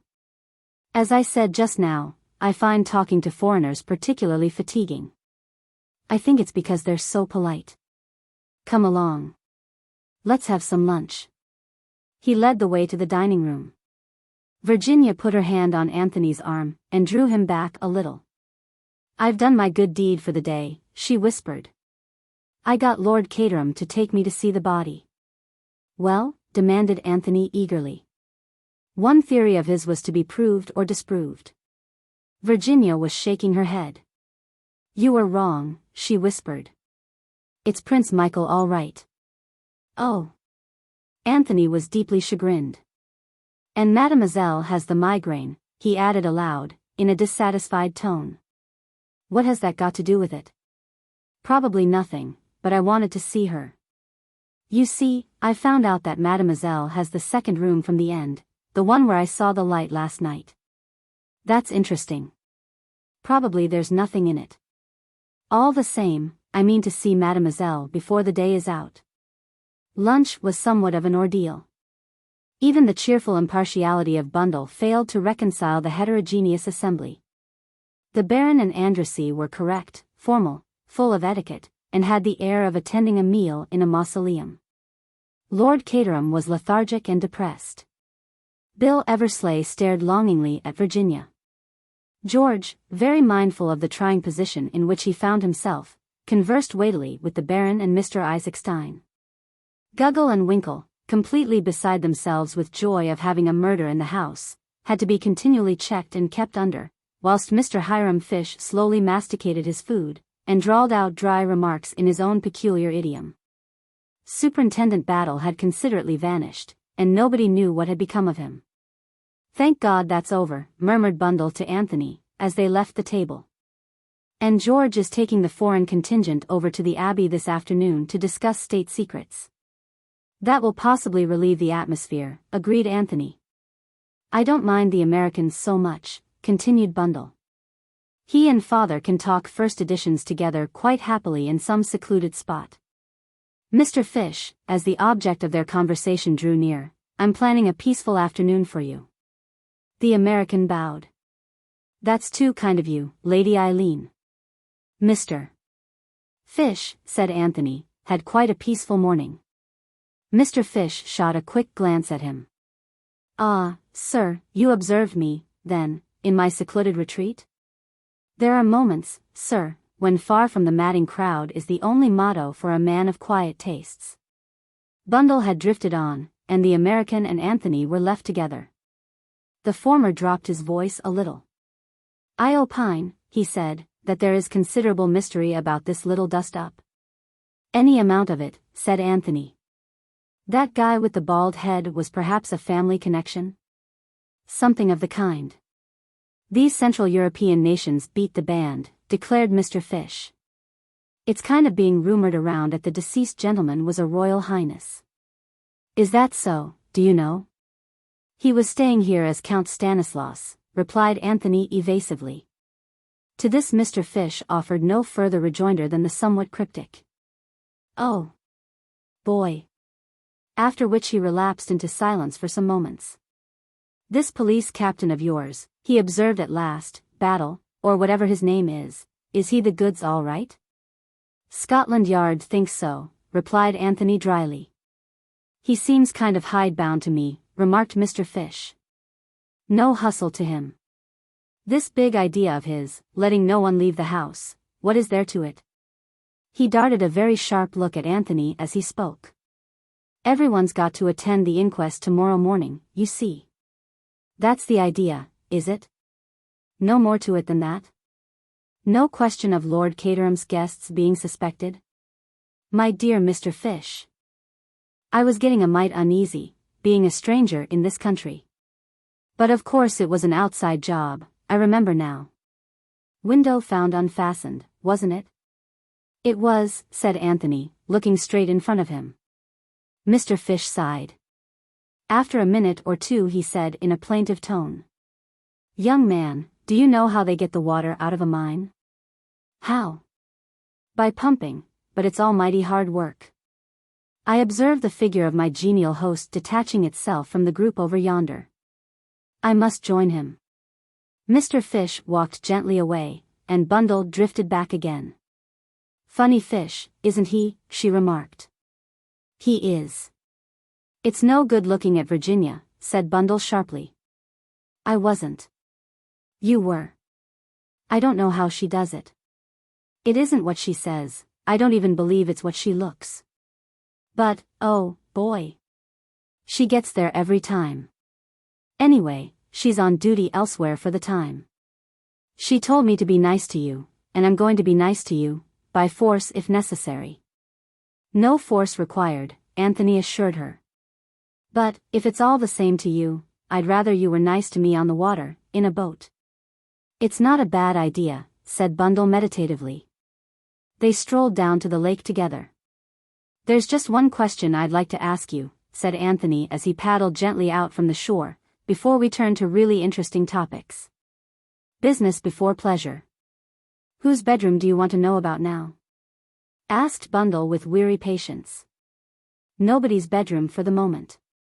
But I would like to know where you got your French governess from." "The man's bewitched," said Bundle. "I got her from an agency, and I pay her £100 a year, and her Christian name is Genevieve.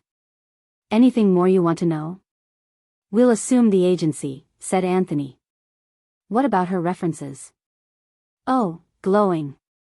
She'd lived for 10 years with the Countess of Whatnot. Whatnot being? The Comtesses de Breteuil, Chateau de Breteuil, didn't. You didn't actually see the Comtesse yourself? It was all done by letter? Exactly. Said Anthony. You intrigue me, said Bundle. You intrigue me enormously. Is it love or crime? Probably sheer idiocy on my part. Let's forget it. Let's forget it, said he negligently, having extracted all the information he wants. Mr. Cade, who do you suspect? I rather suspect Virginia as being the most unlikely person. Or possibly Bill. What about you? Member of the aristocracy joins in secret the comrades of the Red Hand. It would create a sensation, all right. Anthony laughed. He liked Bundle, though he was a little afraid of the shrewd penetration of her sharp gray eyes. You must be proud of all this, he said suddenly, waving his hand towards the great house in the distance. Bundle screwed up her eyes and tilted her head on one side. Yes, it means something, I suppose. But one's too used to it. Anyway, we're not here very much, too deadly dull. We've been at Cowes and Deauville all the summer after town, and then up to Scotland. Chimneys has been swathed in dust sheets for about 5 months. Once a week they take the dust sheets off and Charzabanks full of tourists come and gape, and listen to Treadwell. On your right is the portrait of the 4th Marchioness of Caterham, painted by Sir Joshua Reynolds, etc.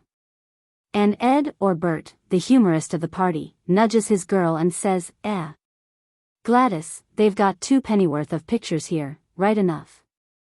And then they go and look at more pictures and yawn and shuffle their feet and wish it was time to go home. Yet history has been made here once or twice, by all accounts. You've been listening to George, said Bundle sharply.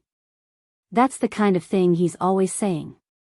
But Anthony had raised himself on his elbow, and was staring at the shore. Is that a third suspicious stranger I see standing disconsolately by the boathouse? Or is it one of the house party? Bundle lifted her head from the scarlet cushion. It's Bill, she said. He seems to be looking for something. He's probably looking for me, said Bundle, without enthusiasm. Shall we row quickly in the opposite direction? That's quite the right answer, but it should be delivered with more enthusiasm. I shall row with double vigor after that rebuke. Not at all, said Bundle. I have my pride. Row me to where that young ass is waiting. Somebody's got to look after him, I suppose. Virginia must have given him the slip. One of these days, inconceivable as it seems, I might want to marry George, so I might as well practice being one of our well-known political hostesses. Anthony pulled obediently towards the shore. And what's to become of me, I should like to know, he complained. I refuse to be the unwanted third. Is that the children I see in the distance? Yes. Be careful, or they'll rope you in. I'm rather fond of children, said Anthony. I might teach them some nice quiet intellectual game. Well, don't say I didn't warn you. Having relinquished Bundle to the care of her gallant captain, Anthony strolled off to where various shrill cries disturbed the peace of the afternoon. He was received with acclamation. Are you any good at playing Red Indians? Asked Guggle sternly. Rather, said Anthony. You should hear the noise I make when I'm being scalped. Like this. He illustrated. Not so bad, said Winkle grudgingly. Now do the scalpers yell. Anthony obliged with a blood-curdling noise. In another minute the game of Red Indians was in full swing. About an hour later, Anthony wiped his forehead, and ventured to inquire after Mademoiselle's migraine. He was pleased to hear that that lady had entirely recovered. So popular had he become that he was urgently invited to come and have tea in the schoolroom. And then you can tell us about the man you saw hung, urged Guggle. Did you say you'd got a bit of the rope with you? Asked Winkle. It's in my suitcase, said Anthony solemnly. You shall each have a piece of it. Winkle immediately let out a wild Indian yell of satisfaction. We'll have to go and get washed, I suppose, said Guggle gloomily. You will come to tea, won't you?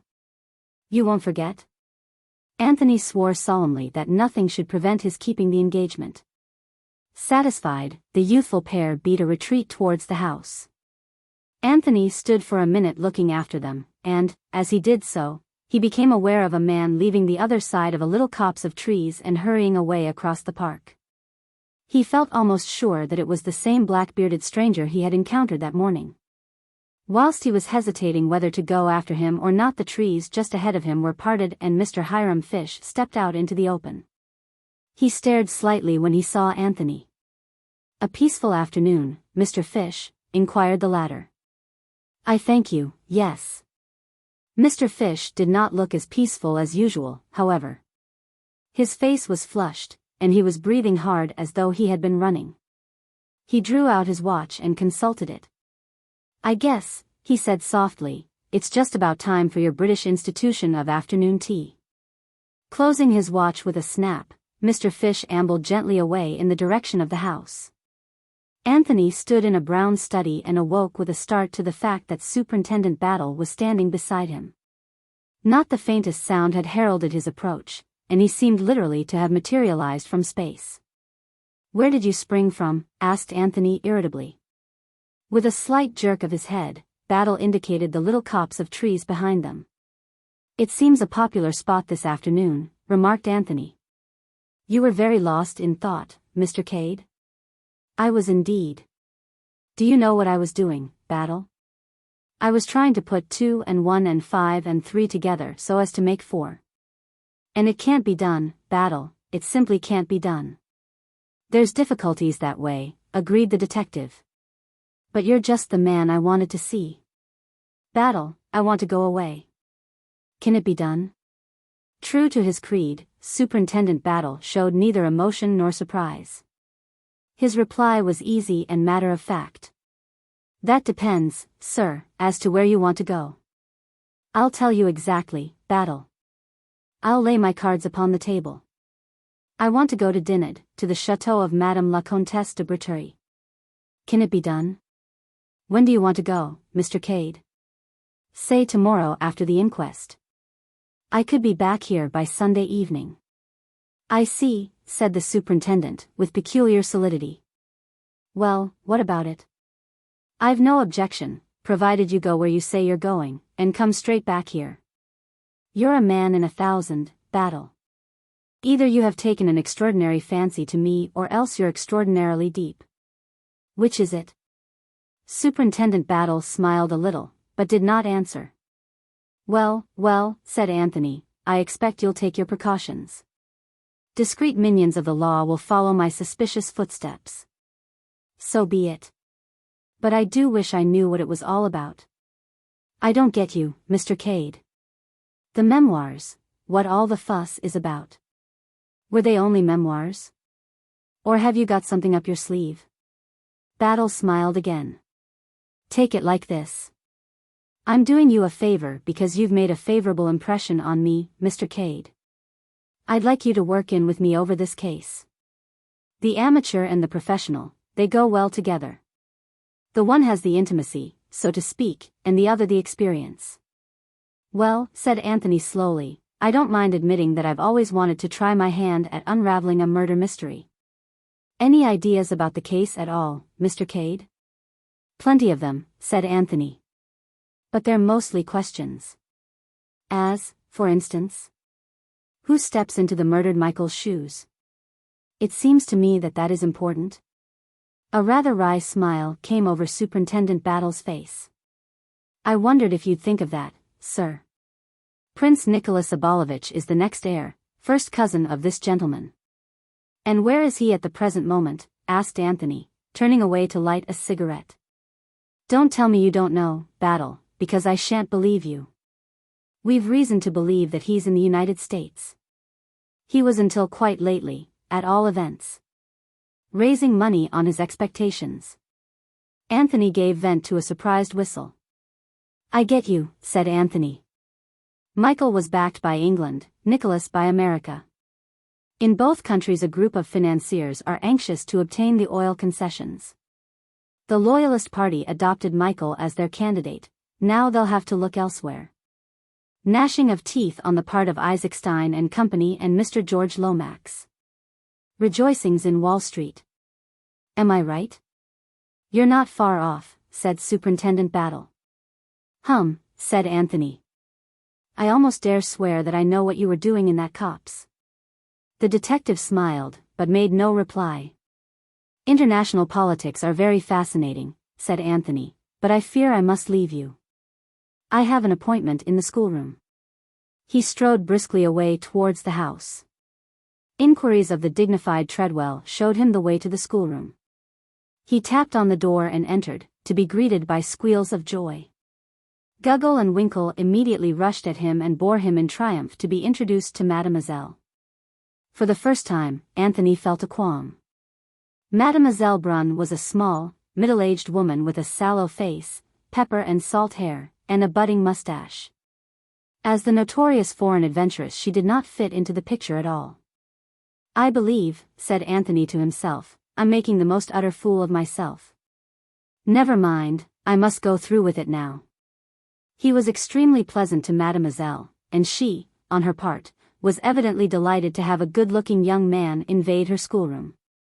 The meal was a great success. But that evening, alone in the charming bedchamber that had been allotted to him, Anthony shook his head several times. I'm wrong, he said to himself. For the second time, I'm wrong. Somehow or other, I can't get the hang of this thing. He stopped in his pacing of the floor. What the devil, began Anthony.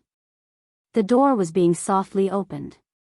In another minute a man had slipped into the room, and stood deferentially by the door.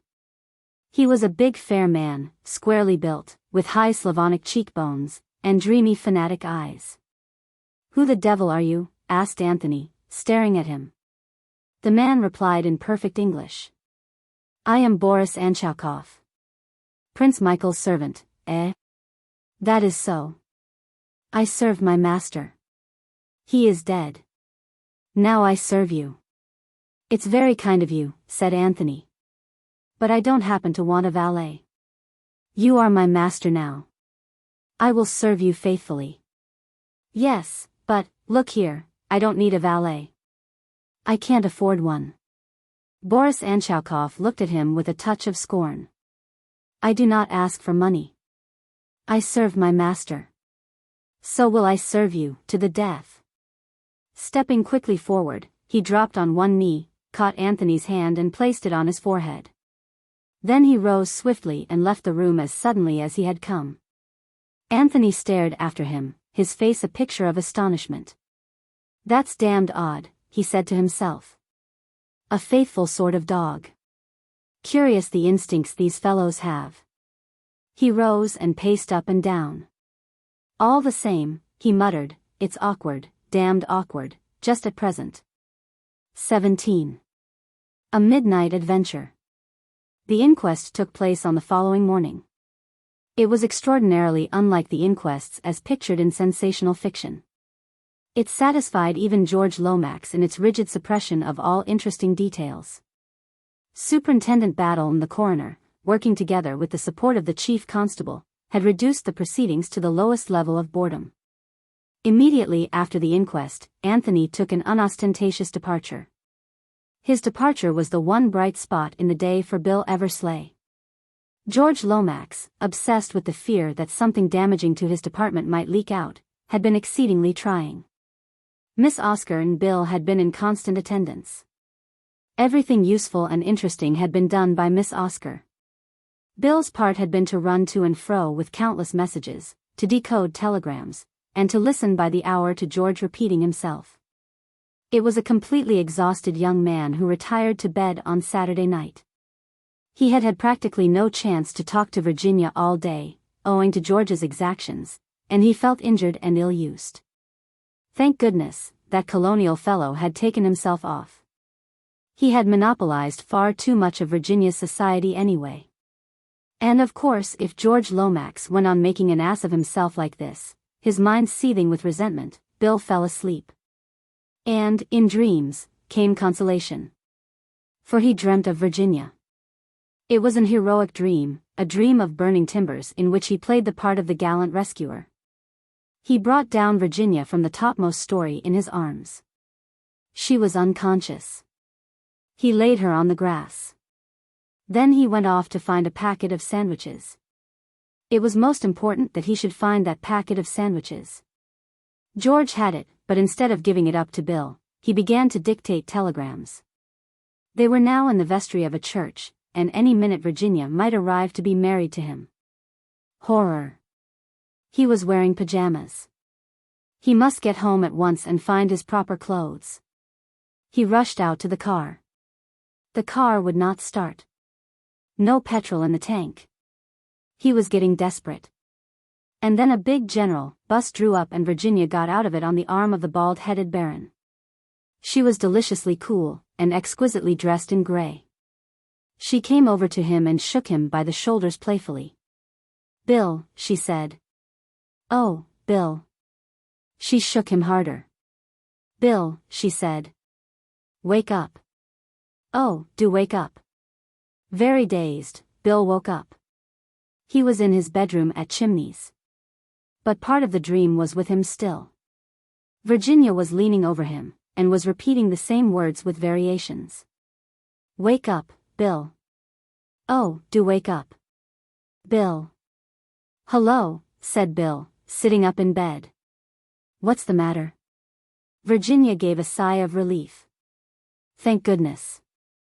I thought you'd never wake up. I've been shaking you and shaking you. Are you properly awake now?" "I think so," said Bill doubtfully. "You great lump," said Virginia. "The trouble I've had. My arms are aching." "These insults are uncalled for," said Bill, with dignity. "Let me say, Virginia, that I consider your conduct most unbecoming. Not at all that of a pure young widow. Don't be an idiot, Bill. Things are happening." "What kind of things?" "Queer things. In the council chamber. I thought I heard a door bang somewhere, and I came down to see. And then saw a light in the council chamber. I crept along the passage, and peeped through the crack of the door. I couldn't see much, but what I could see was so extraordinary that I felt I must see more. And then, all of a sudden, I felt that I should like a nice, big, strong man with me. And you were the nicest and biggest and strongest man I could think of, so I came in and tried to wake you up quietly. But I'd been ages doing it." "I see," said Bill. "And what do you want me to do now? Get up and tackle the burglars?" Virginia wrinkled her brows. "I'm not sure that they are burglars. Bill, it's very queer, but don't let's waste time talking. Get up." Bill slipped obediently out of bed. "Wait while I don a pair of boots, the big ones with nails in them. However big and strong I am, I'm not going to tackle hardened criminals with bare feet." "I like your pajamas, Bill," said Virginia dreamily. "Brightness without vulgarity." "While we're on the subject," remarked Bill, reaching for his second boot, "I like that thingamabob of yours. It's a pretty shade of green. What do you call it? It's not just a dressing gown, is it?" "It's a negligee," said Virginia. "I'm glad you've led such a pure life, Bill." "I haven't," said Bill indignantly. "You've just betrayed the fact. You're very nice, Bill, and I like you. I dare say that tomorrow morning, say about 10 o'clock, a good safe hour for not unduly exciting the emotions, I might even kiss you." "I always think these things are best carried out on the spur of the moment," suggested Bill. "We've other fish to fry," said Virginia. "If you don't want to put on a gas mask and a shirt of chain mail, shall we start?" "I'm ready," said Bill. He wriggled into a lurid silk dressing gown, and picked up a poker. The orthodox weapon, he observed. "Come on," said Virginia, "and don't make a noise." They crept out of the room and along the corridor, and then down the wide double staircase. Virginia frowned as they reached the bottom of it. "Those boots of yours aren't exactly domes of silence, are they, Bill?" Nails will be nails, said Bill. I'm doing my best. You'll have to take them off, said Virginia firmly. Bill groaned. You can carry them in your hand. I want to see if you can make out what's going on in the council chamber. Bill, it's awfully mysterious. Why should burglars take a man in armor to pieces? Well, I suppose they can't take him away whole very well. They disarticulate him, and pack him neatly. Virginia shook her head, dissatisfied. What should they want to steal a moldy old suit of armor for? Why, Chimneys is full of treasures that are much easier to take away. Bill shook his head. How many of them are there? He asked, taking a firmer grip of his poker. I couldn't see properly. You know what a keyhole is. And they only had a flashlight. I expect they've gone by now, said Bill hopefully. He sat down on the bottom stair and drew off his boots. Then, holding them in his hand, he crept along the passage that led to the council chamber, Virginia close behind him. They halted outside the massive oak door. All was silent within, but suddenly Virginia pressed his arm, and he nodded. A bright light had shone for a minute through the keyhole. Bill went down on his knees, and applied his eye to the orifice. What he saw was confusing in the extreme. The scene of the drama that was being enacted inside was evidently just to the left, out of his line of vision. A subdued chink every now and then seemed to point to the fact that the invaders were still dealing with the figure in armor. There were two of these, Bill remembered. They stood together by the wall just under the Holbein portrait. The light of the electric torch was evidently being directed upon the operations in progress. It left the rest of the room nearly in darkness. Once a figure flitted across Bill's line of vision, but there was not sufficient light to distinguish anything about it. It might have been that of a man or a woman. In a minute or two it flitted back again, and then the subdued chinking sounded again. Presently there came a new sound, a faint tap-tap as of knuckles on wood. Bill sat back on his heels suddenly. What is it? Whispered Virginia. Nothing. It's no good going on like this. We can't see anything, and we can't guess what they're up to. I must go in and tackle them. He drew on his boots and stood up. Now, Virginia, listen to me. We'll open the door as softly as possible. You know where the switch of the electric light is? Yes, just by the door. I don't think there are more than two of them. There may be only one. I want to get well into the room. Then, when I say, go, I want you to switch on the lights. Do you understand? Perfectly. And don't scream or faint or anything. I won't let anyone hurt you. My hero, murmured Virginia. Bill peered at her suspiciously through the darkness. He heard a faint sound which might have been either a sob or a laugh. Then he grasped the poker firmly and rose to his feet. He felt that he was fully alive to the situation. Very softly he turned the handle of the door. It yielded and swung gently inwards. Bill felt Virginia close beside him. Together they moved noiselessly into the room. At the farther end of the room, the torch was playing upon the Holbein picture. Silhouetted against it was the figure of a man, standing on a chair and gently tapping on the paneling. His back, of course, was to them, and he merely loomed up as a monstrous shadow. What more they might have seen cannot be told, for at that moment Bill's nails squeaked upon the parquet floor. The man swung round, directing the powerful torch full upon them and almost dazzling them with the sudden glare. Bill did not hesitate. Go, he roared to Virginia, and sprang for his man, as she obediently pressed down the switch of the electric lights. The big chandelier should have been flooded with light, but, instead, all that happened was the click of the switch. The room remained in darkness. Virginia heard Bill curse freely. The next minute the air was filled with panting, scuffling sounds. The torch had fallen to the ground and extinguished itself in the fall. There was the sound of a desperate struggle going on in the darkness, but as to who was getting the better of it, and indeed as to who was taking part in it, Virginia had no idea. Had there been anyone else in the room besides the man who was tapping the paneling? There might have been. Their glimpse had been only a momentary one. Virginia felt paralyzed. She hardly knew what to do. She dared not try and join in the struggle. To do so might hamper and not aid Bill. Her one idea was to stay in the doorway, so that anyone trying to escape should not leave the room that way. At the same time, she disobeyed Bill's express instructions and screamed loudly and repeatedly for help. She heard doors opening upstairs, and a sudden gleam of light from the hall and the big staircase. If only Bill could hold his man until help came. But at that minute there was a final terrific upheaval. They must have crashed into one of the figures in armor, for it fell to the ground with a deafening noise. Virginia saw dimly a figure springing for the window, and at the same time heard Bill cursing and disengaging himself from fragments of armor. For the first time, she left her post, and rushed wildly for the figure at the window. But the window was already unlatched. The intruder had no need to stop and fumble for it. He sprang out and raced away down the terrace and round the corner of the house. Virginia raced after him. She was young and athletic, and she turned the corner of the terrace not many seconds after her quarry. But there she ran headlong into the arms of a man who was emerging from a small side door.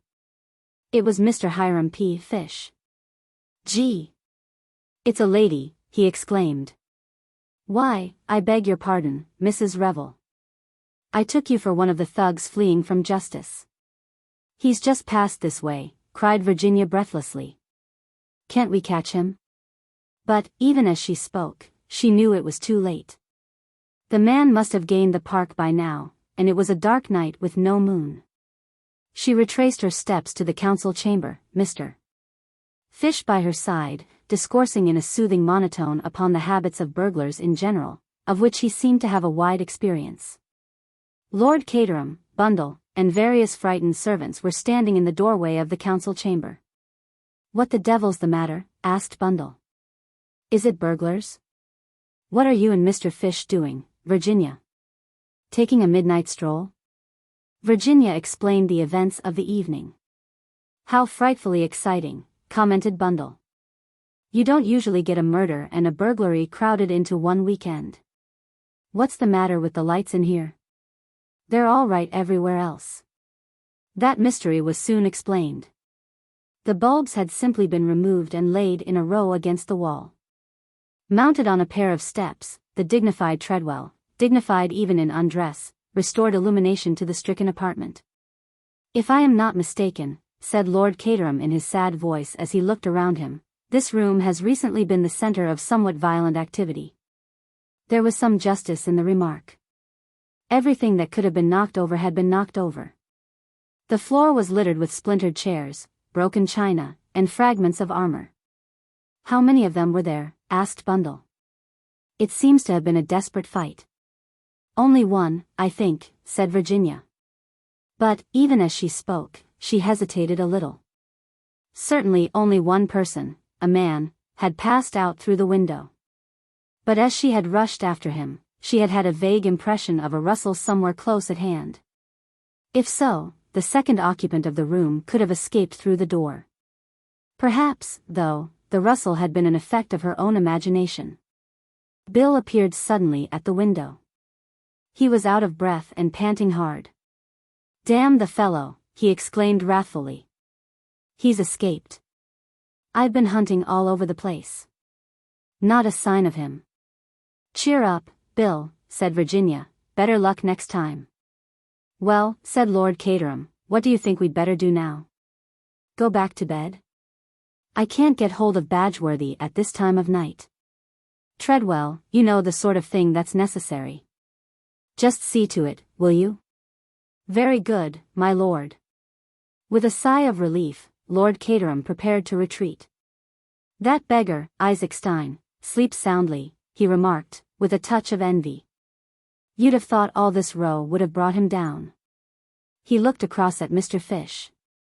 "You found time to dress, I see," he added. "I flung on a few articles of clothing, yes," admitted the American. "Very sensible of you," said Lord Caterham. "Damn chilly things, pajamas." He yawned. In a rather depressed mood, the house party retired to bed. 18. Second Midnight Adventure. The first person that Anthony saw as he alighted from his train on the following afternoon was Superintendent Battle. His face broke into a smile. "I've returned according to contract," he remarked. "Did you come down here to assure yourself of the fact?" Battle shook his head. "I wasn't worrying about that, Mr. Cade. I happen to be going to London, that's all." "You have such a trustful nature, Battle." "Do you think so, sir?" "No. I think you're deep, very deep. Still waters, you know, and all that sort of thing." "So you're going to London?" "I am, Mr. Cade." "I wonder why." The detective did not reply. "You're so chatty," remarked Anthony. "That's what I like about you." A far-off twinkle showed in Battle's eyes. "What about your own little job, Mr. Cade?" he inquired. "How did that go off?" "I've drawn blank, Battle. For the second time I've been proved hopelessly wrong. Galling, isn't it?" "What was the idea, sir, if I may ask?" "I suspected the French governess, Battle. A. Upon the grounds of her being the most unlikely person, according to the canons of the best fiction. B. Because there was a light in her room on the night of the tragedy. That wasn't much to go upon." "You are quite right. It was not. But I discovered that she had only been here a short time, and I also found a suspicious Frenchman spying round the place." "You know all about him, I suppose?" "You mean the man who calls himself M. Shells? Staying at the Cricketers? A traveler in silk." "That's it, is it? What about him? What does Scotland Yard think?" "His actions have been suspicious," said Superintendent Battle expressionlessly. "Very suspicious, I should say." "Well, I put two and two together. French governess in the house, French stranger outside. I decided that they were in league together, and I hurried off to interview the lady with whom Mademoiselle Brun had lived for the last 10 years. I was fully prepared to find that she had never heard of any such person as Mademoiselle Brun, but I was wrong, Battle. Mademoiselle is the genuine article." Battle nodded. "I must admit," said Anthony, "that as soon as I spoke to her I had an uneasy conviction that I was barking up the wrong tree. She seemed so absolutely the governess." Again Battle nodded. "All the same, Mr. Cade, you can't always go by that. Women especially can do a lot with makeup. I've seen quite a pretty girl with the color of her hair altered, a sallow complexion stain, slightly reddened eyelids and, most efficacious of all, dowdy clothes. Who would fail to be identified by 9 people out of 10 who had seen her in her former character. Men haven't got quite the same pull. You can do something with the eyebrows, and of course different sets of false teeth alter the whole expression. But there are always the ears. There's an extraordinary lot of character in ears, Mr. Cade." "Don't look so hard at mine, Battle," complained Anthony. "You make me quite nervous." "I'm not talking of false beard and grease paint," continued the superintendent. "That's only for books. No, there are very few men who can escape identification and put it over on you. In fact, there's only one man I know who has a positive genius for impersonation. King Victor. Ever heard of King Victor, Mr. Cade?" There was something so sharp and sudden about the way the detective put the question that Anthony half checked the words that were rising to his lips. "King Victor," he said reflectively instead. "Somehow, I seem to have heard the name. One of the most celebrated jewel thieves in the world. Irish father, French mother. Can speak 5 languages at least. He's been serving a sentence, but his time was up a few months ago." "Really? And where is he supposed to be now?" "Well, Mr. Cade, that's what we'd rather like to know." "The plot thickens," said Anthony lightly. "No chance of his turning up here, is there? But I suppose he wouldn't be interested in political memoirs, only in jewels." "There's no saying," said Superintendent Battle. "For all we know, he may be here already." "Disguised as the second footman?" "Splendid. You'll recognize him by his ears and cover yourself with glory. Quite fond of your little joke, aren't you, Mr. Cade? By the way, what do you think of that curious business at Staines? Staines, said Anthony. What's been happening at Staines? It was in Saturday's papers. I thought you might have seen about it. Man found by the roadside shot. A foreigner. It was in the papers again today, of course. I did see something about it, said Anthony carelessly. Not suicide, apparently. No. There was no weapon. As yet the man hasn't been identified. You seem very interested, said Anthony, smiling. No connection with Prince Michael's death, is there? His hand was quite steady. So were his eyes. Was it his fancy that Superintendent Battle was looking at him with peculiar intentness? Seems to be quite an epidemic of that sort of thing, said Battle. But, well, I dare say there's nothing in it. He turned away, beckoning to a porter as the London train came thundering in. Anthony drew a faint sigh of relief. He strolled across the park in an unusually thoughtful mood. He purposely chose to approach the house from the same direction as that from which he had come on the fateful Thursday night. And as he drew near to it he looked up at the windows, cudgelling his brains to make sure of the one where he had seen the light. Was he quite sure that it was the second from the end? And, doing so, he made a discovery. There was an angle at the corner of the house in which was a window set farther back. Standing on one spot, you counted this window as the first, and the first one built out over the council chamber as the second, but move a few yards to the right and the part built out over the council chamber appeared to be the end of the house. The first window was invisible, and the two windows of the rooms over the council chamber would have appeared the first and second from the end. Where exactly had he been standing when he had seen the light flash up? Anthony found the question very hard to determine. A matter of a yard or so made all the difference. But one point was made abundantly clear. It was quite possible that he had been mistaken in describing the light as occurring in the second room from the end. It might equally well have been the third. Now who occupied the third room? Anthony was determined to find that out as soon as possible. Fortune favored him.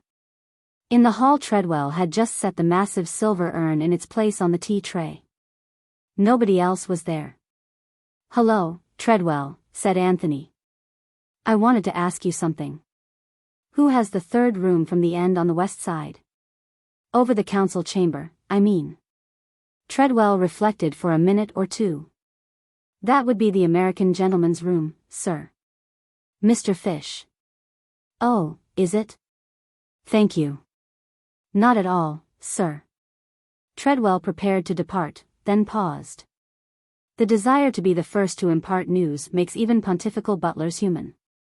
"Perhaps you have heard, sir, of what occurred last night?" "Not a word," said Anthony. "What did occur last night?" "An attempt at robbery, sir." "Not really? Was anything taken?" "No, sir. The thieves were dismantling the suits of armor in the council chamber when they were surprised and forced to flee. Unfortunately they got clear away." "That's very extraordinary," said Anthony. "The council chamber again. Did they break in that way?" "It is supposed, sir, that they forced the window." Satisfied with the interest his information had aroused, Treadwell resumed his retreat, but brought up short with a dignified apology. "I beg your pardon, sir. I didn't hear you come in, and I didn't know you were standing just behind me." Mr. Isaac Stein, who had been the victim of the impact, waved his hand in a friendly fashion. "No harm done, my good fellow. I assure you no harm done." Treadwell retired looking contemptuous, and Isaac Stein came forward and dropped into an easy chair. "Hello, Cade, so you're back again. Been hearing all about last night's little show?" "Yes," said Anthony. "Rather an exciting weekend, isn't it?" "I should imagine that last night was the work of local men," said Isaac Stein. "It seems a clumsy, amateurish affair." "Is there anyone about here who collects armor?" asked Anthony. "It seems a curious thing to select." "Very curious," agreed Mr. Isaac Stein. He paused a minute, and then said slowly, "The whole position here is very unfortunate." There was something almost menacing in his tone. I don't quite understand, said Anthony. Why are we all being kept here in this way? The inquest was over yesterday. The prince's body will be removed to London, where it is being given out that he died of heart failure. And still nobody is allowed to leave the house. Mr. Lomax knows no more than I do. He refers me to Superintendent Battle. Superintendent Battle has something up his sleeve, said Anthony thoughtfully. And it seems the essence of his plan that nobody should leave. But, excuse me, Mr. Cade, you have been away. With a string tied to my leg. I've no doubt that I was shadowed the whole time. I shouldn't have been given a chance of disposing of the revolver or anything of that kind. Ah, the revolver, said Isaacstein thoughtfully. That has not yet been found, I think. Not yet. Possibly thrown into the lake in passing. Very possibly. Where is Superintendent Battle? I have not seen him this afternoon. He's gone to London. I met him at the station. Gone to London? Really? Did he say when he would be back? Early tomorrow, so I understood. Virginia came in with Lord Caterham and Mr. Fish. She smiled a welcome at Anthony. So you're back, Mr. Cade. Have you heard all about our adventures last night? Why, truly, Mr. Cade, said Hiram Fish. It was a night of strenuous excitement. Did you hear that I mistook Mrs. Revel for one of the thugs? And in the meantime, said Anthony, the thug? Got clear away, said Mr. Fish mournfully. Do pour out, said Lord Caterham to Virginia. I don't know where Bundle is. Virginia officiated. Then she came and sat down near Anthony. Come to the boathouse after tea, she said in a low voice. Bill and I have got a lot to tell you. Then she joined lightly in the general conversation. The meeting at the boathouse was duly held. Virginia and Bill were bubbling over with their news. They agreed that a boat in the middle of the lake was the only safe place for confidential conversation. Having paddled out a sufficient distance, the full story of last night's adventure was related to Anthony. Bill looked a little sulky. He wished Virginia would not insist on bringing this colonial fellow into it. It's very odd, said Anthony, when the story was finished. What do you make of it? He asked Virginia. I think they were looking for something, she returned promptly. The burglar idea is absurd. They thought the something, whatever it was, might be concealed in the suits of armor, that's clear enough. But why tap the paneling? That looks more as though they were looking for a secret staircase, or something of that kind. There's a priest's hole at Chimneys, I know, said Virginia. And I believe there's a secret staircase as well. Lord Caterham would tell us all about it. What I want to know is, what can they have been looking for? It can't be the memoirs, said Anthony. They're a great bulky package. It must have been something small. George knows, I expect, said Virginia.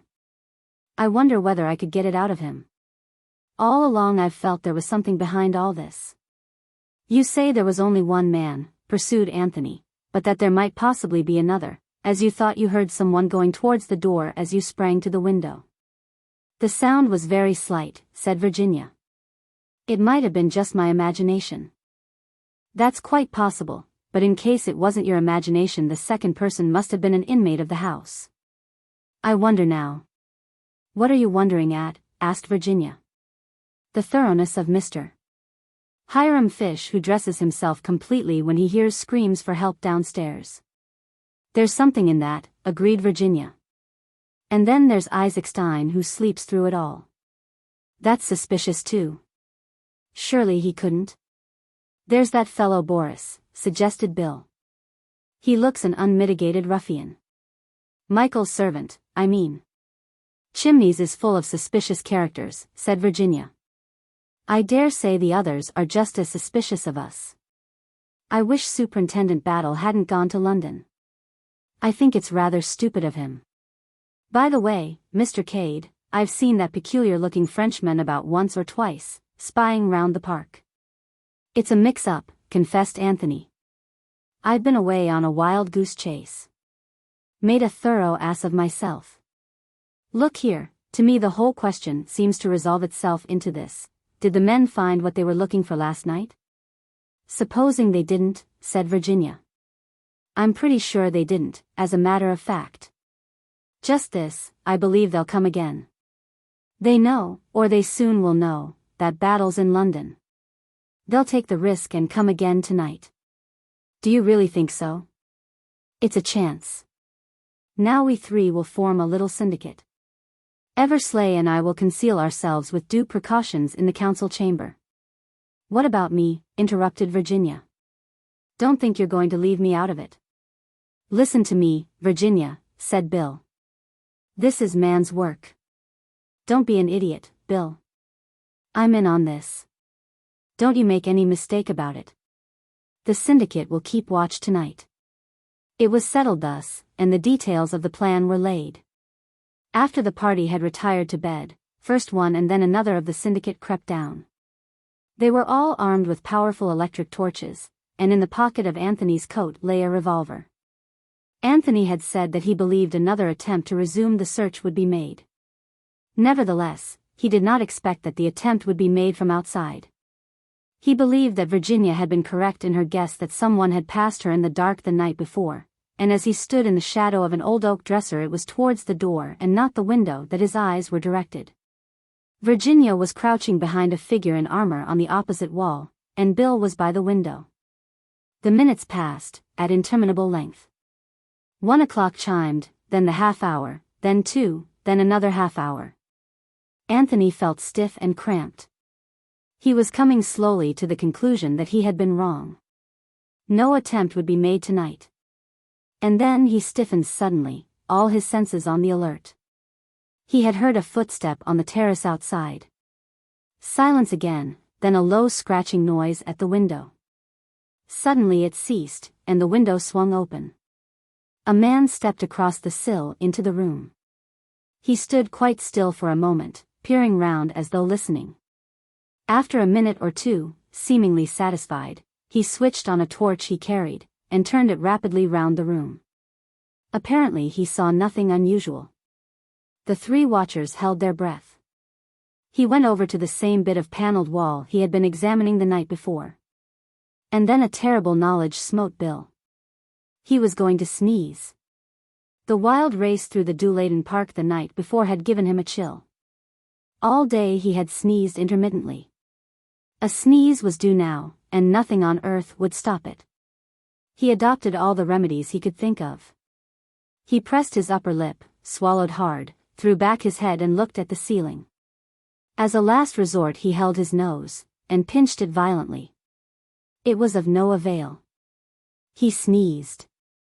A stifled, checked, emasculated sneeze, but a startling sound in the deadly quiet of the room.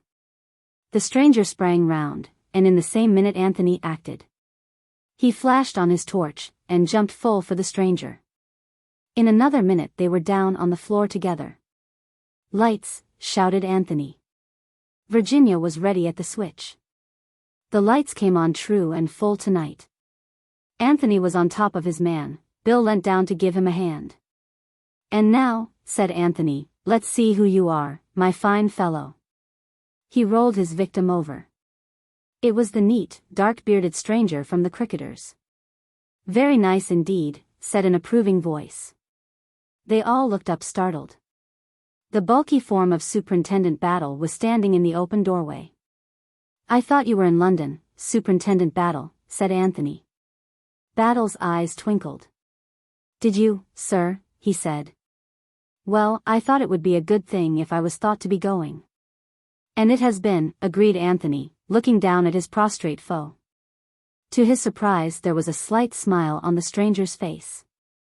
"May I get up, gentlemen?" he inquired. "You are 3-1. Anthony kindly hauled him on to his legs. The stranger settled his coat, pulled up his collar, and directed a keen look at Battle. "I demand pardon," he said, "but do I understand that you are a representative from Scotland Yard?" "That's right," said Battle. "Then I will present to you my credentials." He smiled rather ruefully. "I would have been wise to do so before." He took some papers from his pocket and handed them to the Scotland Yard detective. At the same time, he turned back the lapel of his coat and showed something pinned there. Battle gave an exclamation of astonishment. He looked through the papers and handed them back with a little bow. "I'm sorry you've been manhandled, monsieur," he said, "but you brought it on yourself, you know."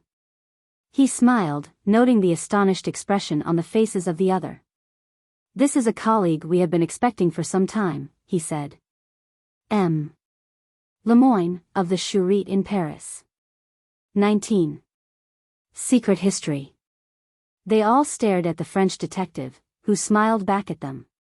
"But yes," he said, "it is true." There was a pause for a general readjusting of ideas. Then Virginia turned to Battle. "Do you know what I think, Superintendent Battle?" "What do you think, Mrs. Revel?" "I think the time has come to enlighten us a little." "To enlighten you?" "I don't quite understand, Mrs. Revel." "Superintendent Battle, you understand perfectly.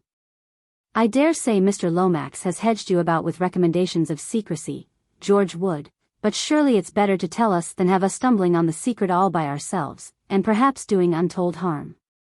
M. Lemoyne, don't you agree with me?" "Madam, I agree with you entirely." "You can't go on keeping things dark forever," said Battle. "I've told Mr. Lomax so. Mr. Eversley is Mr. Lomax's secretary. There's no objection to his knowing what there is to know. As for Mr. Cade, he's been brought into the thing willy-nilly, and I consider he's a right to know where he stands." "But..." Battle paused. "I know," said Virginia. "Women are so indiscreet. I've often heard George say so." Lemoyne had been studying Virginia attentively. Now he turned to the Scotland Yard man. "Did I hear you just now address Madam by the name of Revel?"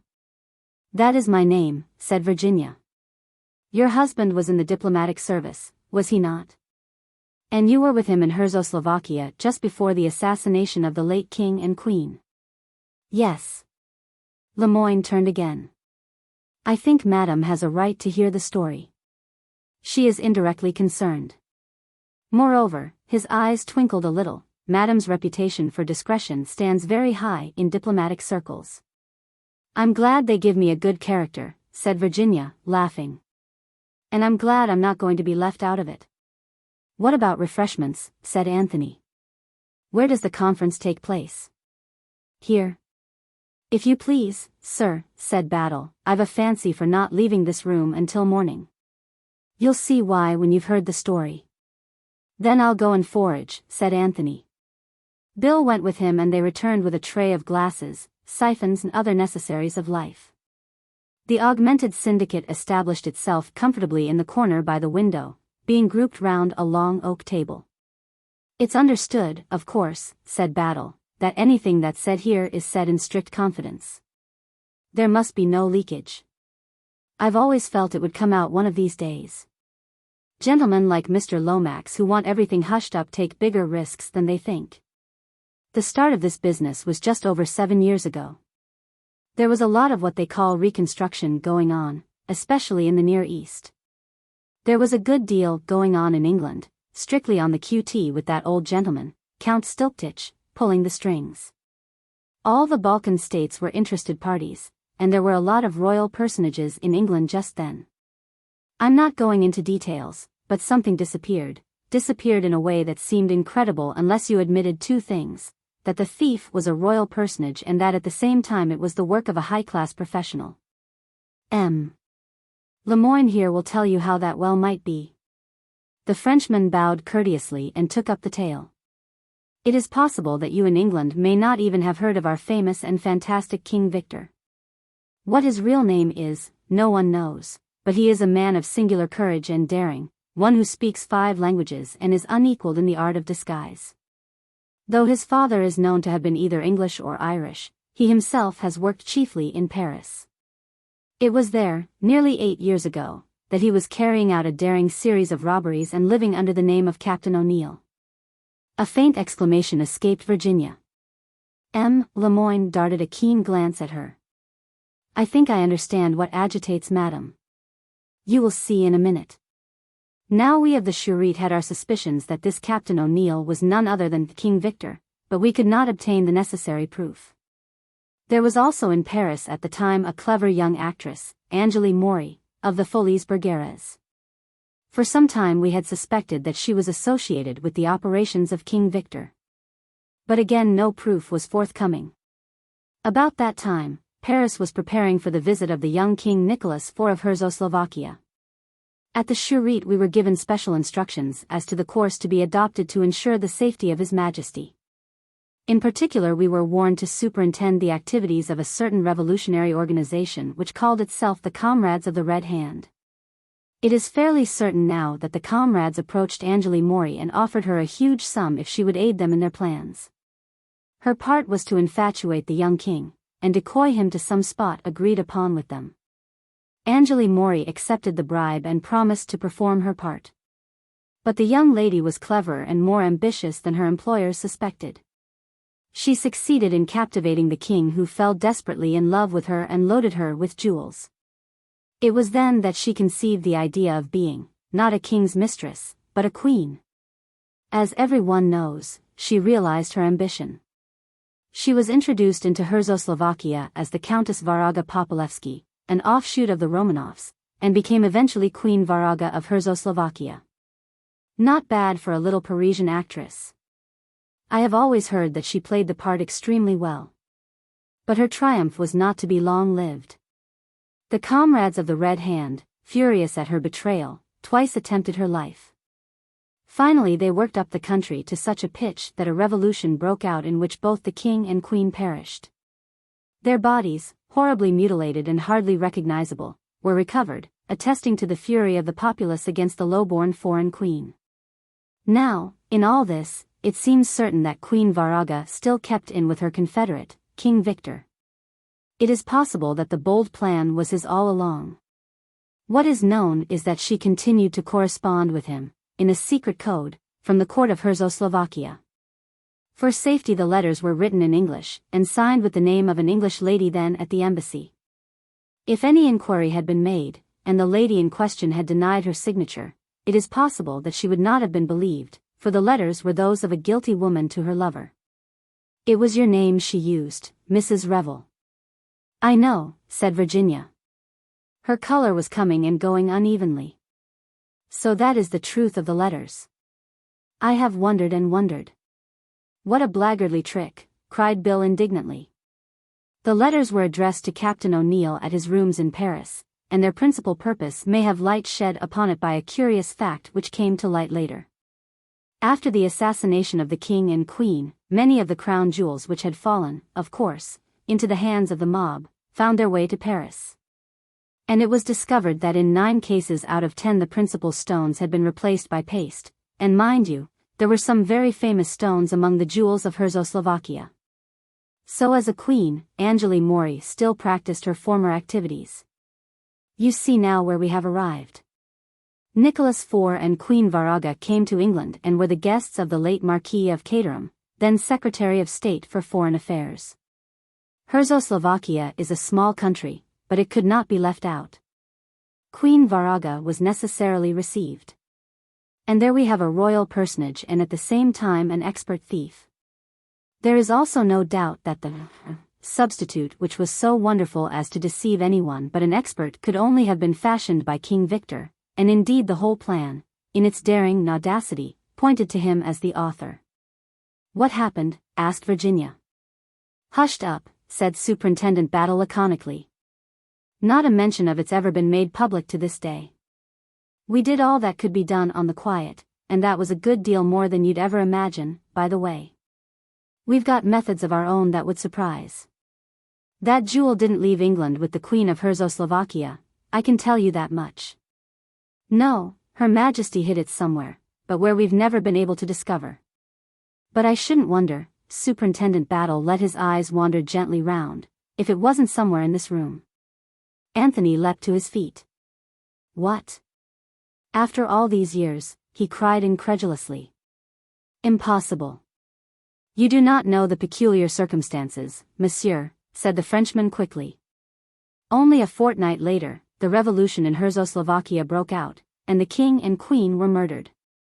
Also, Captain O'Neill was arrested in Paris and sentenced on a minor charge. We hoped to find the packet of code letters in his house, but it appears that this had been stolen by some Czechoslovakian go-between. The man turned up in Czechoslovakia just before the revolution, and then disappeared completely. He probably went abroad, said Anthony thoughtfully. To Africa as likely as not. And you bet he hung on to that packet. It was as good as a gold mine to him. It's odd how things come about. They probably called him Dutch Pedro or something like that out there. He caught Superintendent Battle's expressionless glance bent upon him, and smiled. It's not really clairvoyance, Battle, he said, though it sounds like it. I'll tell you presently. There is one thing you have not explained, said Virginia.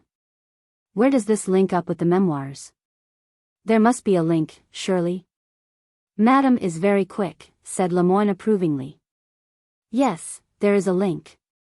Count Stilptich was also staying at Chimneys at the time. So that he might have known about it? Parfaitement. And, of course, said Battle, if he's blurted it out in his precious memoirs, the fat will be in the fire. Especially after the way the whole thing was hushed up. Anthony lit a cigarette. There's no possibility of there being a clue in the memoirs as to where the stone was hidden, he asked. Very unlikely, said Battle decisively.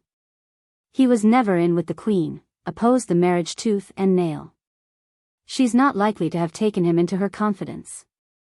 I wasn't suggesting such a thing for a minute, said Anthony. But by all accounts he was a cunning old boy. Unknown to her, he may have discovered where she hid the jewel. In that case, what would he have done, do you think? Sat tight, said Battle, after a moment's reflection. I agree, said the Frenchman. It was a ticklish moment, you see. To return the stone anonymously would have presented great difficulties. Also, the knowledge of its whereabouts would give him great power, and he liked power, that strange old man. Not only did he hold the Queen in the hollow of his hand, but he had a powerful weapon to negotiate with at any time. It was not the only secret he possessed. Oh, no, he collected secrets like some men collect rare pieces of china. It is said that, once or twice before his death, he boasted to people of the things he could make public if the fancy took him. And once at least he declared that he intended to make some startling revelations in his memoirs. Hence, the Frenchman smiled rather dryly, the general anxiety to get hold of them. Our own secret police intended to seize them, but the Count took the precaution to have them conveyed away before his death.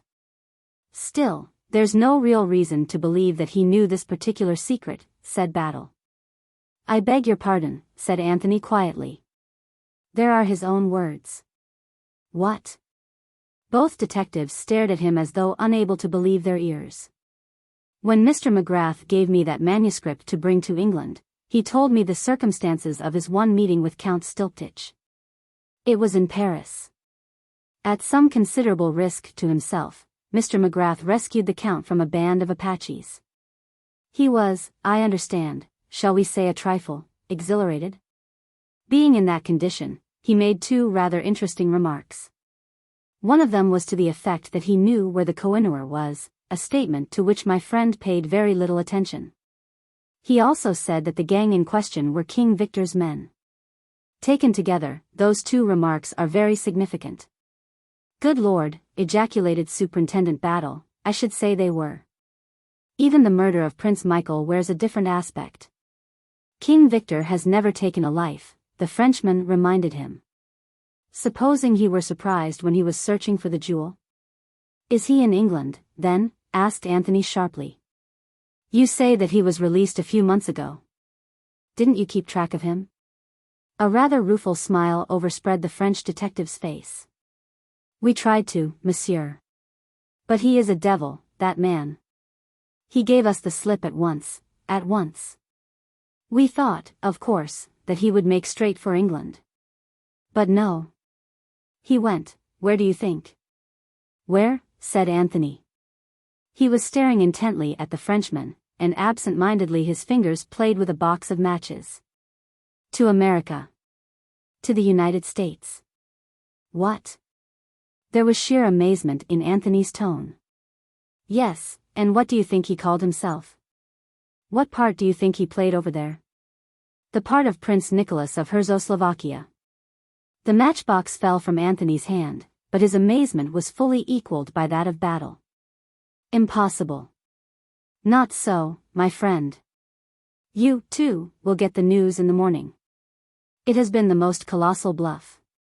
As you know, Prince Nicholas was rumored to have died in the Congo years ago.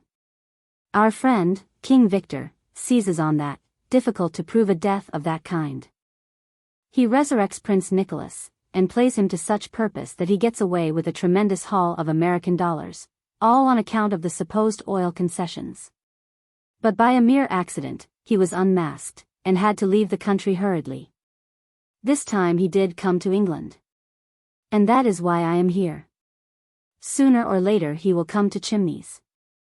That is, if he is not already here. You think that? I think he was here the night Prince Michael died, and again last night. It was another attempt, said Battle. It was another attempt. What has bothered me, continued Battle, was wondering what had become of Lemoyne here. I'd had word from Paris that he was on his way over to work with me, and I couldn't make out why he hadn't turned up. I must indeed apologize, said Lemoyne. You see, I arrived on the morning after the murder. It occurred to me at once that it would be as well for me to study things from an unofficial standpoint without appearing officially as your colleague. I thought that great possibilities lay that way. I was, of course, aware that I was bound to be an object of suspicion, but that in a way furthered my plan since it would not put people I was after on their guard. I can assure you that I have seen a good deal that is interesting in the last 2 days. But look here, said Bill, what really did happen last night? I am afraid, said Lemoyne, that I gave you rather violent exercise. It was you I chased then? Yes. I will recount things to you. I came up here to watch, convinced that the secret had to do with this room since the prince had been killed here. I stood outside on the terrace. Presently I became aware that someone was moving about in this room. I could see the flash of a torch now and again. I tried the middle window and found it unlatched. Whether the man had entered that way earlier, or whether he had left it so as a blind in case he was disturbed, I do not know. Very gently, I pushed it back and slipped inside the room. Step by step I felt my way until I was in a spot where I could watch operations without likelihood of being discovered myself. The man himself I could not see clearly.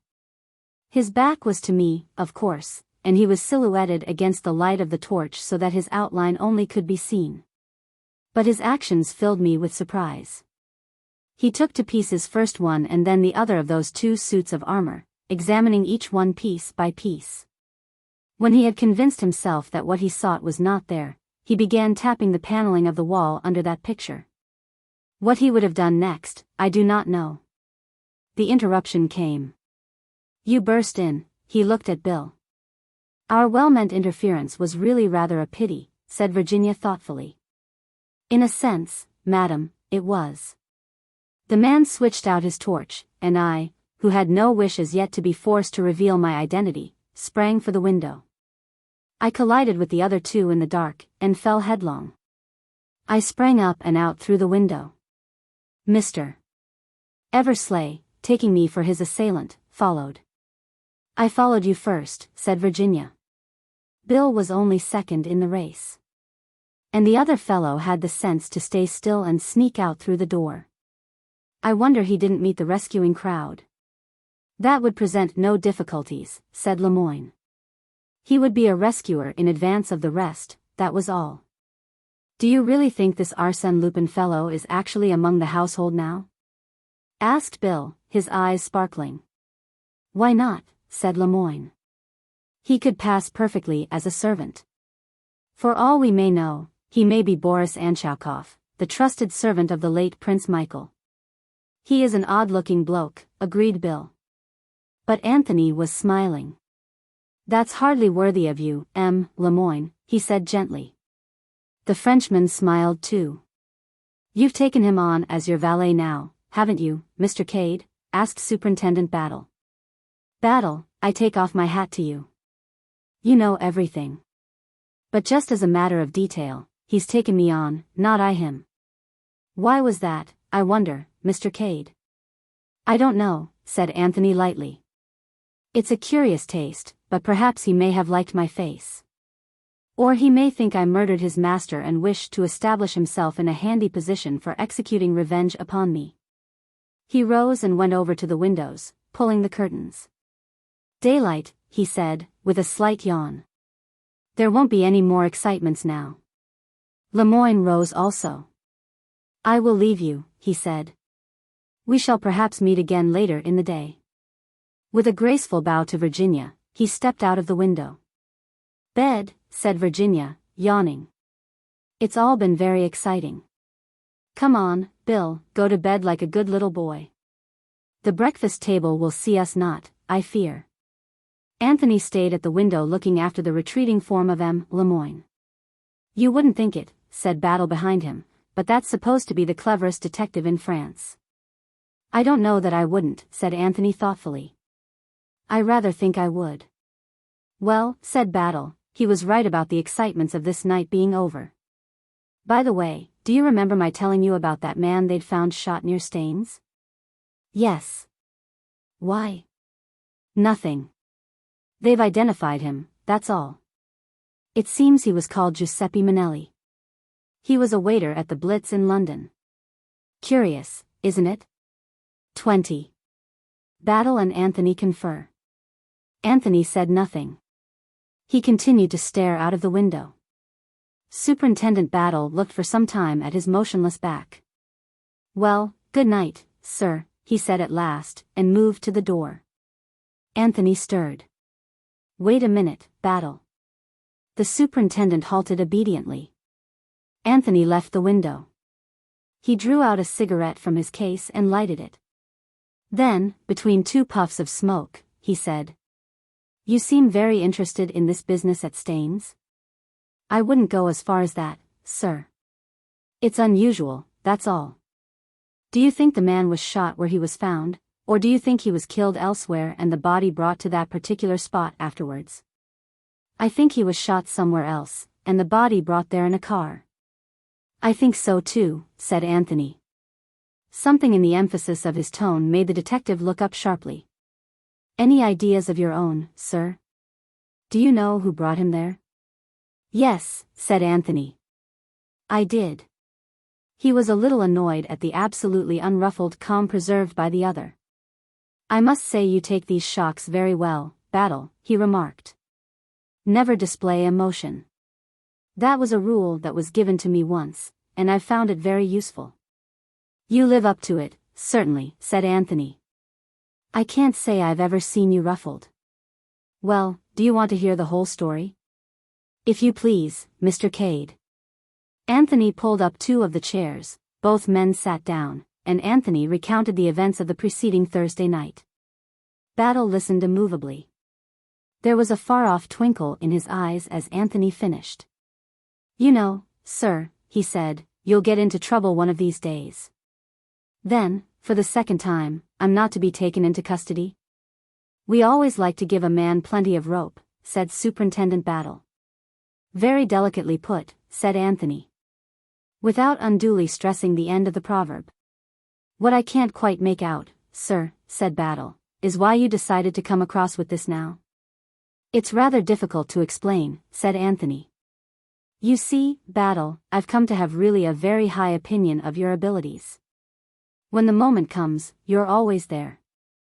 Look at tonight. And it occurred to me that, in withholding this knowledge of mine, I was seriously cramping your style. You deserve to have access to all the facts. I've done what I could, and up to now I've made a mess of things. Until tonight, I couldn't speak for Mrs. Revell's sake. But now that those letters have been definitely proved to have nothing whatever to do with her, any idea of her complicity becomes absurd. Perhaps I advised her badly in the first place, but it struck me that her statement of having paid this man money to suppress the letters, simply as a whim, might take a bit of believing. It might, by a jury, agreed Battle. Juries never have any imagination. But you accept it quite easily, said Anthony, looking curiously at him.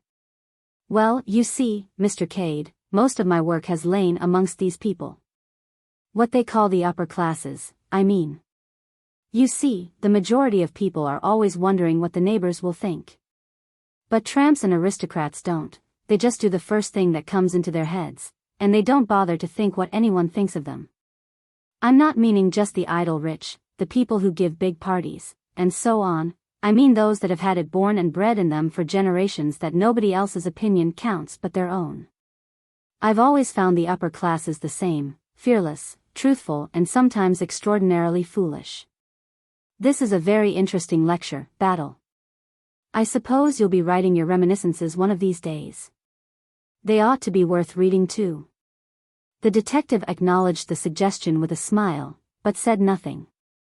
I'd rather like to ask you one question, continued Anthony. Did you connect me at all with the Staines affair? I fancied, from your manner, that you did. Quite right. I had a hunch that way. But nothing definite to go upon. Your manner was very good, if I may say so, Mr. Cade.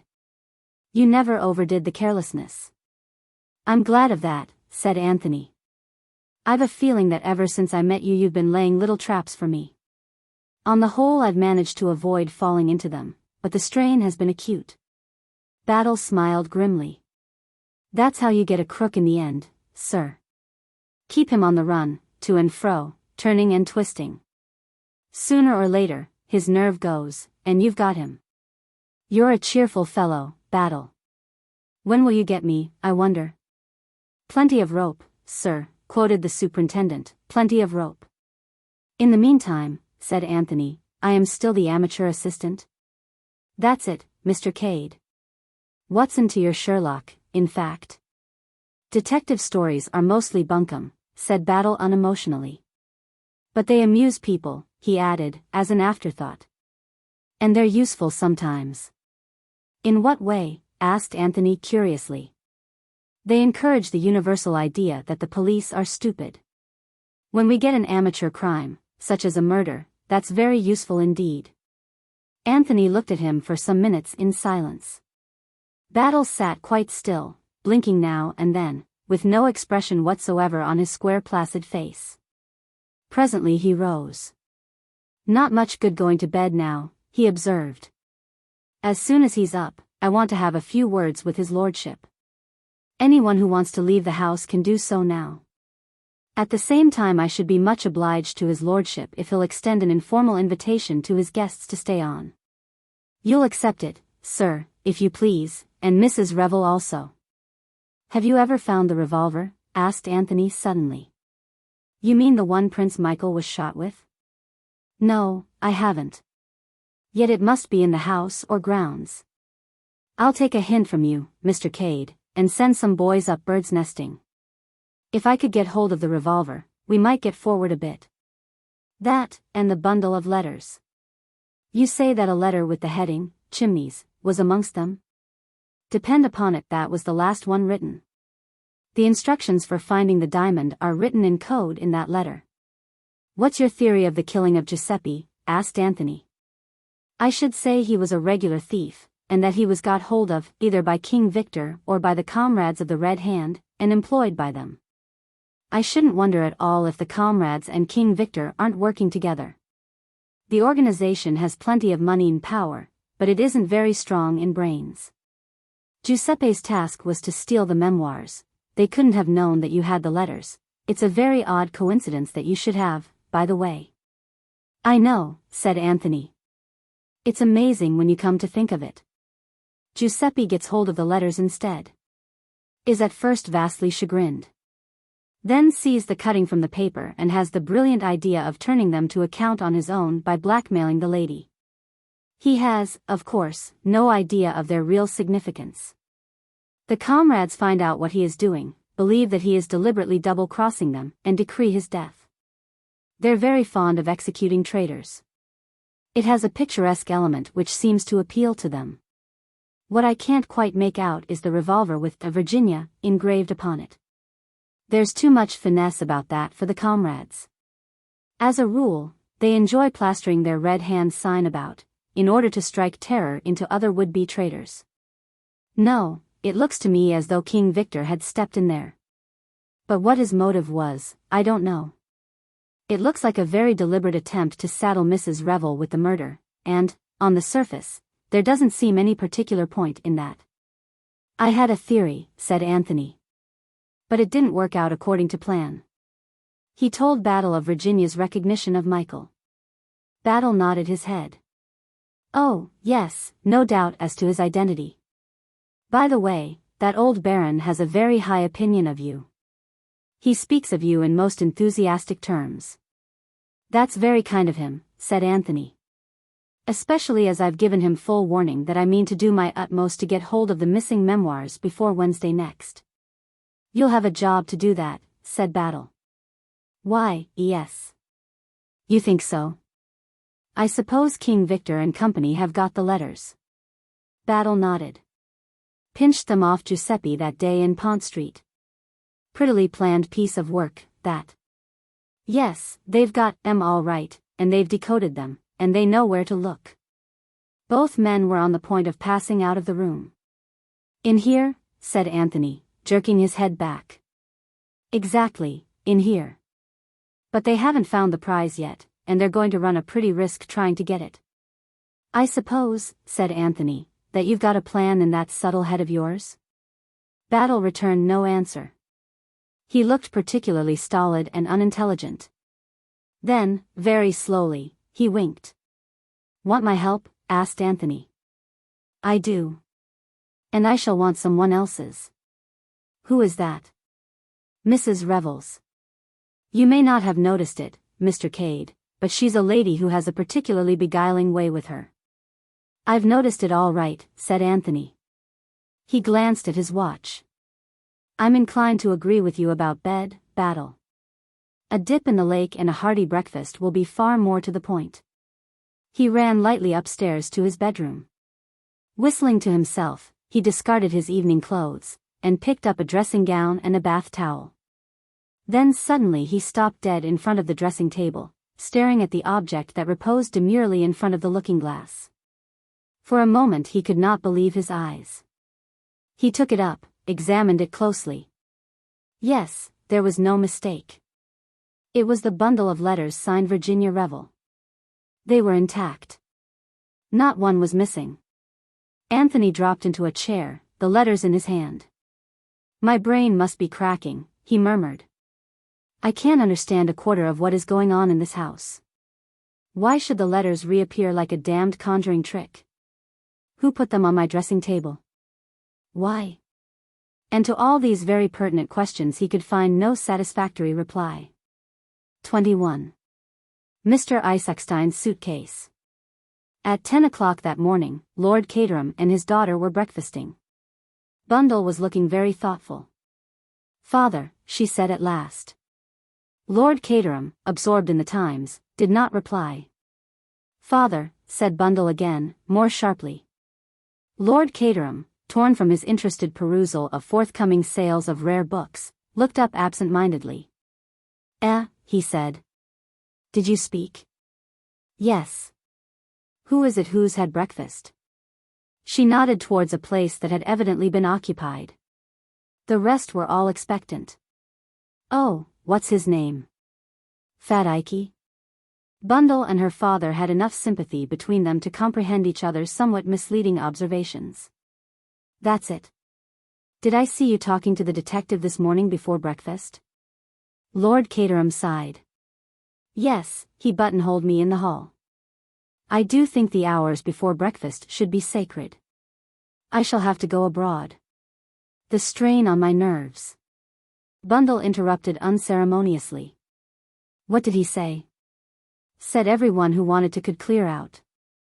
Well, said Bundle, that's all right. That's what you've been wanting. I know. But he didn't leave it at that. He went on to say that nevertheless he wanted me to ask everyone to stay on. I don't understand, said Bundle, wrinkling her nose.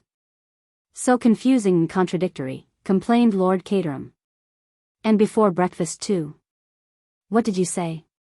Oh, I agreed, of course. It's never any good arguing with these people. Especially before breakfast, continued Lord Caterham, reverting to his principal grievance. Who have you asked so far? Cade. He was up very early this morning. He's going to stop on.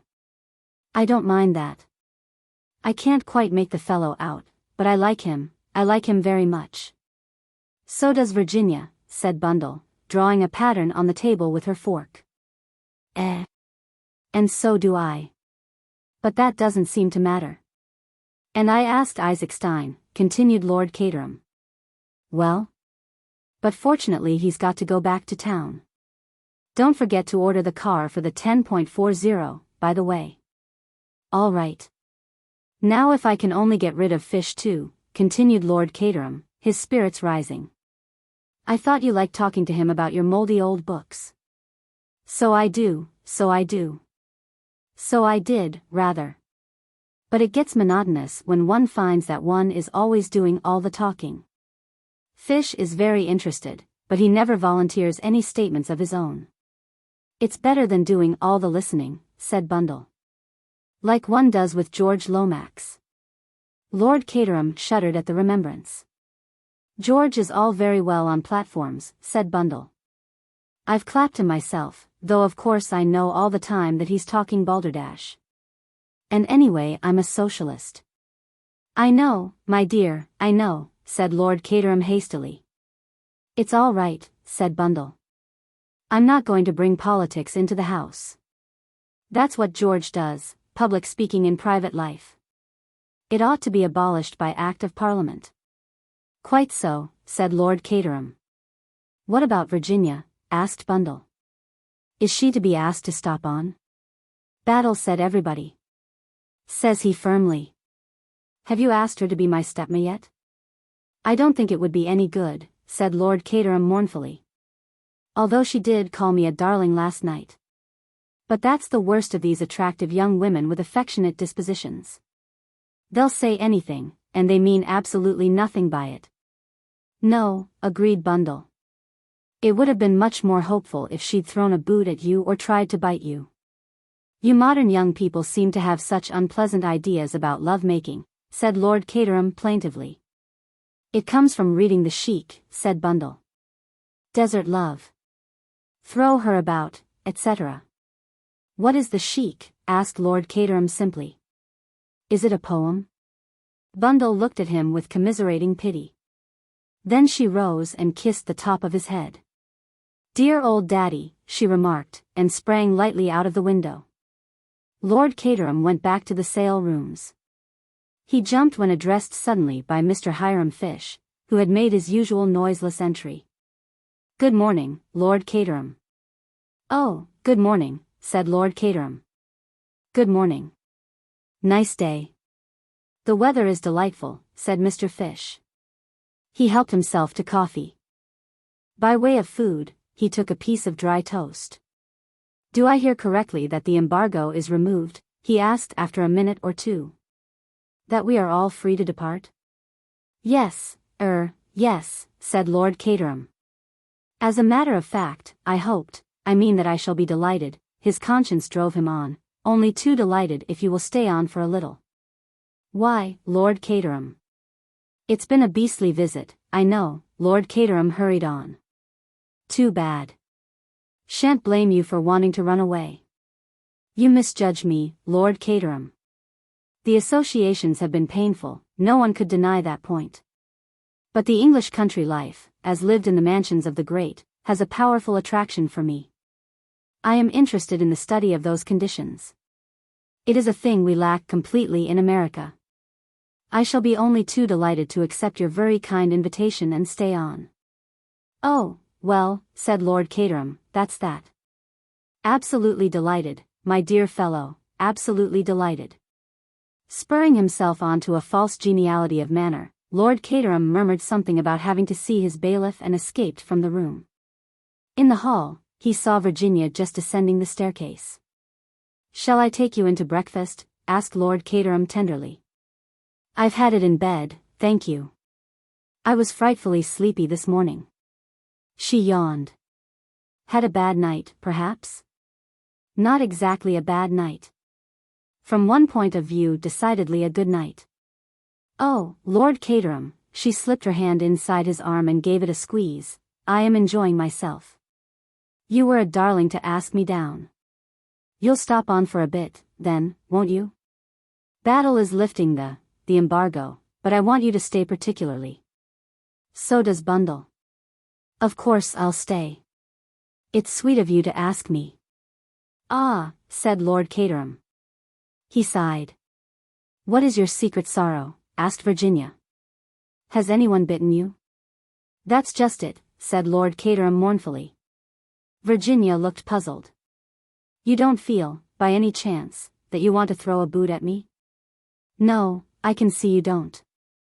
Oh, well, it's of no consequence. Lord Caterham drifted sadly away, and Virginia passed out through a side door into the garden. She stood there for a moment, breathing in the crisp October air which was infinitely refreshing to one in her slightly jaded state. She started a little to find Superintendent Battle at her elbow. The man seemed to have an extraordinary knack of appearing out of space without the least warning. Good morning, Mrs. Revel. Not too tired, I hope. Virginia shook her head. It was a most exciting night, she said. Well worth the loss of a little sleep. The only thing is, today seems a little dull after it. There's a nice shady place down under that cedar tree, remarked the superintendent. Shall I take a chair down to it for you? If you think it's the best thing for me to do, said Virginia solemnly. You're very quick, Mrs. Revel. Yes, it's quite true, I do want a word with you. He picked up a long wicker chair and carried it down the lawn. Virginia followed him with a cushion under her arm. Very dangerous place, that terrace, remarked the detective. That is, if you want to have a private conversation. I'm getting excited again, Superintendent Battle. Oh, it's nothing important. He took out a big watch and glanced at it. 10:30. I'm starting for Wyvern Abbey in 10 minutes to report to Mr. Lomax. Plenty of time. I only wanted to know if you could tell me a little more about Mr. Cade. About Mr. Cade? Virginia was startled. Yes, where you first met him, and how long you've known him and so forth. Battle's manner was easy and pleasant enough. He even refrained from looking at her, and the fact that he did so made her vaguely uneasy. It's more difficult than you think, she said at last. He did me a great service once. Battle interrupted her. Before you go any further, Mrs. Revel, I'd just like to say something. Last night, after you and Mr. Eversley had gone to bed, Mr. Cade told me all about the letters and the man who was killed in your house. He did, gasped Virginia. Yes, and very wisely too. It clears up a lot of misunderstanding. There's only one thing he didn't tell me, how long he had known you. Now I've a little idea of my own about that. You shall tell me if I'm right or wrong. I think that the day he came to your house in Pont Street was the first time you had ever seen him. Ah. I see I'm right. It was so. Virginia said nothing. For the first time she felt afraid of this stolid man with the expressionless face. She understood what Anthony had meant when he said there were no flies on Superintendent Battle. Has he ever told you anything about his life? The detective continued. Before he was in South Africa, I mean. Canada? Or before that, the Sudan? Or about his boyhood? Virginia merely shook her head. And yet I'd bet he's got something worth telling. You can't mistake the face of a man who's led a life of daring and adventure. He could tell you some interesting tales if he cared to. If you want to know about his past life, why don't you cable to that friend of his, Mr. McGrath? Virginia asked. Oh, we have. But it seems he's up country somewhere. Still, there's no doubt Mr. Cade was in Bulawayo when he said he was. But I wondered what he'd been doing before he came to South Africa. He'd only had that job with Castles about a month. He took out his watch again. I must be off. The car will be waiting. Virginia watched him retreat to the house. But she did not move from her chair. She hoped that Anthony might appear and join her. Instead came Bill Eversleigh, with a prodigious yawn. "Thank God, I've got a chance to speak to you at last, Virginia," he complained. "Well, speak to me very gently, Bill darling, or I shall burst into tears. Has someone been bullying you?" "Not exactly bullying me. Getting inside my mind and turning it inside out. I feel as though I'd been jumped on by an elephant." "Not Battle?" "Yes, Battle. He's a terrible man really." "Well, never mind Battle. I say, Virginia, I do love you so awfully." "Not this morning, Bill. I'm not strong enough. Anyway, I've always told you the best people don't propose before lunch." "Good Lord," said Bill. "I could propose to you before breakfast." Virginia shuddered. "Bill, be sensible and intelligent for a minute. I want to ask your advice. If you'd once make up your mind to it, and say you'd marry me, you'd feel miles better, I'm sure. Happier, you know, and more settled down. Listen to me, Bill. Proposing to me is your idée fixe. All men propose when they're bored and can't think of anything to say. Remember my age and my widowed state, and go and make love to a pure young girl. My darling Virginia, oh, blast. Here's that French idiot bearing down on us." It was indeed M. Lemoyne, black-bearded and correct of demeanor as ever. "Good morning, madam. You are not fatigued, I trust?" "Not in the least." "That is excellent. Good morning, Mr. Eversleigh. How would it be if we promenade ourselves a little, the three of us?" suggested the Frenchman. "How about it, Bill?" said Virginia. "Oh, all right," said the unwilling young gentleman by her side.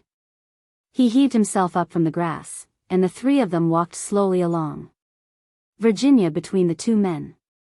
She was sensible at once of a strange undercurrent of excitement in the Frenchman, though she had no clue as to what caused it. Soon, with her usual skill, she was putting him at his ease, asking him questions, listening to his answers, and gradually drawing him out. Presently he was telling them anecdotes of the famous King Victor.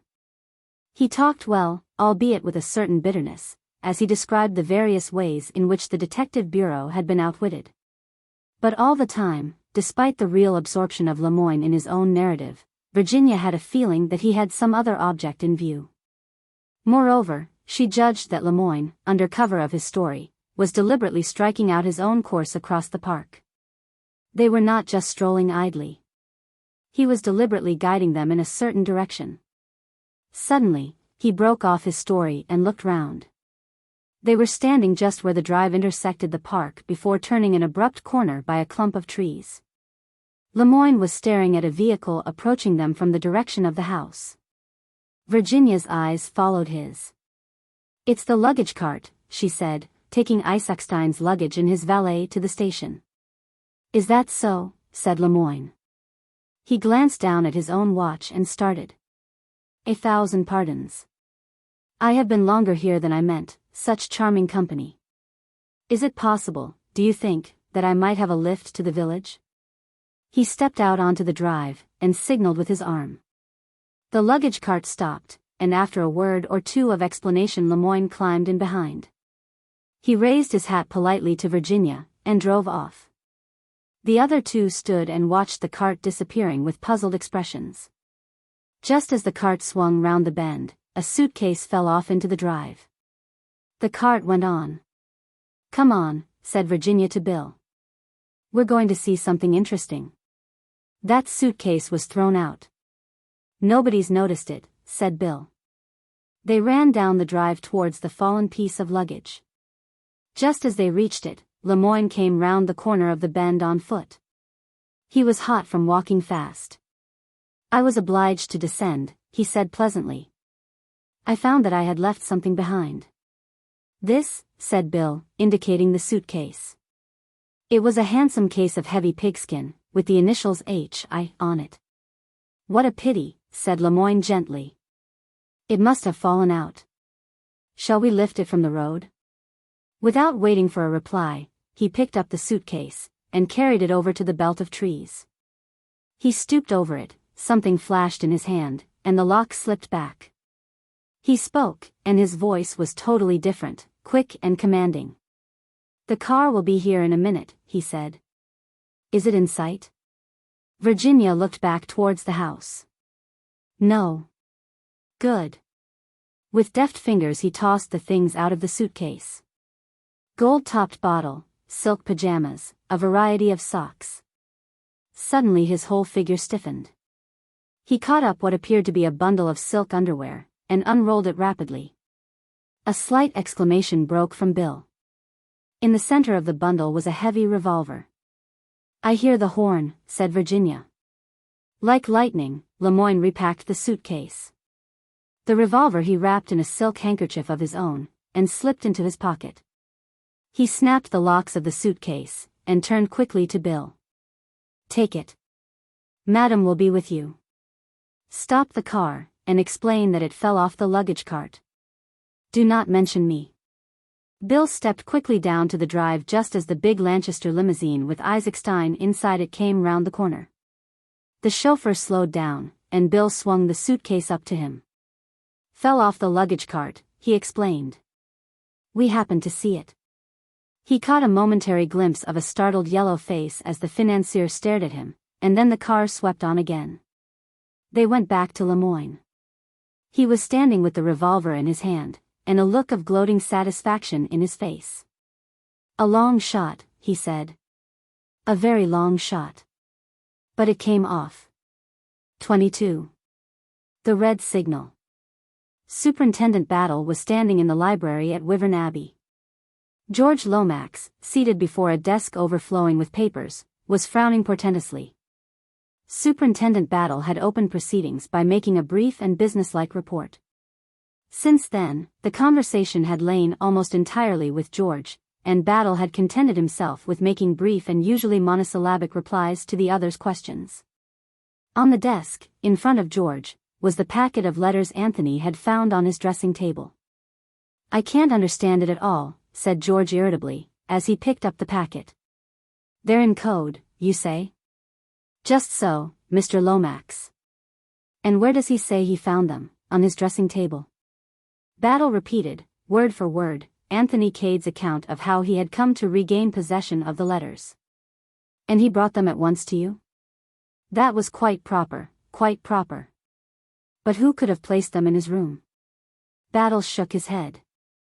"That's the sort of thing you ought to know," complained George. "It sounds to me very fishy indeed. What do we know about this man Cade anyway? He appears in a most mysterious manner, under highly suspicious circumstances, and we know nothing whatever about him. I may say that I, personally, don't care for his manner at all." "You've made inquiries about him, I suppose?" Superintendent Battle permitted himself a patient smile. "We wired at once to South Africa, and his story has been confirmed on all points. He was in Bulawayo with Mr. McGrath at the time he stated. Previous to their meeting, he was employed by Messrs. Castle, the tourist agents." "Just what I should have expected," said George. "He has the kind of cheap assurance that succeeds in a certain type of employment. But about these letters, steps must be taken at once, at once." The great man puffed himself out and swelled importantly. Superintendent Battle opened his mouth, but George forestalled him. "There must be no delay. These letters must be decoded without any loss of time. Let me see, who is the man?" "There is a man, connected with the British Museum. Knows all there is to know about ciphers. Ran the department for us during the war. Where is Miss Oscar?" "She will know. Name something like Win. Professor Winwood," said Battle. "Exactly. I remember perfectly now. He must be wired to, immediately. I have done so, Mr. Lomax, an hour ago. He will arrive by the 12.10. "Oh, very good, very good. Thank heaven, something is off my mind. I shall have to be in town today. You can get along without me, I suppose?" "I think so, sir." "Well, do your best, Battle, do your best. I am terribly rushed just at present." Just so, sir. By the way, why did not Mr. Eversley come over with you? He was still asleep, sir. We've been up all night, as I told you. Oh, quite so. I am frequently up nearly the whole night myself. To do the work of 36 hours in 24, that is my constant task. Send Mr. Eversley over at once when you get back, will you, Battle? I will give him your message, sir. Thank you, Battle. I realize perfectly that you had to repose a certain amount of confidence in him. But do you think it was strictly necessary to take my cousin, Mrs. Revel, into your confidence also? In view of the names signed to those letters, I do, Mr. Lomax. An amazing piece of effrontery, murmured George, his brow darkened as he looked at the bundle of letters.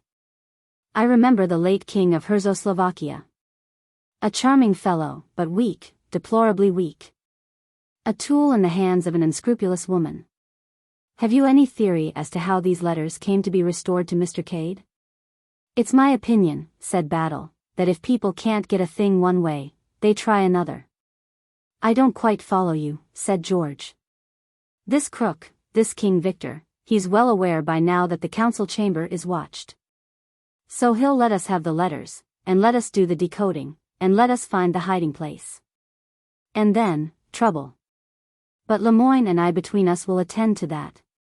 You've got a plan, eh? I wouldn't go so far as to say I've got a plan. But I've got an idea. It's a very useful thing sometimes, an idea. Thereupon Superintendent Battle took his departure. He had no intention of taking George any further into his confidence. On the way back, he passed Anthony on the road and stopped. Going to give me a lift back to the house? Asked Anthony. That's good. Where have you been, Mr. Cade? Down to the station to inquire about trains. Battle raised his eyebrows. Thinking of leaving us again, he inquired. Not just at present, laughed Anthony. By the way, what's upset Isaacstein? He arrived in the car just as I left, and he looked as though something had given him a nasty jolt. Mr. Isaacstein? Yes. I can't say, I'm sure. I fancy it would take a good deal to jolt him. So do I, agreed Anthony. He's quite one of the strong silent yellow men of finance. Suddenly Battle leant forward and touched the chauffeur on the shoulder. Stop, will you? And wait for me here. He jumped out of the car, much to Anthony's surprise. But in a minute or two, the latter perceived Lemoyne advancing to meet the English detective, and gathered that it was a signal from him which had attracted Battle's attention. There was a rapid colloquy between them, and then the superintendent returned to the car and jumped in again, bidding the chauffeur drive on. His expression had completely changed. They've found the revolver, he said suddenly and curtly. What? Anthony gazed at him in great surprise. Where? In Isaacstein's suitcase. Oh, impossible. Nothing's impossible, said Battle. I ought to have remembered that. He sat perfectly still, tapping his knee with his hand. Who found it? Battle jerked his head over his shoulder. Lemoyne. Clever chap. They think no end of him at the Charite. But doesn't this upset all your ideas? No, said Superintendent Battle very slowly. I can't say it does. It was a bit of a surprise, I admit, at first. But it fits in very well with one idea of mine. Which is? But the superintendent branched off onto a totally different subject. I wonder if you'd mind finding Mr. Eversley for me, sir? There's a message for him from Mr. Lomax. He's to go over to the Abbey at once. All right, said Anthony. The car had just drawn up at the great door. He's probably in bed still. I think not, said the detective. If you'll look, you'll see him walking under the trees with Mrs. Revel. Wonderful eyes you have, haven't you, Battle? Said Anthony as he departed on his errand. He delivered the message to Bill, who was duly disgusted. Damn it all, grumbled Bill to himself, as he strode off to the house, why can't Cotters sometimes leave me alone? And why can't these blasted colonials stay in their colonies? What do they want to come over here for, and pick out all the best girls? I'm fed to the teeth with everything. Have you heard about the revolver? Asked Virginia breathlessly, as Bill left them. Battle told me. Rather staggering, isn't it? Isaac Stein was in a frightful state yesterday to get away, but I thought it was just nerves. He's about the one person I'd have pitched upon as being above suspicion. Can you see any motive for his wanting Prince Michael out of the way? It certainly doesn't fit in, agreed Virginia thoughtfully. Nothing fits in anywhere, said Anthony discontentedly. I rather fancied myself as an amateur detective to begin with, and so far all I've done is to clear the character of the French governess at vast trouble and some little expense. Is that what you went to France for? Inquired Virginia. Yes, I went to Dinard and had an interview with the Comtesse de Breteuil, awfully pleased with my own cleverness, and fully expecting to be told that no such person as Mademoiselle Brunn had ever been heard of. Instead of which I was given to understand that the lady in question had been the mainstay of the household for the last 7 years. So, unless the Comtesse is also a crook, that ingenious theory of mine falls to the ground. Virginia shook her head. Madame de Breteuil is quite above suspicion. I know her quite well, and I fancy I must have come across Mademoiselle at the chateau. I certainly know her face quite well, in that vague way one does know governesses and companions and people one sits opposite to in trains. It's awful, but I never really look at them properly. Do you? Only if they're exceptionally beautiful, admitted Anthony. Well, in this case, she broke off. What's the matter? Anthony was staring at a figure which detached itself from the clump of trees and stood there rigidly at attention. It was the Herzoslovakian, Boris. Excuse me, said Anthony to Virginia, I must just speak to my dog a minute. He went across to where Boris was standing. What's the matter? What do you want? Master, said Boris, bowing. Yes, that's all very well, but you mustn't keep following me about like this. It looks odd. Without a word, Boris produced a soiled scrap of paper, evidently torn from a letter, and handed it to Anthony. What's this? Said Anthony. There was an address scrawled on the paper, nothing else. He dropped it, said Boris. I bring it to the master. Who dropped it? The foreign gentleman. But why bring it to me? Boris looked at him reproachfully. Well, anyway, go away now, said Anthony. I'm busy. Boris saluted, turned sharply on his heel, and marched away. Anthony rejoined Virginia, thrusting the piece of paper into his pocket. What did he want? She asked curiously. And why do you call him your dog? Because he acts like one, said Anthony, answering the last question first. He must have been a retriever in his last incarnation, I think. He's just brought me a piece of a letter which he says the foreign gentleman dropped. I suppose he means Lemoyne. I suppose so, acquiesced Virginia. He's always following me round, continued Anthony. Just like a dog. Says next to nothing.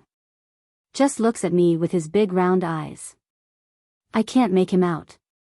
Perhaps he meant Isaac Stein, suggested Virginia. Isaac Stein looks foreign enough, heaven knows. Isaac Stein, muttered Anthony impatiently. Where the devil does he come in? Are you ever sorry that you've mixed yourself up in all this? Asked Virginia suddenly. Sorry? Good Lord, no. I love it. I've spent most of my life looking for trouble, you know. Perhaps, this time, I've got a little more than I bargained for. But you're well out of the wood now, said Virginia, a little surprised by the unusual gravity of his tone. Not quite. They strolled on for a minute or two in silence. There are some people, said Anthony, breaking the silence, who don't conform to the signals. An ordinary well-regulated locomotive slows down or pulls up when it sees the red light hoisted against it. Perhaps I was born colorblind. When I see the red signal, I can't help forging ahead. And in the end, you know, that spells disaster.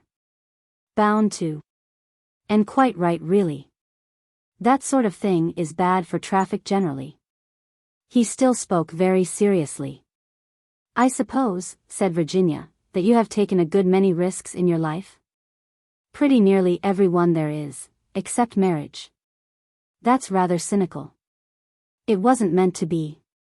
Marriage, the kind of marriage I mean, would be the biggest adventure of the lot. I like that, said Virginia, flushing eagerly. There's only one kind of woman I'd want to marry, the kind who is worlds removed from my type of life. What would we do about it? Is she to lead my life, or am I to lead hers? If she loved you. Sentimentality, Mrs. Revel. You know it is. Love isn't a drug that you take to blind you to your surroundings. You can make it that, yes, but it's a pity. Love can be a lot more than that. What do you think the king and his beggar maid thought of married life after they'd been married a year or two? Didn't she regret her rags and her bare feet and her carefree life? You bet she did. Would it have been any good renouncing his crown for her sake? Not a bit of good either. He'd have made a damned bad beggar, I'm sure. And no woman respects a man when he's doing a thing thoroughly badly. Have you fallen in love with a beggar maid, Mr. Cade? Inquired Virginia softly. It's the other way about with me, but the principle's the same. And there's no way out? Asked Virginia. There's always a way out, said Anthony gloomily. I've a theory that one can always get anything one wants if one will pay the price. And do you know what the price is, 9 times out of 10? Compromise. A beastly thing, compromise, but it steals upon you as you near middle age. It's stealing upon me now. To get the woman I want I'd even take up regular work. Virginia laughed. I was brought up to a trade, you know, continued Anthony. And you abandoned it? Yes. Why? A matter of principle. Oh. You're a very unusual woman, said Anthony suddenly, turning and looking at her. Why? You can refrain from asking questions. You mean that I haven't asked you what your trade was? Just that. Again they walked on in silence. They were nearing the house now, passing close by the scented sweetness of the rose garden. You understand well enough, I dare say, said Anthony, breaking the silence. You know when a man's in love with you. I don't suppose you care a hang for me, or for anyone else, but, by God, I'd like to make you care. Do you think you could? Asked Virginia, in a low voice. Probably not, but I'd have a damned good try. Are you sorry you ever met me? She said suddenly. Lord no. It's the red signal again. When I first saw you, that day in Pont Street, I knew I was up against something that was going to hurt like fun. Your face did that to me, just your face. There's magic in you from head to foot. Some women are like that, but I've never known a woman who had so much of it as you have. You'll marry someone respectable and prosperous, I suppose, and I shall return to my disreputable life. But I'll kiss you once before I go, I swear I will.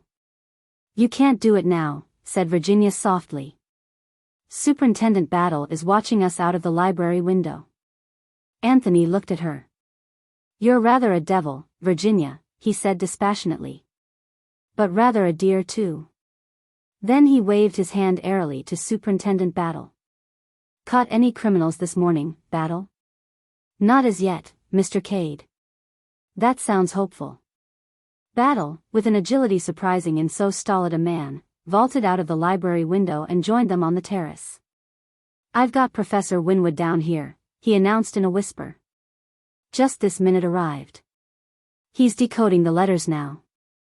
Would you like to see him at work? His tone suggested that of the showman speaking of some pet exhibit. Receiving a reply in the affirmative, he led them up to the window and invited them to peep inside. Seated at a table, the letters spread out in front of him and writing busily on a big sheet of paper was a small red-haired man of middle age. He grunted irritably to himself as he wrote, and every now and then rubbed his nose violently until its hue almost rivaled that of his hair. Presently he looked up. That you, Battle? What you want me down here to unravel this tomfoolery for? A child in arms could do it. A baby of 2 could do it on its head. Call this thing a cipher? It leaps to the eye, man. I'm glad of that, Professor, said Battle mildly. But we're not all so clever as you are, you know. It doesn't need cleverness, snapped the professor. It's routine work. Do you want the whole bundle done? It's a long business, you know, requires diligent application and close attention, and absolutely no intelligence. I've done the one dated Chimneys, which you said was important. I might as well take the rest back to London and hand them over to one of my assistants. I really can't afford the time myself. I've come away now from a real teaser, and I want to get back to it. His eyes glistened a little. Very well, Professor, assented Battle. I'm sorry we're such small fry. I'll explain to Mr. Lomax. It's just this one letter that all the hurry is about. Lord Caterham is expecting you to stay for lunch, I believe. Never have lunch, said the professor. Bad habit, lunch. A banana and a water biscuit is all any sane and healthy man should need in the middle of the day. He seized his overcoat, which lay across the back of a chair. Battle went round to the front of the house, and a few minutes later Anthony and Virginia heard the sound of a car driving away. Battle rejoined them, carrying in his hand the half-sheet of paper which the professor had given him. He's always like that, said Battle, referring to the departed professor. In the very deuce of a hurry. Clever man, though. Well, here's the kernel of Her Majesty's letter. Care to have a look at it? Virginia stretched out a hand, and Anthony read it over her shoulder. It had been, he remembered, a long epistle, breathing mingled passion and despair. The genius of Professor Winwood had transformed it into an essentially businesslike communication. Operations carried out successfully, but S. double-crossed us. Has removed stone from hiding place. Not in his room. I have searched. Found following memorandum which I think refers to it, Richmond 7 straight 8 left 3 right. S, said Anthony. Stilptich, of course. Cunning old dog. He changed the hiding place. Richmond, said Virginia thoughtfully. Is the diamond concealed somewhere at Richmond, I wonder? It's a favorite spot for royalties, agreed Anthony. Battle shook his head. I still think it's a reference to something in this house. I know, cried Virginia suddenly. Both men turned to look at her. The Holbein portrait in the council chamber. They were tapping on the wall just below it. And it's a portrait of the Earl of Richmond. You've got it, said Battle, and slapped his leg. He spoke with an animation quite unwanted. That's the starting point, the picture, and the crooks know no more than we do what the figures refer to. Those 2 men in armor stand directly underneath the picture, and their first idea was that the diamond was hidden in one of them. The measurements might have been inches. That failed, and their next idea was a secret passage or stairway, or a sliding panel. Do you know of any such thing, Mrs. Revel? Virginia shook her head. There's a priest's hole, and at least one secret passage, I know, she said. I believe I've been shown them once, but I can't remember much about them now. Here's Bundle, she'll know. Bundle was coming quickly along the terrace towards them. I'm taking the Panhard up to town after lunch, she remarked. Anyone want a lift? Wouldn't you like to come, Mr. Cade? We'll be back by dinner time. No, thanks, said Anthony. I'm quite happy and busy down here. The man fears me, said Bundle. Either my driving or my fatal fascination. Which is it? The latter, said Anthony. Every time. Bundle, dear, said Virginia, is there any secret passage leading out of the council chamber? Rather. But it's only a moldy one. Supposed to lead from Chimneys to Wyvern Abbey. So it did in the old days, but it's all blocked up now. You can only get along it for about 100 yards from this end. The one upstairs in the White Gallery is ever so much more amusing, and the priest's hole isn't half bad. We're not regarding them from an artistic standpoint, explained Virginia. It's business. How do you get into the council chamber one? Hinged panel. I'll show you after lunch if you like. Thank you, said Superintendent Battle. Shall we say at 2.30? Bundle looked at him with lifted eyebrows. Crook stuff, she inquired. Treadwell appeared on the terrace. Luncheon is served, my lady, he announced. 23. Encounter in the Rose Garden. At 2:30 a little party met together in the council chamber, Bundle, Virginia, Superintendent Battle, M. Lemoyne and Anthony Cade. No good waiting until we can get hold of Mr. Lomax, said Battle. This is the kind of business one wants to get on with quickly. If you've got any idea that Prince Michael was murdered by someone who got in this way, you're wrong, said Bundle. It can't be done. The other end's blocked completely. There is no question of that, milady, said Lemoyne quickly. It is quite a different search that we make. Looking for something, are you? Asked Bundle quickly. Not the historic whatnot, by any chance? Lemoyne looked puzzled. Explain yourself, Bundle, said Virginia encouragingly. You can when you try. The thingamabob, said Bundle. The historic diamond of purple princes that was pinched in the dark ages before I grew to years of discretion. Who told you this, Lady Eileen? Asked Battle. I've always known. One of the footmen told me when I was 12 years old. A footman, said Battle. Lord. I'd like Mr. Lomax to have heard that. Is it one of George's closely guarded secrets? Asked Bundle. How perfectly screaming. I never really thought it was true. George always was an ass, he must know that servants always know everything. She went across to the Holbein portrait, touched a spring concealed somewhere at the side of it, and immediately, with a creaking noise, a section of the paneling swung inward, revealing a dark opening. Entrez, messieurs et mesdames, said Bundle dramatically. Walk up, dearies. Best show of the season, and only a tanner. Both Lemoyne and Battle were provided with torches. They entered the dark aperture first, the others close on their heels. Air's nice and fresh, remarked Battle. Must be ventilated somehow. He walked on ahead. The floor was of rough uneven stone, but the walls were bricked. As Bundle had said, the passage extended for a bare 100 yards. Then it came to an abrupt end with a fallen heap of masonry. Battle satisfied himself that there was no way of egress beyond, and then spoke over his shoulder. We'll go back, if you please. I wanted just to spy out the land, so to speak. In a few minutes they were back again at the paneled entrance. We'll start from here, said Battle. 7 straight, 8 left, 3 right. Take the first as paces.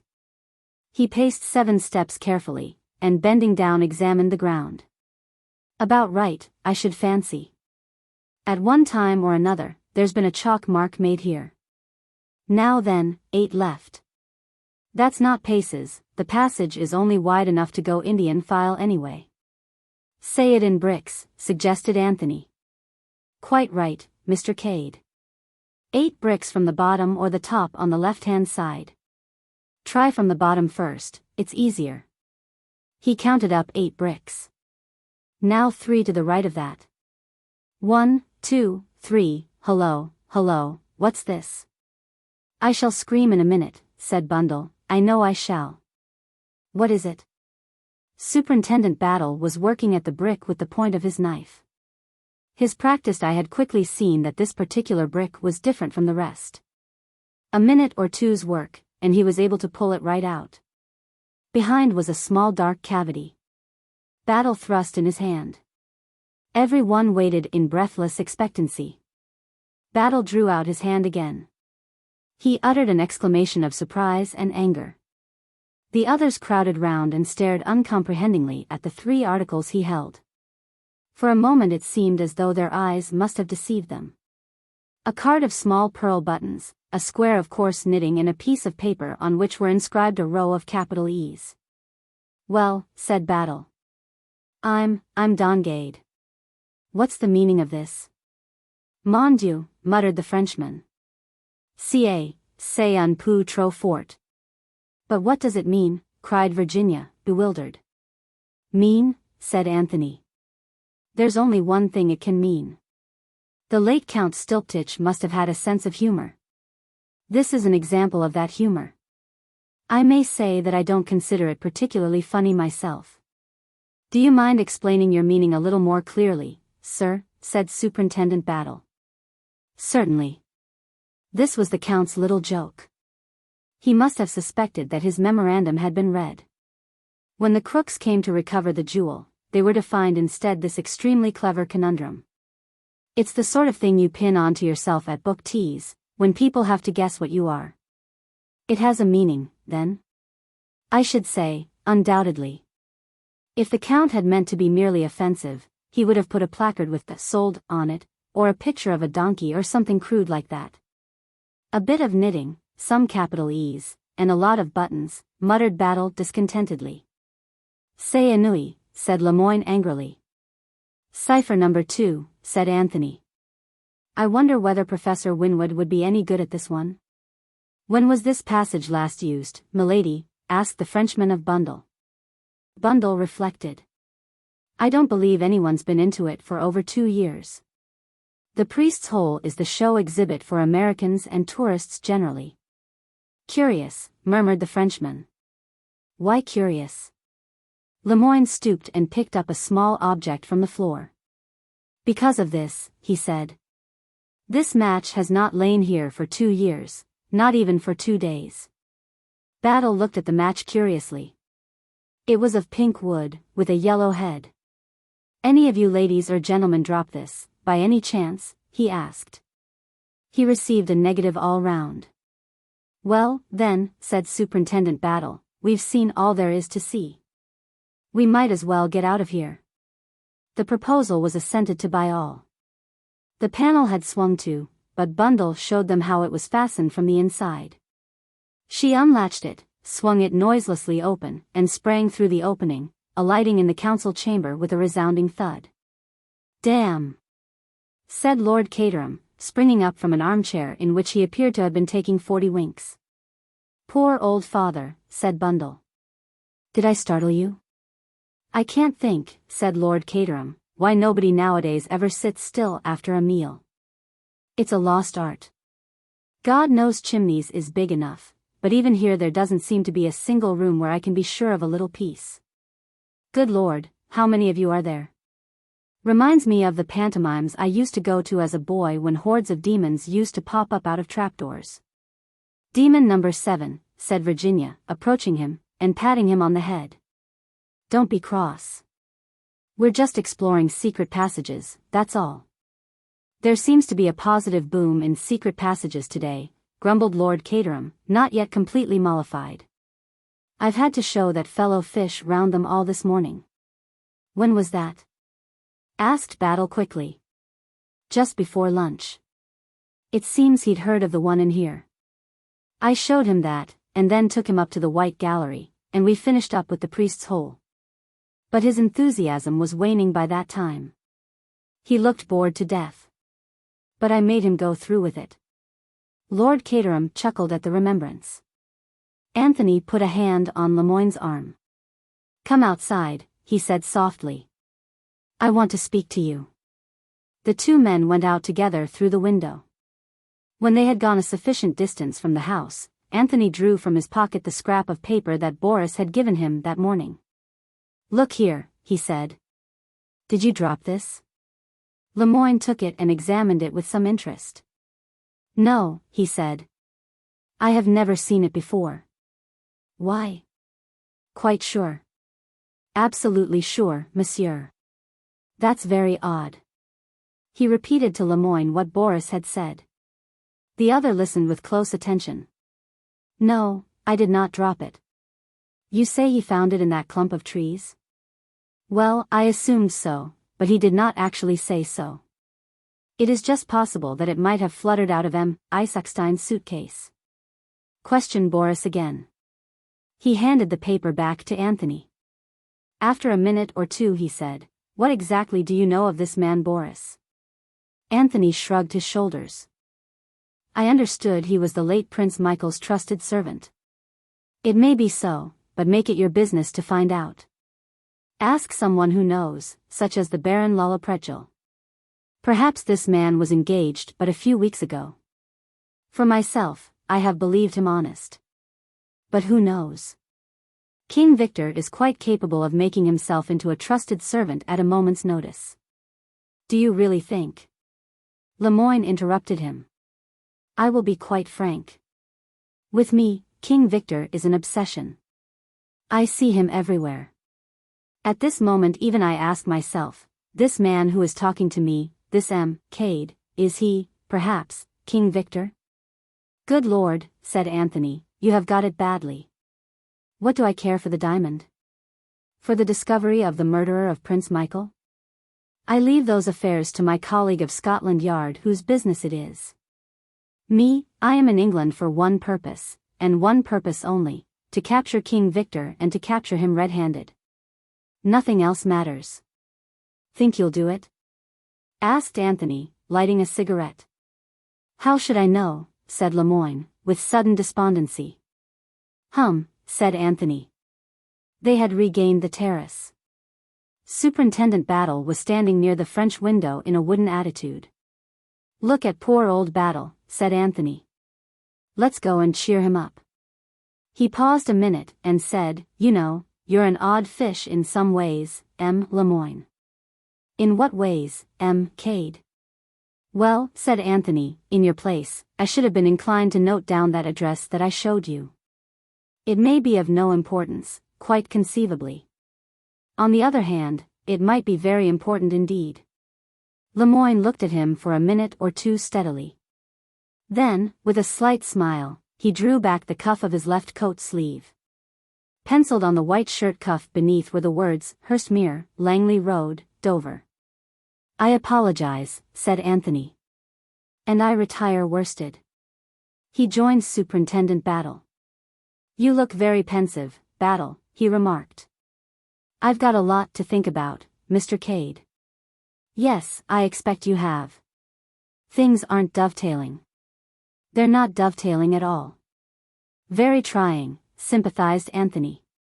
Never mind, Battle, if the worst comes to the worst, you can always arrest me. You've got my guilty footprints to fall back upon, remember. But the superintendent did not smile. Got any enemies here that you know of, Mr. Cade? He asked. I've an idea that the third footman doesn't like me, replied Anthony lightly. He does his best to forget to hand me the choicest vegetables. Why? I've been getting anonymous letters, said Superintendent Battle.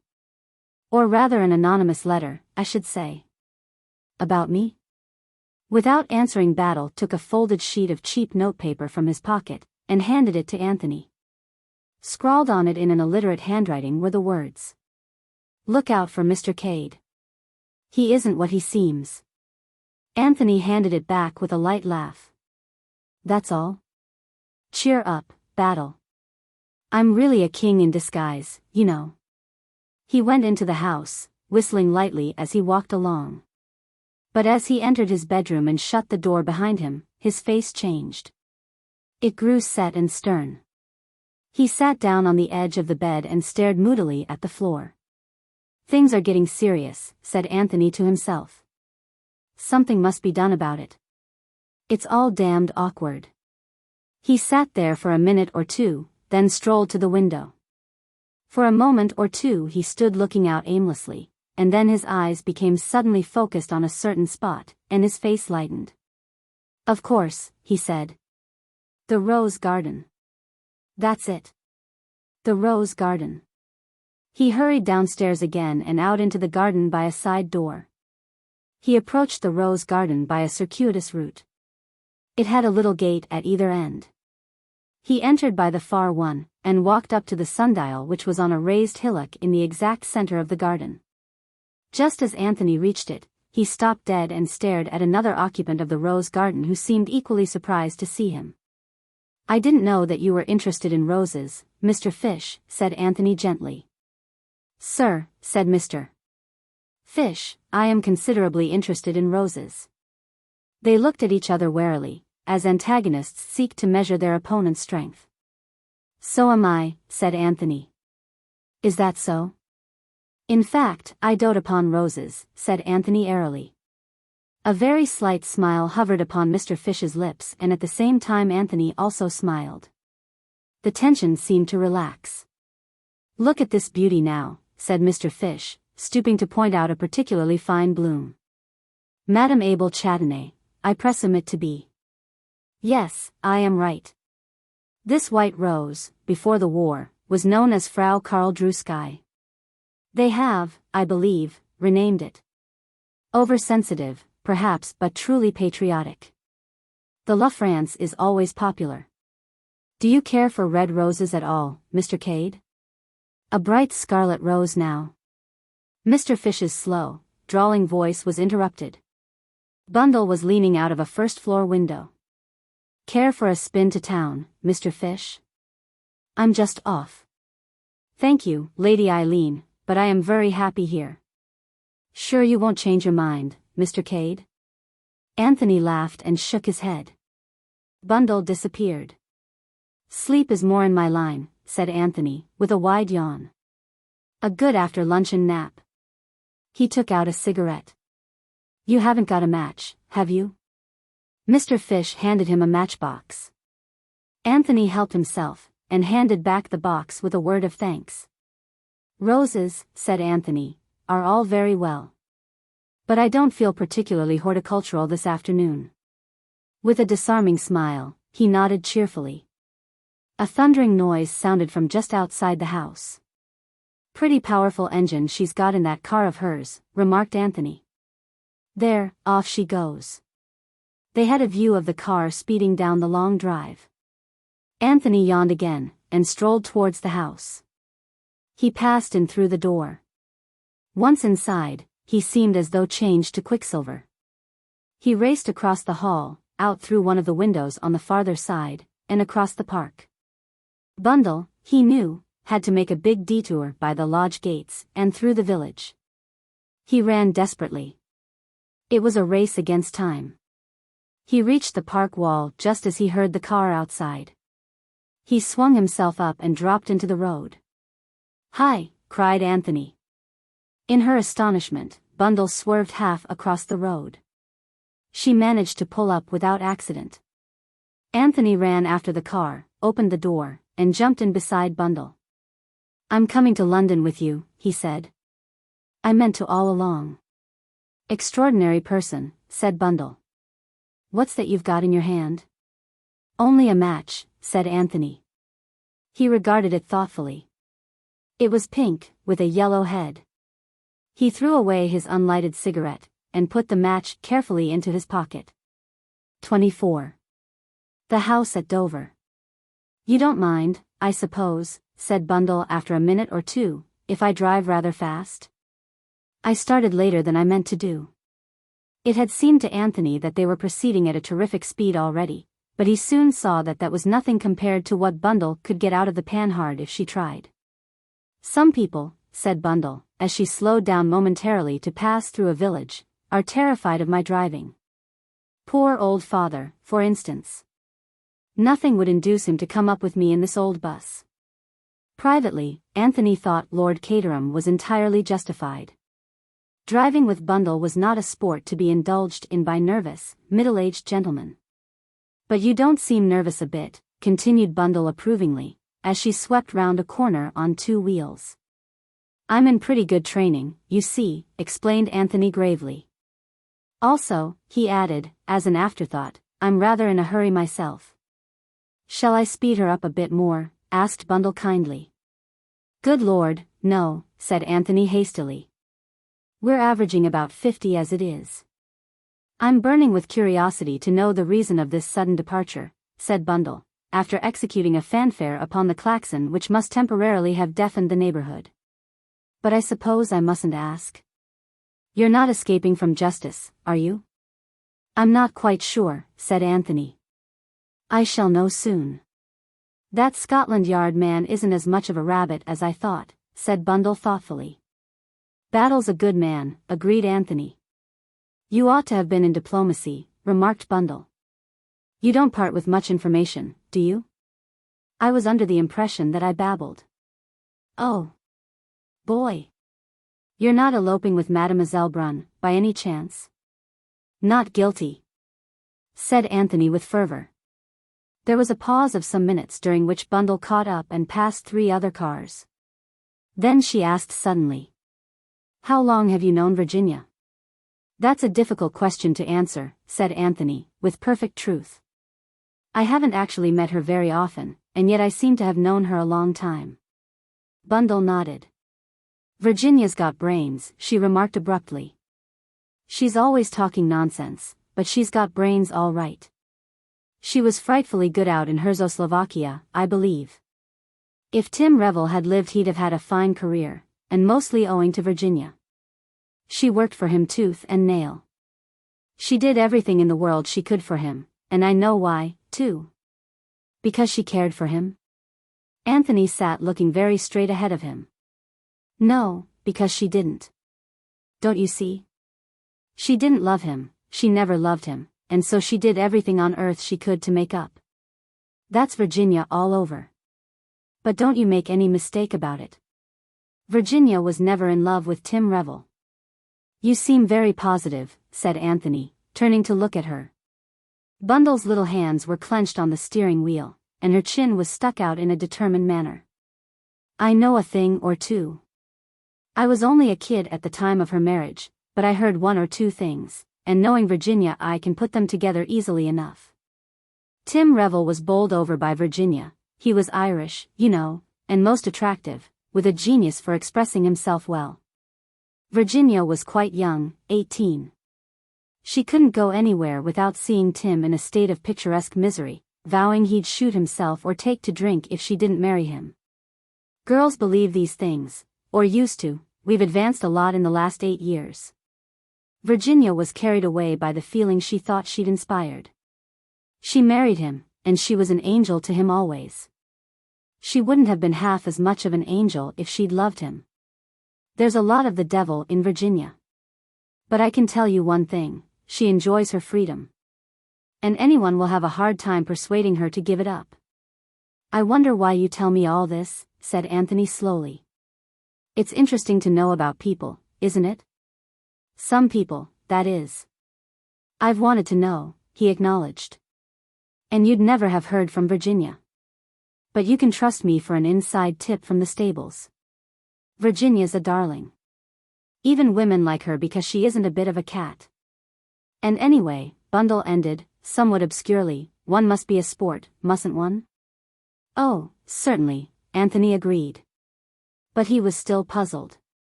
He had no idea what had prompted Bundle to give him so much information unasked. That he was glad of it, he did not deny. "Here are the trams," said Bundle, with a sigh. "Now, I suppose, I shall have to drive carefully." "It might be as well," agreed Anthony. His ideas and Bundle's on the subject of careful driving hardly coincided. Leaving indignant suburbs behind them, they finally emerged into Oxford Street. "Not bad going, said Bundle, glancing at her wrist watch. Anthony assented fervently. "Where do you want to be dropped?" "Anywhere." "Which way are you going?" "Knightsbridge way."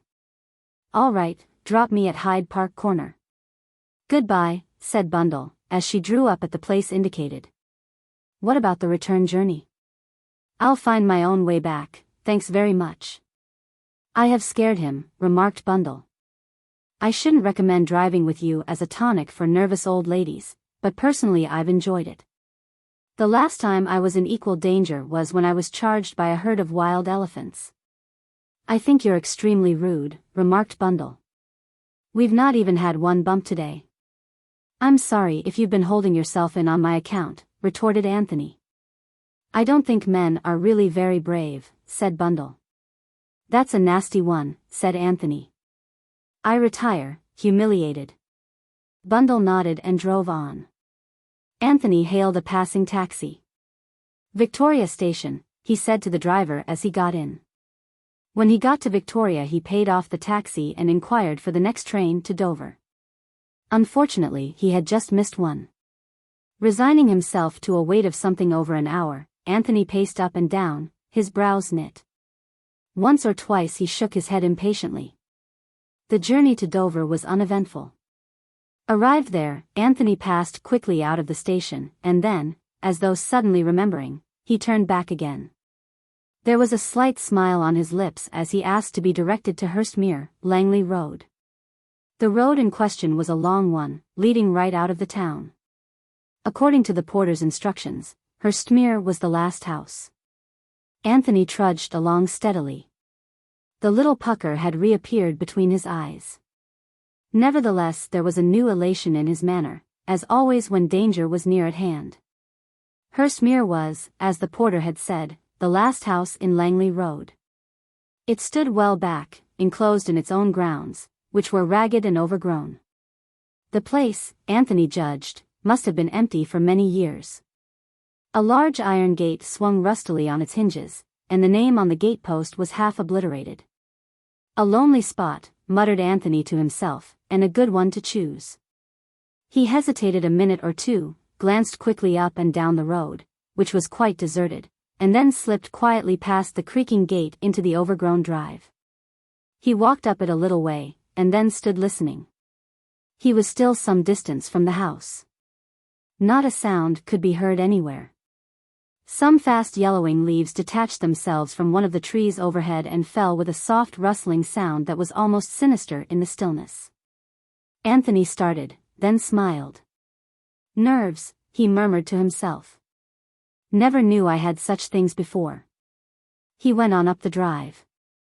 Presently, as the drive curved, he slipped into the shrubbery and so continued his way unseen from the house.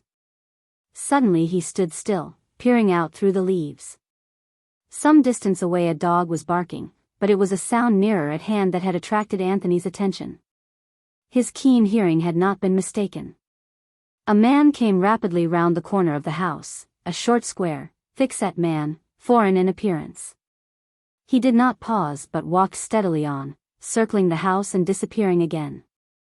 Anthony nodded to himself. Sentry, he murmured. They do the thing quite well. As soon as he had passed, Anthony went on, diverging to the left, and so following in the footsteps of the sentry. His own footsteps were quite noiseless. The wall of the house was on his right, and presently he came to where a broad blur of light fell on the gravelled walk. The sound of several men talking together was clearly audible. My God! What double-dyed idiots, murmured Anthony to himself. It would serve them right to be given a fright. He stole up to the window, stooping a little so that he should not be seen. Presently he lifted his head very carefully to the level of the sill and looked in. Half a dozen men were sprawling round a table. 4 of them were big thick-set men, with high cheekbones, and eyes set in Magyar slanting fashion. The other 2 were rat-like little men with quick gestures. The language that was being spoken was French, but the 4 big men spoke it with uncertainty and a hoarse guttural intonation. The boss, growled one of these. When will he be here? One of the smaller men shrugged his shoulders. Any time now. About time, too, growled the first man. I have never seen him, this boss of yours, but, oh, what great and glorious work might we not have accomplished in these days of idle waiting. Fool, said the other little man bitingly. Getting nabbed by the police is all the great and glorious work you and your precious lot would have been likely to accomplish. A lot of blundering guerrillas? Aha, roared another big thick-set fellow. You insult the comrades? I will soon set the sign of the red hand round your throat. He half rose, glaring ferociously at the Frenchman, but one of his companions pulled him back again. No quarreling, he grunted. We're to work together. From all I heard, this King Victor doesn't stand for being disobeyed. In the darkness, Anthony heard the footsteps of the sentry coming his round again, and he drew back behind a bush. Who's that? Said one of the men inside. Carlo, going his rounds. Oh. What about the prisoner? He's all right, coming round pretty fast now. He's recovered well from the crack on the head we gave him. Anthony moved gently away. God! What a lot, he muttered. They discuss their affairs with an open window, and that fool Carlo goes his round with the tread of an elephant, and the eyes of a bat. And to crown all, the Czechoslovakians and the French are on the point of coming to blows. King Victor's headquarters seem to be in a parlous condition. It would amuse me very much, to teach them a lesson. He stood irresolute for a minute, smiling to himself. From somewhere above his head came a stifled groan. Anthony looked up. The groan came again. Anthony glanced quickly from left to right. Carlo was not due round again just yet. He grasped the heavy Virginia creeper and climbed nimbly till he reached the sill of a window. The window was shut, but with a tool from his pocket he soon succeeded in forcing up the catch. He paused a minute to listen, then sprang lightly inside the room. There was a bed in the far corner, and on that bed a man was lying, his figure barely discernible in the gloom. Anthony went over to the bed, and flashed his pocket torch on the man's face. It was a foreign face, pale and emaciated, and the head was swathed in heavy bandages. The man was bound hand and foot. He stared up at Anthony like one dazed. Anthony bent over him, and as he did so he heard a sound behind him and swung round, his hand traveling to his coat pocket. But a sharp command arrested him. "Hands up, Sonny. You didn't expect to see me here, but I happened to catch the same train as you at Victoria." It was Mr. Hiram Fish who was standing in the doorway. He was smiling, and in his hand was a big blue automatic. 25. Tuesday night at Chimneys. Lord Caterham, Virginia and Bundle were sitting in the library after dinner. It was Tuesday evening. Some 30 hours had elapsed since Anthony's rather dramatic departure. For at least the 7th time Bundle repeated Anthony's parting words, as spoken at Hyde Park Corner. "I'll find my own way back," repeated Virginia thoughtfully. "That doesn't look as though he expected to be away as long as this. And he's left all his things here. He didn't tell you where he was going?" "No," said Virginia, looking straight in front of her. "He told me nothing." After this, there was a silence for a minute or two. Lord Caterham was the first to break it. "On the whole," he said, "keeping an hotel has some advantages over keeping a country house." "Meaning?" "That little notice they always hang up in your room.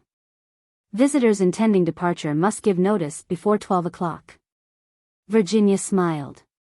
"I dare say," he continued, "that I am old-fashioned and unreasonable. It's the fashion, I know, to pop in and out of a house. Same idea as an hotel, perfect freedom of action, and no bill at the end." "You are an old grouser," said Bundle. "You've had Virginia and me. What more do you want?" Nothing more," Lord Caterham assured them hastily. "That's not it at all. It's the principle of the thing. It gives one such a restless feeling. I'm quite willing to admit that it's been an almost ideal 24 hours.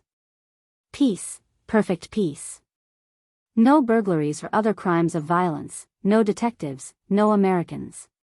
What I complain of is that I should have enjoyed it all so much more if I'd felt really secure. As it is, all the time I've been saying to myself, one or other of them is bound to turn up in a minute. And that spoilt the whole thing."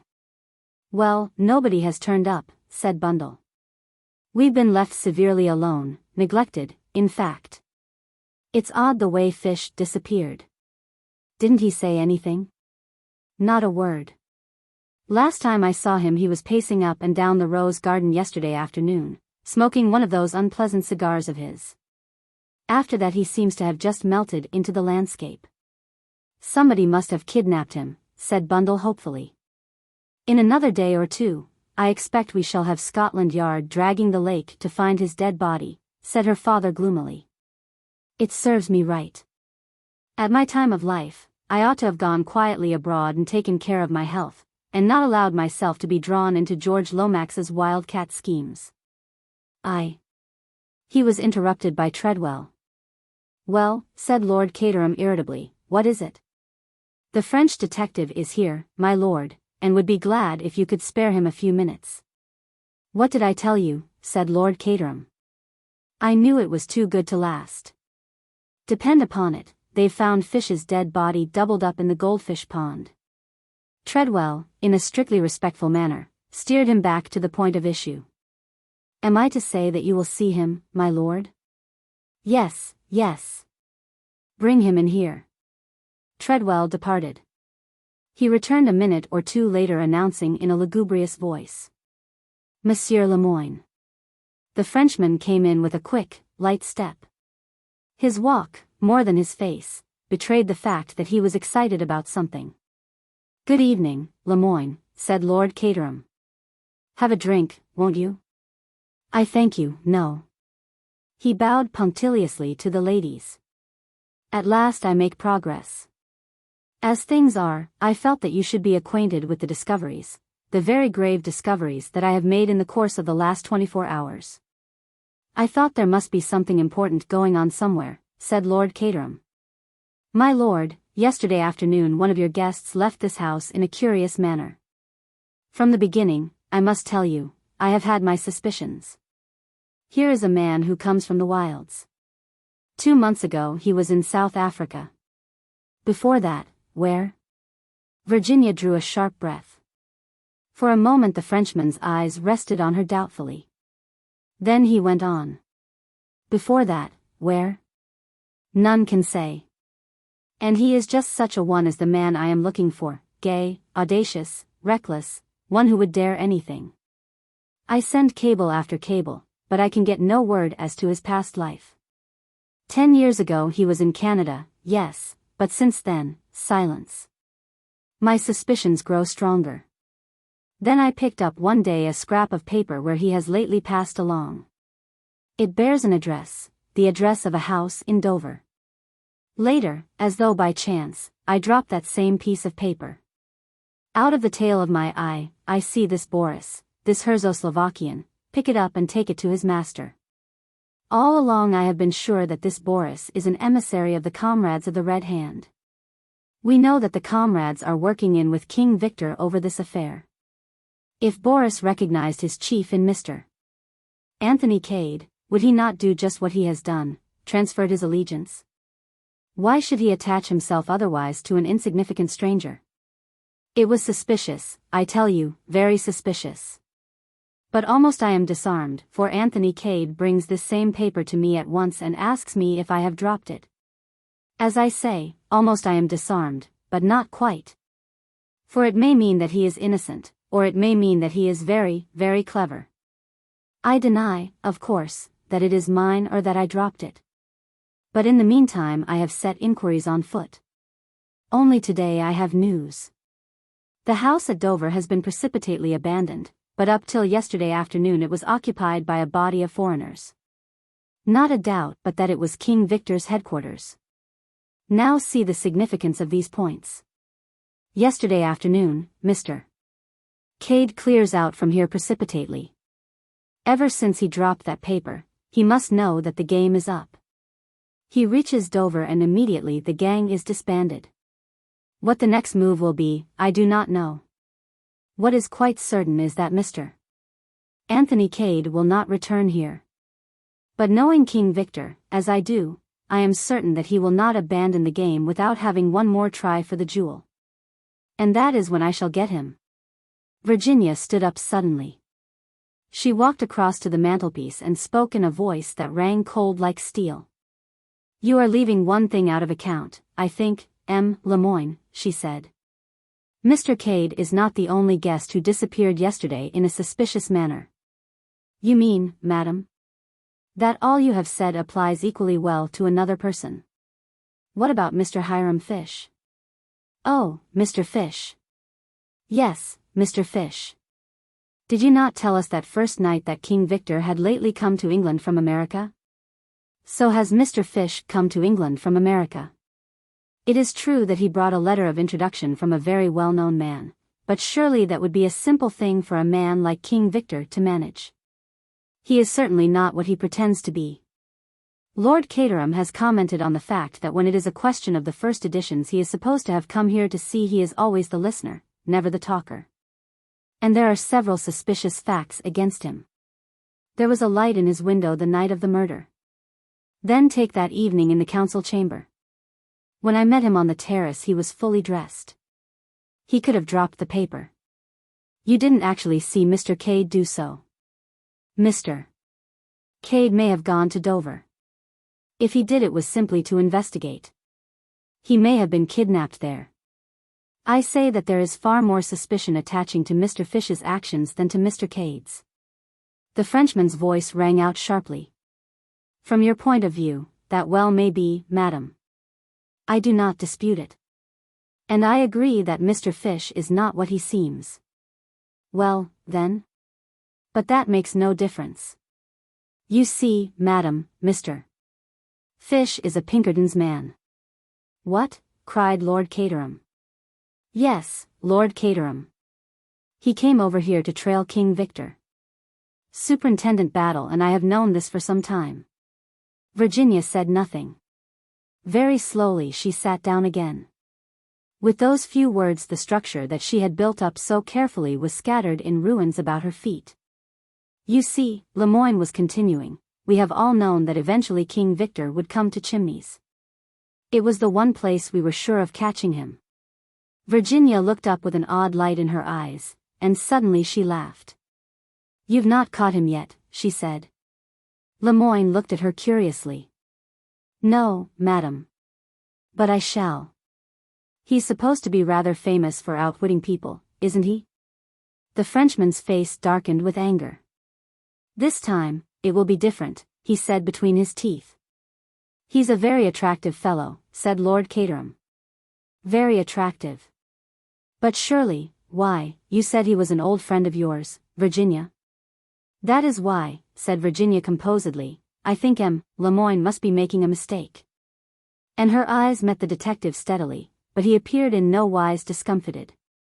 Time will show, madam, he said. Do you pretend that it was he who shot Prince Michael? She asked presently. Certainly. But Virginia shook her head. Oh, no, she said. Oh, no. That is one thing I am quite sure of. Anthony Cade never killed Prince Michael. Lemoyne was watching her intently. There is a possibility that you are right, madam, he said slowly. A possibility, that is all.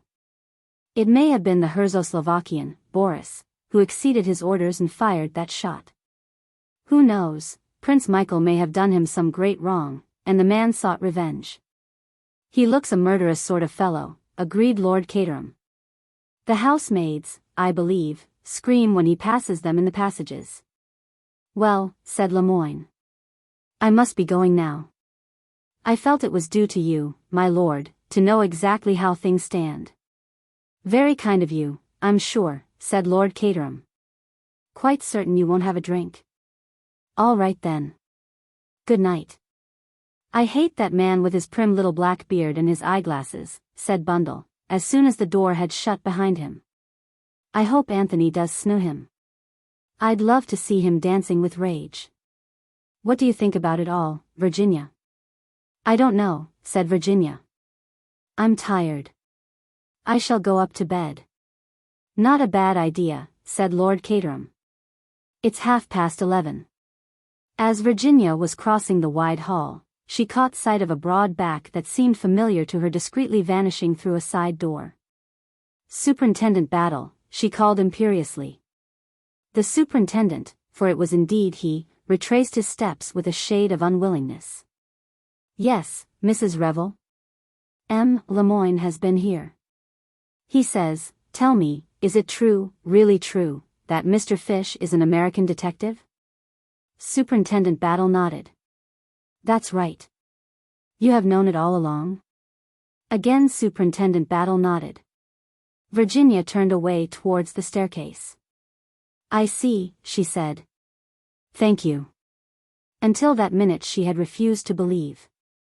And now? Sitting down before her dressing table in her own room, she faced the question squarely. Every word that Anthony had said came back to her fraught with a new significance. Was this the trade that he had spoken of? The trade that he had given up? But then, an unusual sound disturbed the even tenor of her meditations. She lifted her head with a start. Her little gold clock showed the hour to be after 1. Nearly 2 hours she had sat here thinking. Again the sound was repeated. A sharp tap on the window pane. Virginia went to the window and opened it. Below on the pathway was a tall figure which even as she looked stooped for another handful of gravel. For a moment Virginia's heart beat faster, then she recognized the massive strength and square-cut outline of the Czechoslovakian, Boris. "Yes," she said in a low tone. "What is it?" At the moment it did not strike her as strange that Boris should be throwing gravel at her window at this hour of the night. "What is it?" she repeated impatiently. "I come from the master," said Boris in a low tone which nevertheless carried perfectly. "He has sent for you." He made the statement in a perfectly matter-of-fact tone. "Sent for me?" "Yes, I am to bring you to him. There is a note. I will throw it up to you." Virginia stood back a little, and a slip of paper, weighted with a stone, fell accurately at her feet. She unfolded it and read. "My dear," Anthony had written, "I'm in a tight place, but I mean to win through. Will you trust me and come to me?" For quite 2 minutes Virginia stood there, immovable, reading those few words over again and again. She raised her head, looking round the well-appointed luxury of the bedroom as though she saw it with new eyes. Then she leaned out of the window again. "What am I to do?" she asked. "The detectives are the other side of the house, outside the council chamber. Come down and out through this side door. I will be there. I have a car waiting outside in the road." Virginia nodded. Quickly she changed her dress for one of fawn tricot, and pulled on a little fawn leather hat. Then, smiling a little, she wrote a short note, addressed it to Bundle and pinned it to the pincushion. She stole quietly downstairs and undid the bolts of the side door. Just a moment she paused, then, with a little gallant toss of the head, the same toss of the head which her ancestors had gone into action in the Crusades, she passed through. 26. The 13th of October. At 10 o'clock on the morning of Wednesday, the 13th of October, Anthony Cade walked into Harridge's hotel and asked for Baron Lollopregal, who was occupying a suite there. After suitable and imposing delay, Anthony was taken to the suite in question. The Baron was standing on the hearthrug in a correct and stiff fashion. Little Captain Andrassy, equally correct as to demeanor, but with a slightly hostile attitude, was also present. The usual bows, clicking of heels, and other formal greetings of etiquette took place. Anthony was, by now, thoroughly conversant with the routine. "You will forgive this early call, I trust, Baron," he said cheerfully, laying down his hat and stick on the table. "As a matter of fact, I have a little business proposition to make to you." "Ha! Is that so?" said the Baron. Captain Andrassy, who had never overcome his initial distrust of Anthony, looked suspicious. "Business," said Anthony, "is based on the well-known principle of supply and demand. You want something, the other man has it. The only thing left to settle is the price." The Baron looked at him attentively, but said nothing. "Between a Czechoslovakian nobleman and an English gentleman the terms should be easily arranged," said Anthony rapidly. He blushed a little as he said it. Such words do not rise easily to an Englishman's lips, but he had observed on previous occasions the enormous effect of such phraseology upon the Baron's mentality. True enough, the charm worked. "That is so," said the Baron approvingly, nodding his head. "That is entirely so." Even Captain Andrassy appeared to unbend a little, and nodded his head also. "Very good," said Anthony. "I won't beat about the bush any more." "What is that, you say?" interrupted the Baron. "To beat about the bush? I do not comprehend." "A mere figure of speech, Baron. To speak in plain English, you want the goods, we have them. The ship is all very well, but it lacks a figurehead. By the ship, I mean the loyalist party of Czechoslovakia. At the present minute you lack the principal plank of your political program. You are minus a prince. Now supposing, only supposing, that I could supply you with a prince?" The Baron stared. "I do not comprehend you in the least," he declared. "Sir," said Captain Andrassy, twirling his mustache fiercely, "you are insulting." "Not at all," said Anthony. "I'm trying to be helpful. Supply and demand, you understand. It's all perfectly fair and square. No princes supplied unless genuine, see trademark. If we come to terms, you'll find it's quite all right. I'm offering you the real genuine article, out of the bottom drawer. Not in the least, the Baron declared again. Do I comprehend you? It doesn't really matter, said Anthony kindly. I just want you to get used to the idea. To put it vulgarly, I've got something up my sleeve. Just get hold of this. You want a prince. Under certain conditions, I will undertake to supply you with one. The Baron and Andrassy stared at him. Anthony took up his hat and stick again and prepared to depart. Just think it over. Now, Baron, there is one thing further. You must come down to Chimneys this evening, Captain Andrassy also. Several very curious things are likely to happen there. Shall we make an appointment? Say in the council chamber at 9 o'clock? Thank you, gentlemen, I may rely upon you to be there? The Baron took a step forward and looked searchingly in Anthony's face. Mr.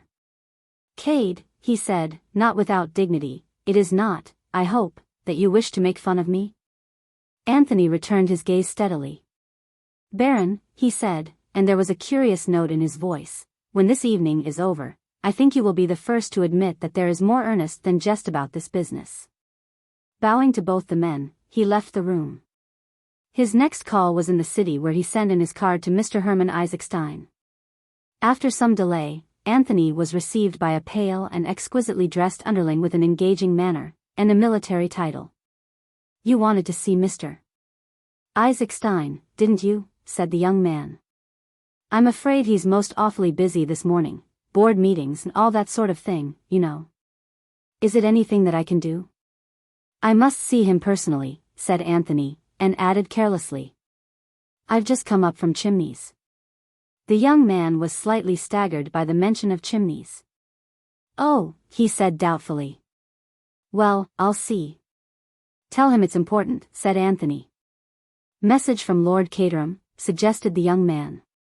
Something of the kind, said Anthony, but it's imperative that I should see Mr. Isaacstein at once. 2 minutes later, Anthony was conducted into a sumptuous inner sanctum where he was principally impressed by the immense size and roomy depths of the leather-covered armchairs.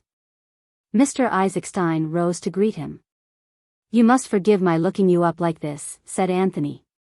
I know that you're a busy man, and I'm not going to waste more of your time than I can help. It's just a little matter of business that I want to put before you. Isaacstein looked at him attentively for a minute or two out of his beady black eyes. Have a cigar, he said unexpectedly, holding out an open box. Thank you, said Anthony. I don't mind if I do. He helped himself. It's about this Herzoslovakian business, continued Anthony, as he accepted a match. He noted the momentary flickering of the other's steady gaze. The murder of Prince Michael must have rather upset the applecart. Mr. Isaacstein raised one eyebrow, murmured, ah, interrogatively, and transferred his gaze to the ceiling. Oil, said Anthony, thoughtfully surveying the polished surface of the desk. Wonderful thing, oil.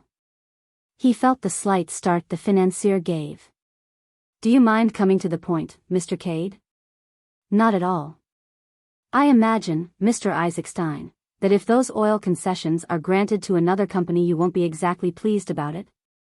What's the proposition? Asked the other, looking straight at him. A suitable claimant to the throne, full of pro-British sympathies. Where have you got him? That's my business. Isaacstein acknowledged the retort by a slight smile. His glance had grown hard and keen. The genuine article? I can't stand for any funny business. The absolute genuine article. Straight? Straight. I'll take your word for it. You don't seem to take much convincing, said Anthony, looking curiously at him. Herman Isaacstein smiled. I shouldn't be where I am now if I hadn't learnt to know whether a man is speaking the truth or not, he replied simply. What terms do you want? The same loan, on the same conditions, that you offered to Prince Michael? What about yourself? For the moment, nothing, except that I want you to come down to Chimneys tonight. No, said Isaacstein, with some decision. I can't do that. Why?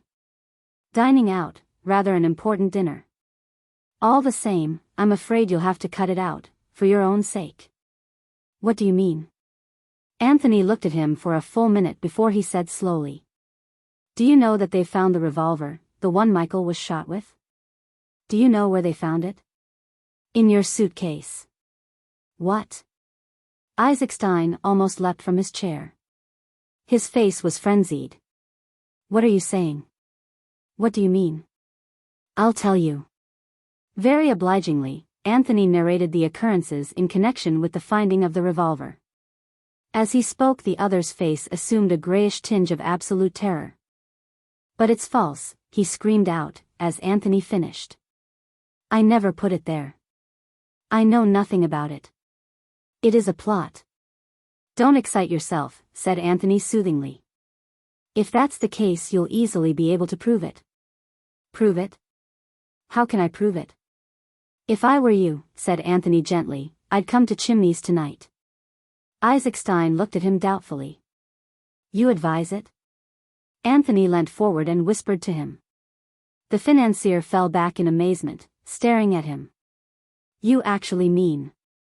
Come and see, said Anthony. 27. The 13th of October, continued. The clock in the council chamber struck 9. Well, said Lord Caterham, with a deep sigh. Here they all are, just like little Bo Peep's flock, back again and wagging their tails behind them. He looked sadly round the room. Organ grinder complete with monkey, he murmured, fixing the Baron with his eye. Nosy Parker of Throgmorton Street. I think you're rather unkind to the Baron, protested Bundle, to whom these confidences were being poured out. He told me that he considered you the perfect example of English hospitality amongst the haute noblesse. I dare say, said Lord Caterham. He's always saying things like that. It makes him most fatiguing to talk to.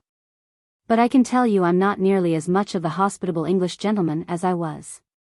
As soon as I can, I shall let Chimneys to an enterprising American, and go and live in an hotel. There, if anyone worries you, you can just ask for your bill and go. Cheer up, said Bundle. We seem to have lost Mr. Fish for good. I always found him rather amusing, said Lord Caterham, who was in a contradictory temper.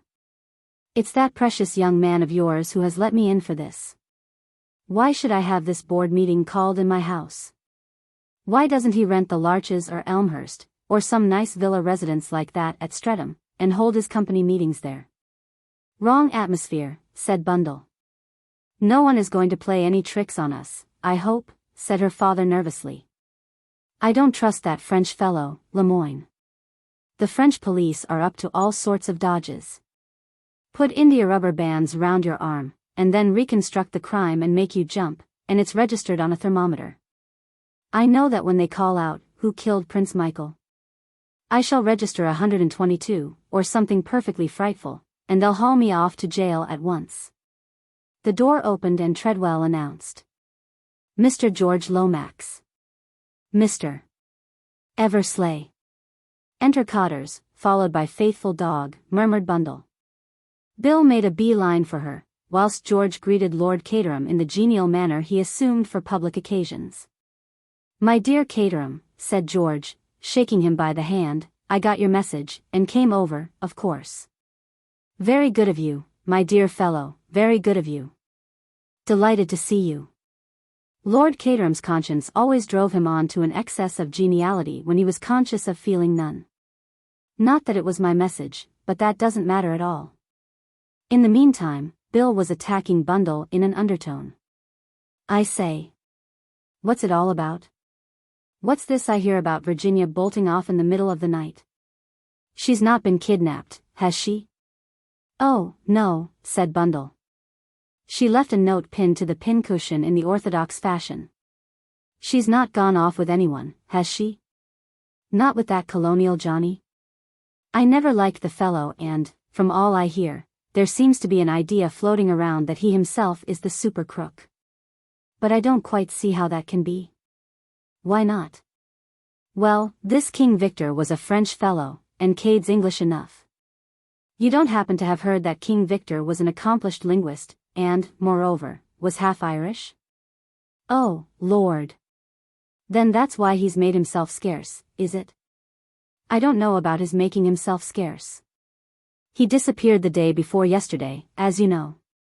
But this morning we got a wire from him, saying he would be down here at 9 p.m. tonight, and suggesting that Cotters should be asked over. All these other people have turned up as well, asked by Mr. Cade. It is a gathering, said Bill, looking round. One French detective by window, one English ditto by fireplace. Strong foreign element. The stars and stripes don't seem to be represented? Bundle shook her head. Mr. Fish has disappeared into the blue. Virginia's not here either. But everyone else is assembled, and I have a feeling in my bones, Bill, that we are drawing very near to the moment when somebody says, James, the footman, and everything is revealed. We're only waiting now for Anthony Cade to arrive. He'll never show up, said Bill. Then why call this company meeting, as father calls it? Ah, there's some deep idea behind that. Depend upon it. Wants us all here while he's somewhere else, you know the sort of thing. You don't think he'll come, then? No fear. Run his head into the lion's mouth? Why, the room's bristling with detectives and high officials. You don't know much about King Victor, if you think that would deter him. By all accounts, it's the kind of situation he loves above all, and he always manages to come out on top. Mr. Eversley shook his head doubtfully. That would take some doing, with the dice loaded against him. He'll never. The door opened again and Treadwell announced. Mr. Cade. Anthony came straight across to his host. Lord Caterham, he said, I'm giving you a frightful lot of trouble, and I'm awfully sorry about it. But I really do think that tonight we'll see the clearing up of the mystery. Lord Caterham looked mollified. He had always had a secret liking for Anthony. No trouble at all, he said heartily. It's very kind of you, said Anthony. We're all here, I see. Then I can get on with the good work. I don't understand, said George Lomax weightily. I don't understand in the least. This is all very irregular. Mr. Cade has no standing whatever. The position is a very difficult and delicate one. I am strongly of the opinion. George's flood of eloquence was arrested. Moving unobtrusively to the great man's side, Superintendent Battle whispered a few words in his ear. George looked perplexed and baffled. Very well, if you say so, he remarked grudgingly. Then added in a louder tone, I'm sure we are all willing to listen to what Mr. Cade has to say. Anthony ignored the palpable condescension of the other's tone. It's just a little idea of mine, that's all, he said cheerfully. Probably all of you know that we got hold of a certain message in cipher the other day. There was a reference to Richmond, and some numbers. He paused. Well, we had a shot at solving it, and we failed. Now in the late Count Stilptich's memoirs, which I happen to have read, there is a reference to a certain dinner, a flower dinner which every one attended wearing a badge representing a flower. The Count himself wore the exact duplicate of that curious device we found in the cavity in the secret passage. It represented a rose.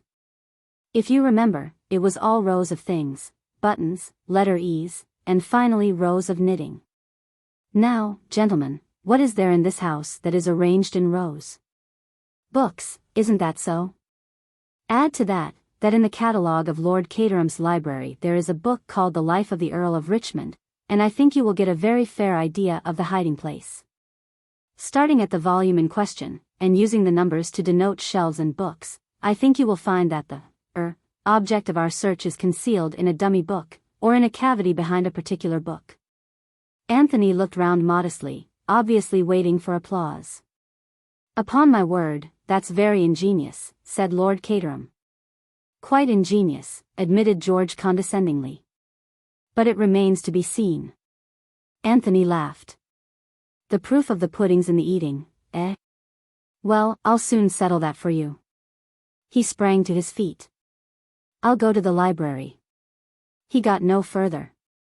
Lemoyne moved forward from the window. Just one moment, Mr. Cade. You permit, Lord Caterham? He went to the writing table and hurriedly scribbled a few lines. He sealed them up in an envelope, and then rang the bell. Treadwell appeared in answer to it. Lemoyne handed him the note. See that that is delivered at once, if you please. Very good, sir, said Treadwell. With his usual dignified tread he withdrew. Anthony, who had been standing, irresolute, sat down again. What's the big idea, Lemoyne? He asked gently. There was a sudden sense of strain in the atmosphere. If the jewel is where you say it is, well, it has been there for over 7 years, a quarter of an hour more does not matter. Go on, said Anthony. That wasn't all you wanted to say? No, it was not. At this juncture, it is unwise to permit any one person to leave the room. Especially if that person has rather questionable antecedents. Anthony raised his eyebrows, and lighted a cigarette. I suppose a vagabond life is not very respectable, he mused. 2 months ago, Mr. Cade, you were in South Africa. That is admitted. Where were you before that? Anthony leaned back in his chair, idly blowing smoke rings. Canada. Wild Northwest. Are you sure you were not in prison? A French prison? Automatically, Superintendent Battle moved a step nearer the door, as if to cut off a retreat that way, but Anthony showed no signs of doing anything dramatic. Instead, he stared at the French detective, and then burst out laughing. My poor Lemoyne. It is a monomania with you. You do indeed see King Victor everywhere. So you fancy that I am that interesting gentleman? Do you deny it? Anthony brushed a fleck of ash from his coat sleeve. I never deny anything that amuses me, he said lightly. But the accusation is really too ridiculous. Ah. You think so? The Frenchman leant forward. His face was twitching painfully, and yet he seemed perplexed and baffled, as though something in Anthony's manner puzzled him. What if I tell you, monsieur, that this time, I am out to get King Victor, and nothing shall stop me? Very laudable, was Anthony's comment. You've been out to get him before, though, haven't you, Lemoyne? And he's got the better of you. Aren't you afraid that that may happen again? He's a slippery fellow, by all accounts. The conversation had developed into a duel between the detective and Anthony. Everyone else in the room was conscious of the tension. It was a fight to a finish between the Frenchman, painfully in earnest, and the man who smoked so calmly and whose words seemed to show that he had not a care in the world. If I were you, Lemoyne, continued Anthony, I should be very, very careful.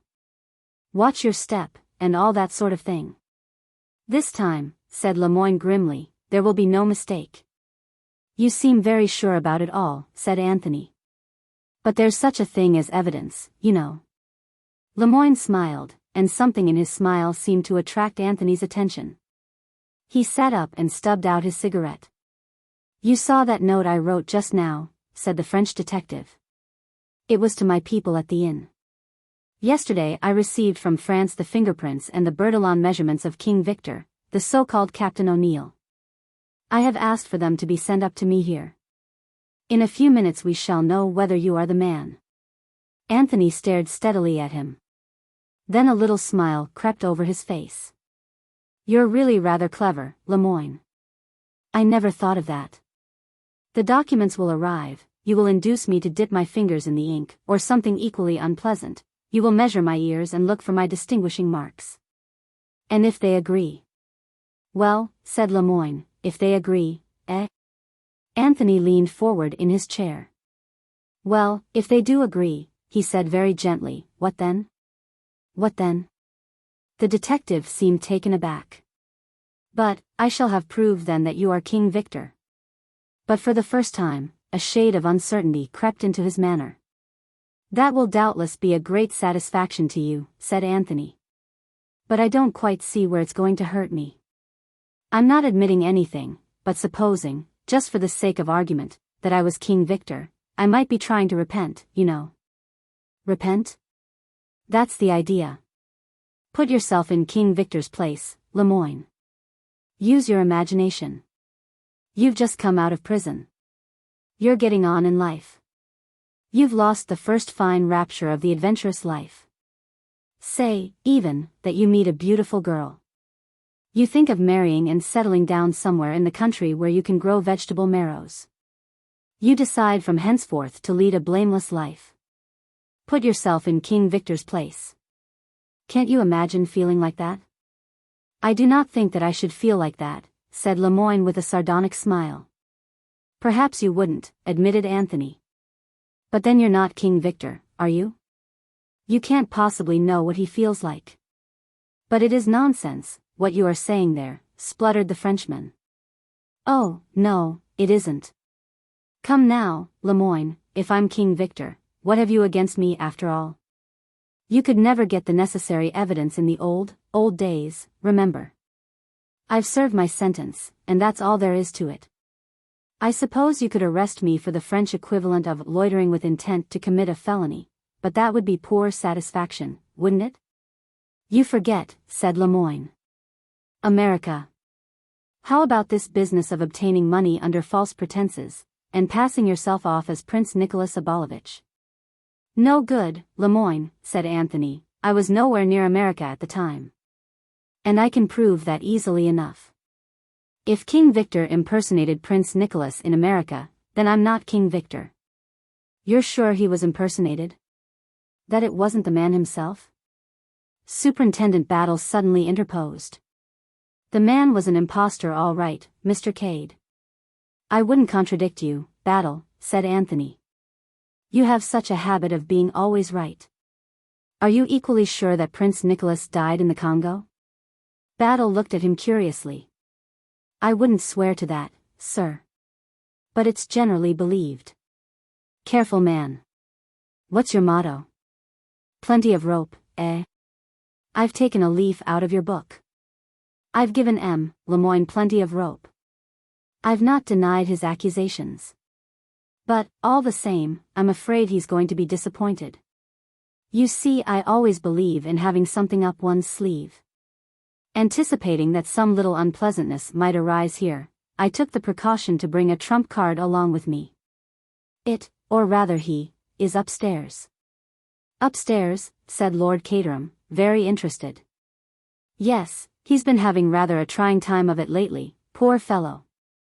Got a nasty bump on the head from someone. I've been looking after him. Suddenly the deep voice of Mr. Isaacstein broke in. Can we guess who he is? If you like, said Anthony, but... Lemoyne interrupted with sudden ferocity. All this is foolery. You think to outwit me yet again. It may be true what you say, that you were not in America. You are too clever to say it if it were not true. But there is something else. Murder. Yes, murder. The murder of Prince Michael. He interfered with you that night as you were looking for the jewel. Lemoyne, have you ever known King Victor to do murder? Anthony's voice rang out sharply. You know as well, better than I do, that he has never shed blood. Who else but you could have murdered him, cried Lemoyne. Tell me that. The last word died on his lips, as a shrill whistle sounded from the terrace outside. Anthony sprang up, all his assumed nonchalance laid aside. You ask me who murdered Prince Michael, he cried. I won't tell you, I'll show you. That whistle was the signal I'd been waiting for. The murderer of Prince Michael is in the library now. He sprang out through the window, and the others followed him as he led the way round the terrace, until they came to the library window. He pushed the window, and it yielded to his touch. Very softly he held aside the thick velvet curtain, so that they could look into the room. Standing by the bookcase was a dark figure, hurriedly pulling out and replacing volumes, so absorbed in the task that no outside sound was heeded. And then, as they stood watching, trying to recognize the figure that was vaguely silhouetted against the light of the electric torch it carried, someone sprang past them with a sound like the roar of a wild beast. The torch fell to the ground, was extinguished, and the sounds of a terrific struggle filled the room. Lord Caterham groped his way to the lights and switched them on. 2 figures were swaying together.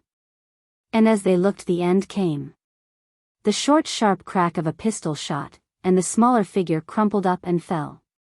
The other figure turned and faced them. It was Boris, his eyes alight with rage. "She killed my master," he growled. "Now she tries to shoot me." I would have taken the pistol from her and shot her, but it went off in the struggle. Saint Michael directed it. "The evil woman is dead." "A woman?" cried George Lomax. They drew nearer. On the floor, the pistol still clasped in her hand, and an expression of deadly malignity on her face, lay Mademoiselle Brun.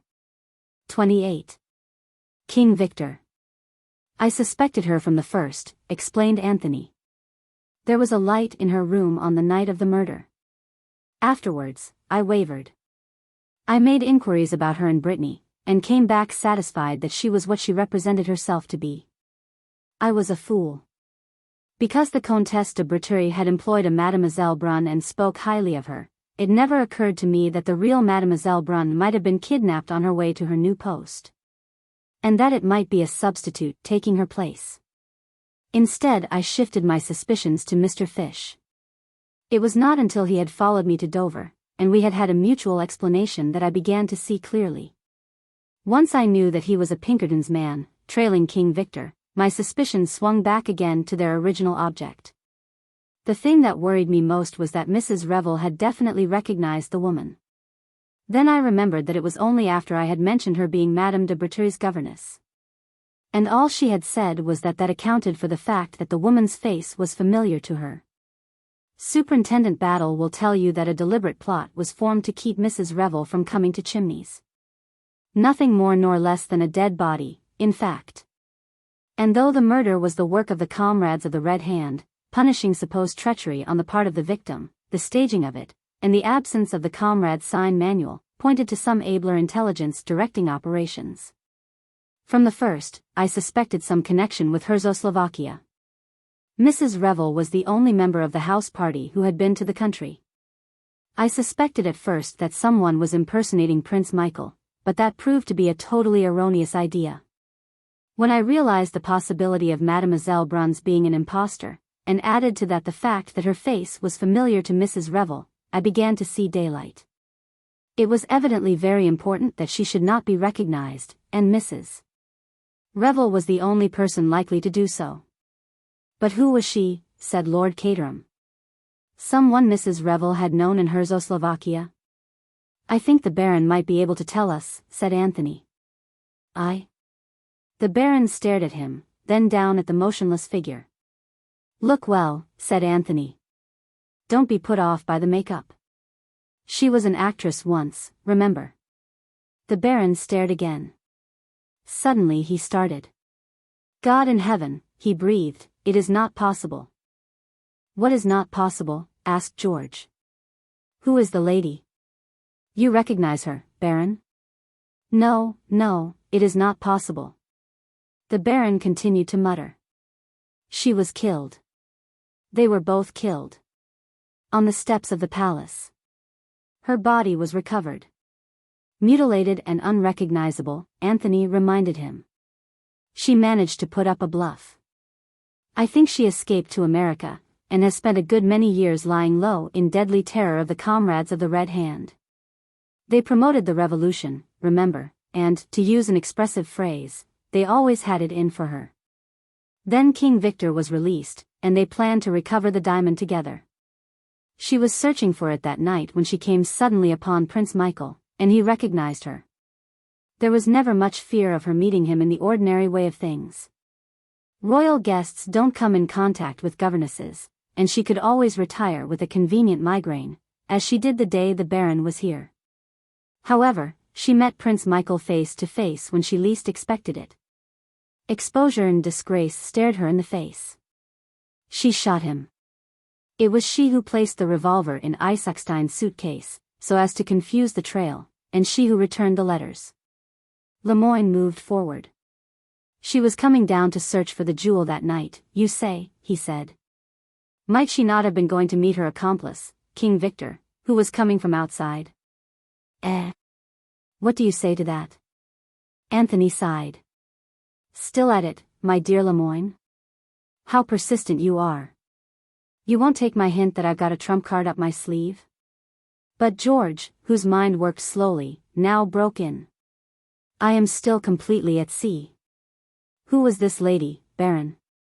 You recognize her, it seems? But the Baron drew himself up and stood very straight and stiff. You are in error, Mr. Lomax. To my knowledge I have not this lady seen before. A complete stranger she is to me. But... George stared at him, bewildered. The Baron took him into a corner of the room, and murmured something into his ear. Anthony watched, with a good deal of enjoyment, George's face turning slowly purple, his eyes bulging, and all the incipient symptoms of apoplexy. A murmur of George's throaty voice came to him. Certainly, by all means, no need at all, complicate situation, utmost discretion. Ah! Lemoyne hit the table sharply with his hand. I do not care about all this. The murder of Prince Michael, that was not my affair. I want King Victor. Anthony shook his head gently. I'm sorry for you, Lemoyne. You're really a very able fellow. But, all the same, you're going to lose the trick. I'm about to play my trump card. He stepped across the room and rang the bell. Treadwell answered it. A gentleman arrived with me this evening, Treadwell. Yes, sir, a foreign gentleman. Quite so. Will you kindly ask him to join us here as soon as possible? Yes, sir. Treadwell withdrew. Entry of the trump card, the mysterious Monsieur X, remarked Anthony. Who is he? Can anyone guess? Putting two and two together, said Hermann Isaacstein, what with your mysterious hints this morning, and your attitude this afternoon, should say there was no doubt about it. Somehow or other you've managed to get hold of Prince Nicholas of Herzoslovakia. You think the same, Baron? I do. Unless yet another impostor you have put forward. But that I will not believe. With me, your dealings most honorable have been. Thank you, Baron. I shan't forget those words. So you are all agreed? His eyes swept round the circle of waiting faces. Only Lemoyne did not respond, but kept his eyes fixed sullenly on the table. Anthony's quick ears had caught the sound of footsteps outside in the hall. And yet, you know, he said with a queer smile, you're all wrong. He crossed swiftly to the door and flung it open. A man stood on the threshold, a man with a neat black beard, eyeglasses, and a foppish appearance slightly marred by a bandage round the head. Allow me to present you to the real Monsieur Lemoyne of the Charite. There was a rush and a scuffle, and then the nasal tones of Mr. Hiram Fish rose bland and reassuring from the window. No, you don't, Sonny, not this way. I have been stationed here this whole evening for the particular purpose of preventing your escape. You will observe that I have you covered well and good with this gun of mine. I came over to get you, and I've got you, but you sure are some lad. 29. Further explanations. You owe us an explanation, I think, Mr. Cade, said Hermann Isaacstein, somewhat later in the evening. There's nothing much to explain, said Anthony modestly. I went to Dover and Fish followed me under the impression that I was King Victor.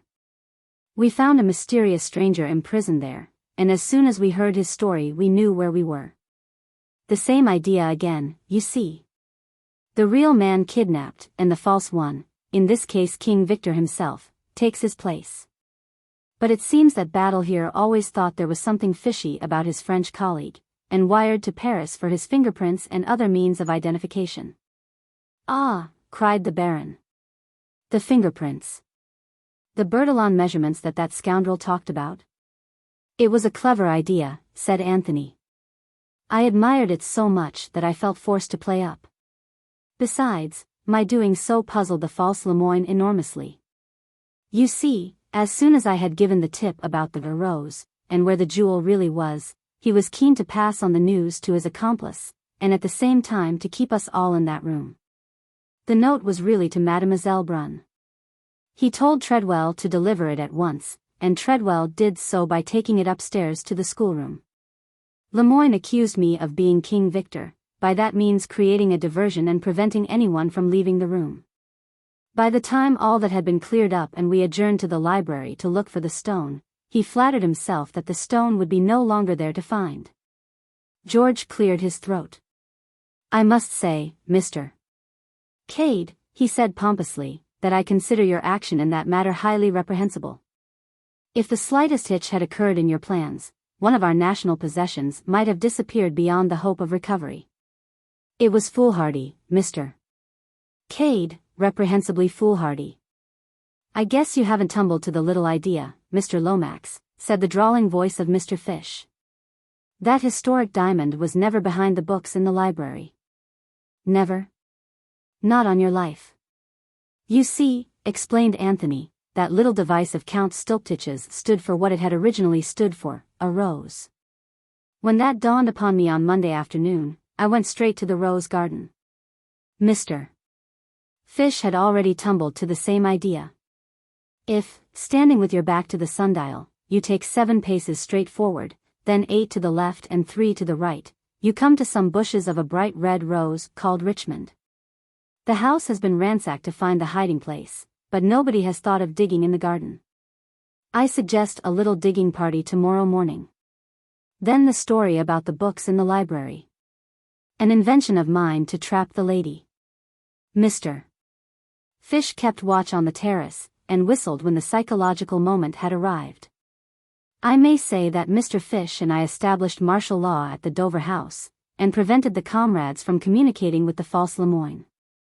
He sent them an order to clear out, and word was conveyed to him that this had been done. So he went happily ahead with his plans for denouncing me. Well, well, said Lord Caterham cheerfully, everything seems to have been cleared up most satisfactorily. Everything but one thing, said Mr. Isaac Stein. What is that? The great financier looked steadily at Anthony. What did you get me down here for? Just to assist at a dramatic scene as an interested onlooker. Anthony shook his head. No, Mr. Isaac Stein. You are a busy man whose time is money. Why did you come down here originally? To negotiate a loan. With whom? Prince Michael of Herzoslovakia. Exactly. Prince Michael is dead. Are you prepared to offer the same loan on the same terms to his cousin Nicholas? Can you produce him? I thought he was killed in the Congo. He was killed all right. I killed him. Oh, no, I'm not a murderer. When I say I killed him, I mean that I spread the report of his death. I promised you a prince, Mr. Isaac Stein. Will I do? You? Yes, I'm the man. Nicholas Sergius Alexander Ferdinand Abalovich. Rather long for the kind of life I propose to live, so I emerged from the Congo as plain Anthony Cade. Little Captain Andrassy sprang up. But this is incredible, incredible, he spluttered. Have a care, sir, what you say. I can give you plenty of proofs, said Anthony quietly. I think I shall be able to convince the Baron here. The Baron lifted his hand. Your proofs I will examine, yes. But of them for me there is no need. Your word alone sufficient for me is. Besides, your English mother you much resemble. All along have I said, this young man on one side or the other most highly born is. You have always trusted my word, Baron, said Anthony. I can assure you that in the days to come I shall not forget. Then he looked over at Superintendent Battle, whose face had remained perfectly expressionless. You can understand, said Anthony with a smile, that my position has been extremely precarious. Of all those in the house I might be supposed to have the best reason for wishing Michael Abalovich out of the way, since I was the next heir to the throne. I've been extraordinarily afraid of Battle all along. I always felt that he suspected me, but that he was held up by lack of motive. I never believed for a minute that you'd shot him, sir, said Superintendent Battle. We've got a feeling in such matters. But I knew that you were afraid of something, and you puzzled me. If I'd known sooner who you really were, I dare say I'd have yielded to the evidence, and arrested you. I'm glad I managed to keep one guilty secret from you. You wormed everything else out of me all right. You're a damned good man at your job, Battle. I shall always think of Scotland Yard with respect. Most amazing, muttered George.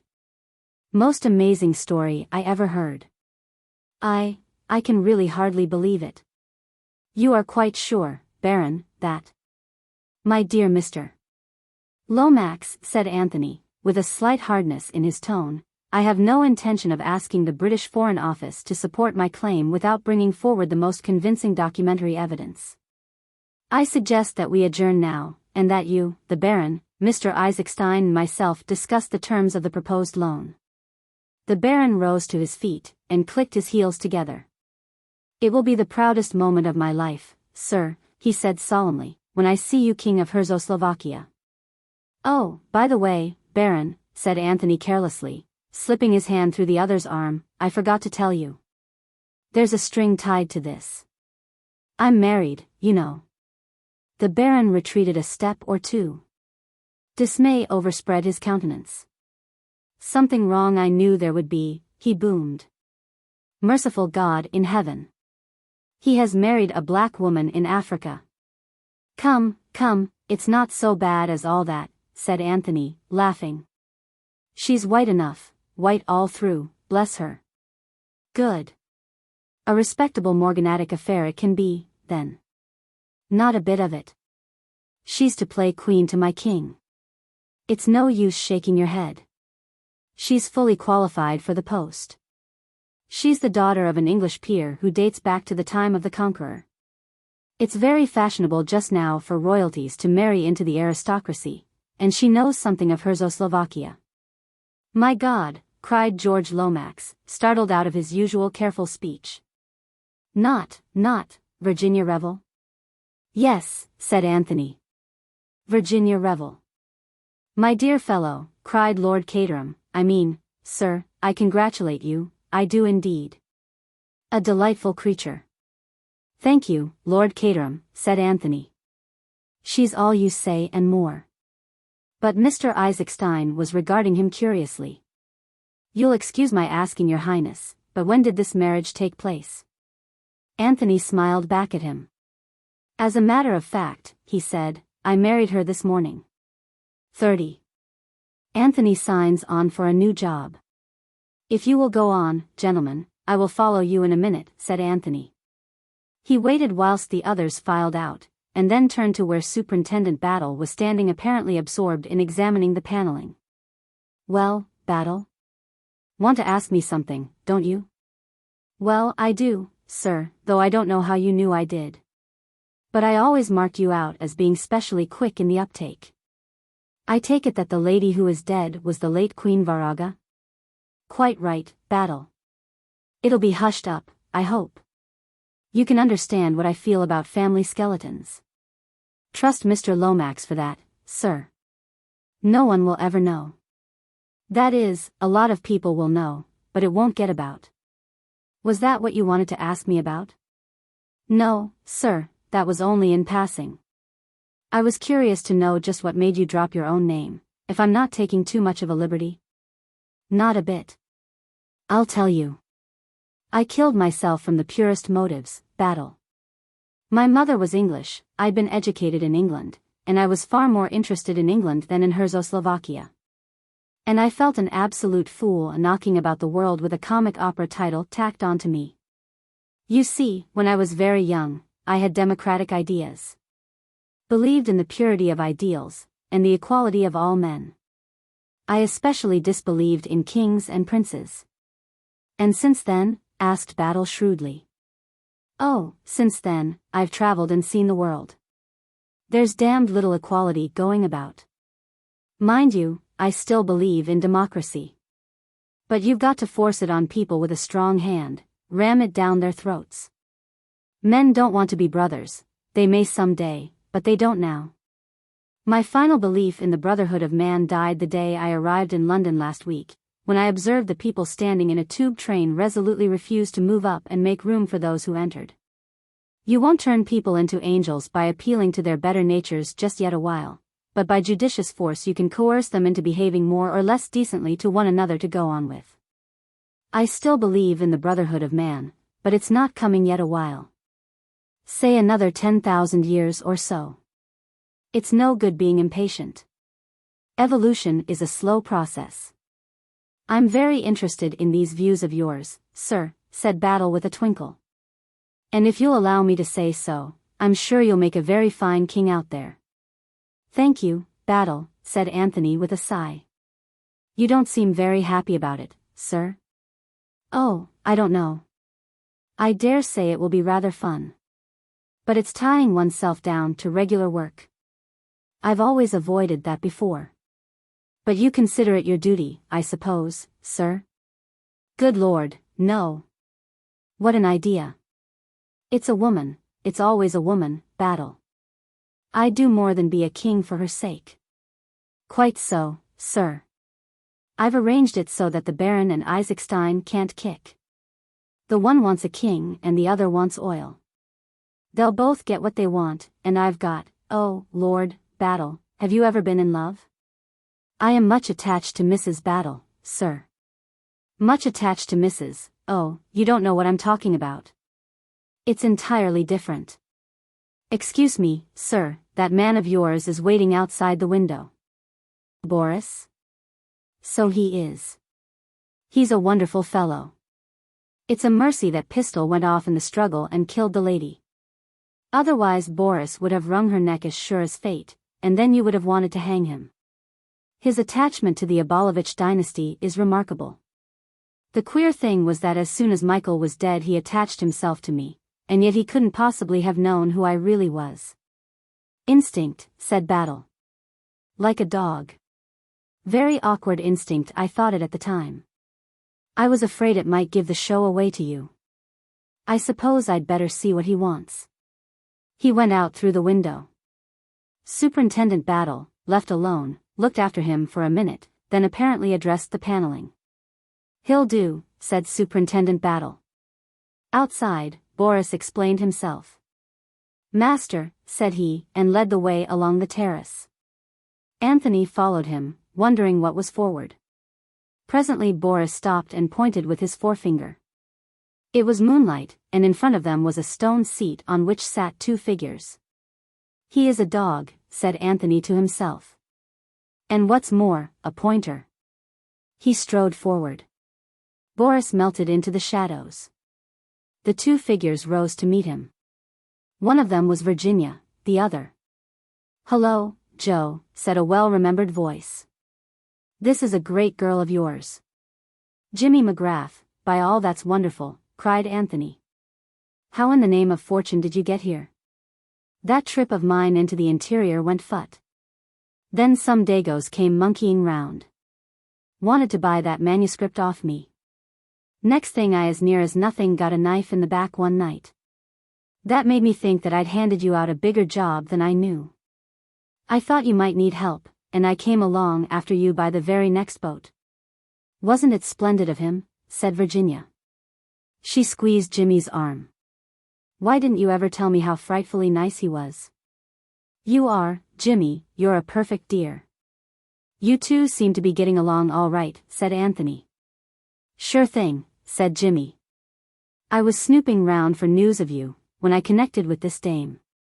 She wasn't at all what I thought she'd be, some swell haughty society lady that'd scare the life out of me. He told me all about the letters, said Virginia. And I feel almost ashamed not to have been in real trouble over them when he was such a knight-errant. If I'd known what you were like, said Jimmy gallantly, I'd not have given him the letters. I'd have brought them to you myself. Say, young man, is the fun really over? Is there nothing for me to do? By Jove, said Anthony, there is. Wait a minute.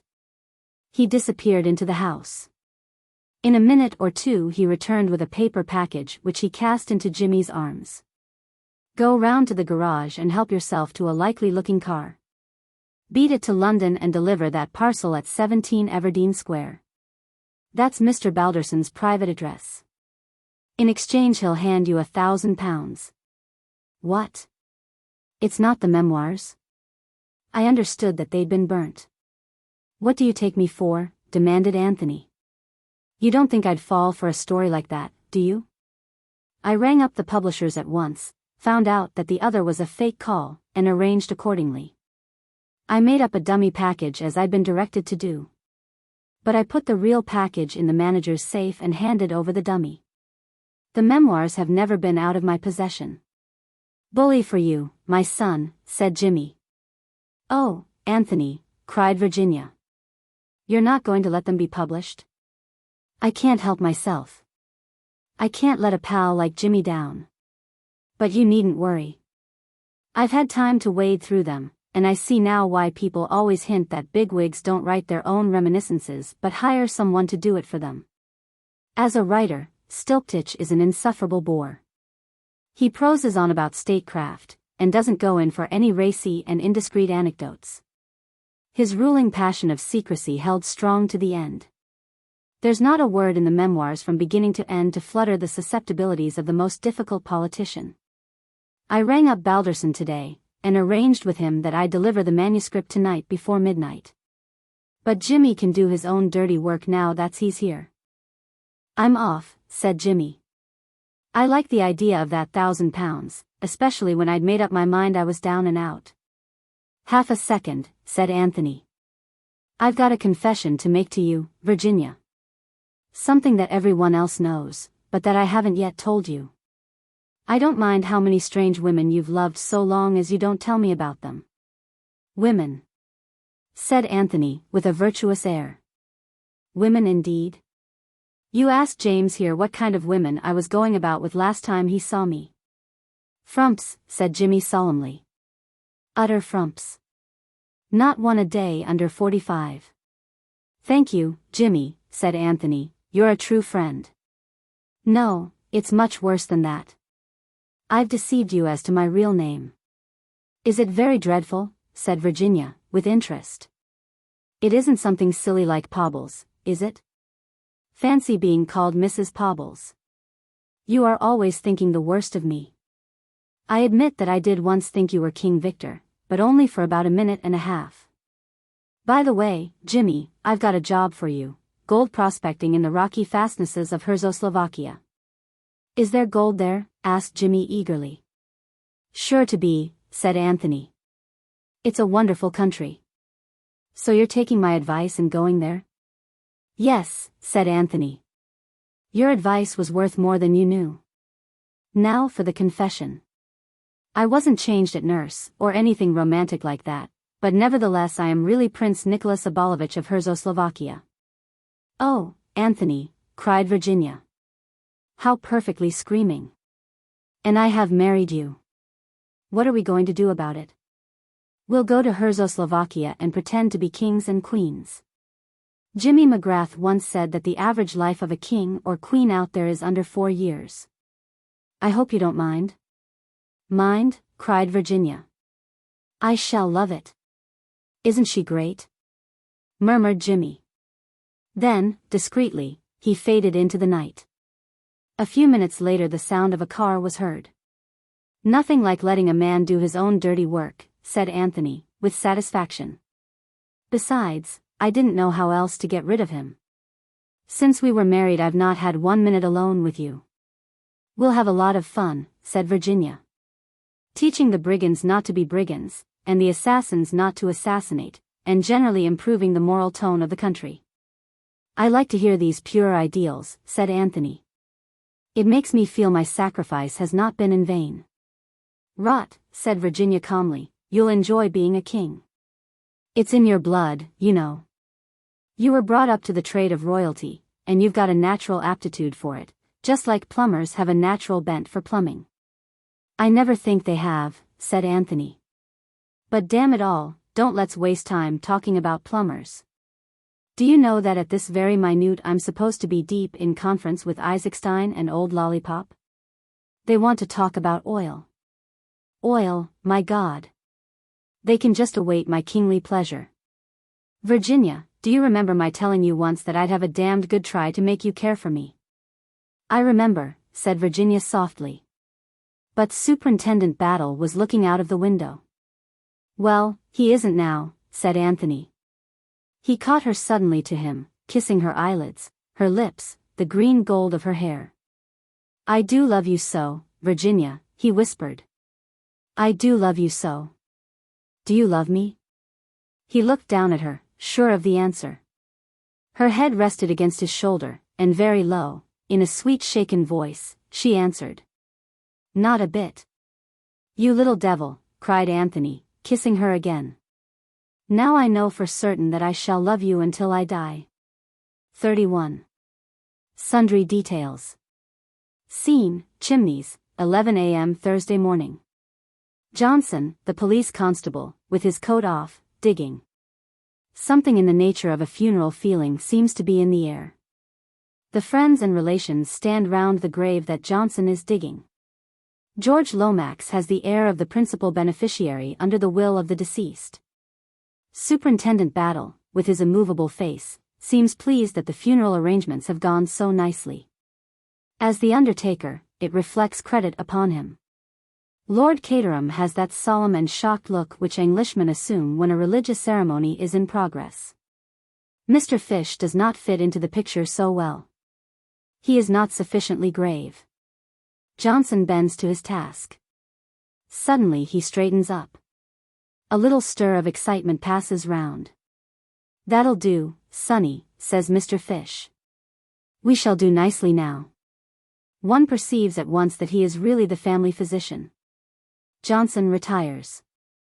Mr. Fish, with due solemnity, stoops over the excavation. The surgeon is about to operate. He brings out a small canvas package. With much ceremony he hands it to Superintendent Battle. The latter, in his turn, hands it to George Lomax. The etiquette of the situation has now been fully complied with. George Lomax unwraps the package, slits up the oil silk inside it, burrows into further wrapping. For a moment he holds something on the palm of his hand, then quickly shrouds it once more in cotton wool. He clears his throat. At this auspicious minute, he begins, with the clear delivery of the practiced speaker. Lord Caterham beats a precipitate retreat. On the terrace he finds his daughter. Bundle, is that car of yours in order? Yes. Why? Then take me up to town in it immediately. I'm going abroad at once, today. But, father. Don't argue with me, Bundle. George Lomax told me when he arrived this morning that he was anxious to have a few words with me privately on a matter of the utmost delicacy. He added that the King of Timbuktu was arriving in London shortly. I won't go through it again, Bundle, do you hear? Not for 50 George Lomaxes. If Chimneys is so valuable to the nation, let the nation buy it. Otherwise I shall sell it to a syndicate and they can turn it into an hotel. Where is Cotters now? Bundle is rising to the situation. At the present minute, replied Lord Caterham, looking at his watch, he is good for at least 15 minutes about the Empire. Another picture. Mr. Bill Eversley, not invited to be present at the graveside ceremony, at the telephone. No, really, I mean it. I say, don't be huffy. Well, you will have supper tonight anyway? No, I haven't. I've been kept to it with my nose at the grindstone. You've no idea what Cotters is like. I say, Dolly, you know jolly well what I think about you. You know I've never cared for anyone but you. Yes, I'll come to the show first. How does the old wheeze go? And the little girl tries, hooks and eyes. Unearthly sounds. Mr. Eversley trying to hum the refrain in question. And now George's peroration draws to a close. The lasting peace and prosperity of the British Empire. I guess, said Mr. Hiram Fish sotto voce to himself and the world at large, that this has been a great little old week. Transcriber's notes. Obvious typographical errors have been corrected. The cover image was prepared by the transcriber and has been placed in the public domain.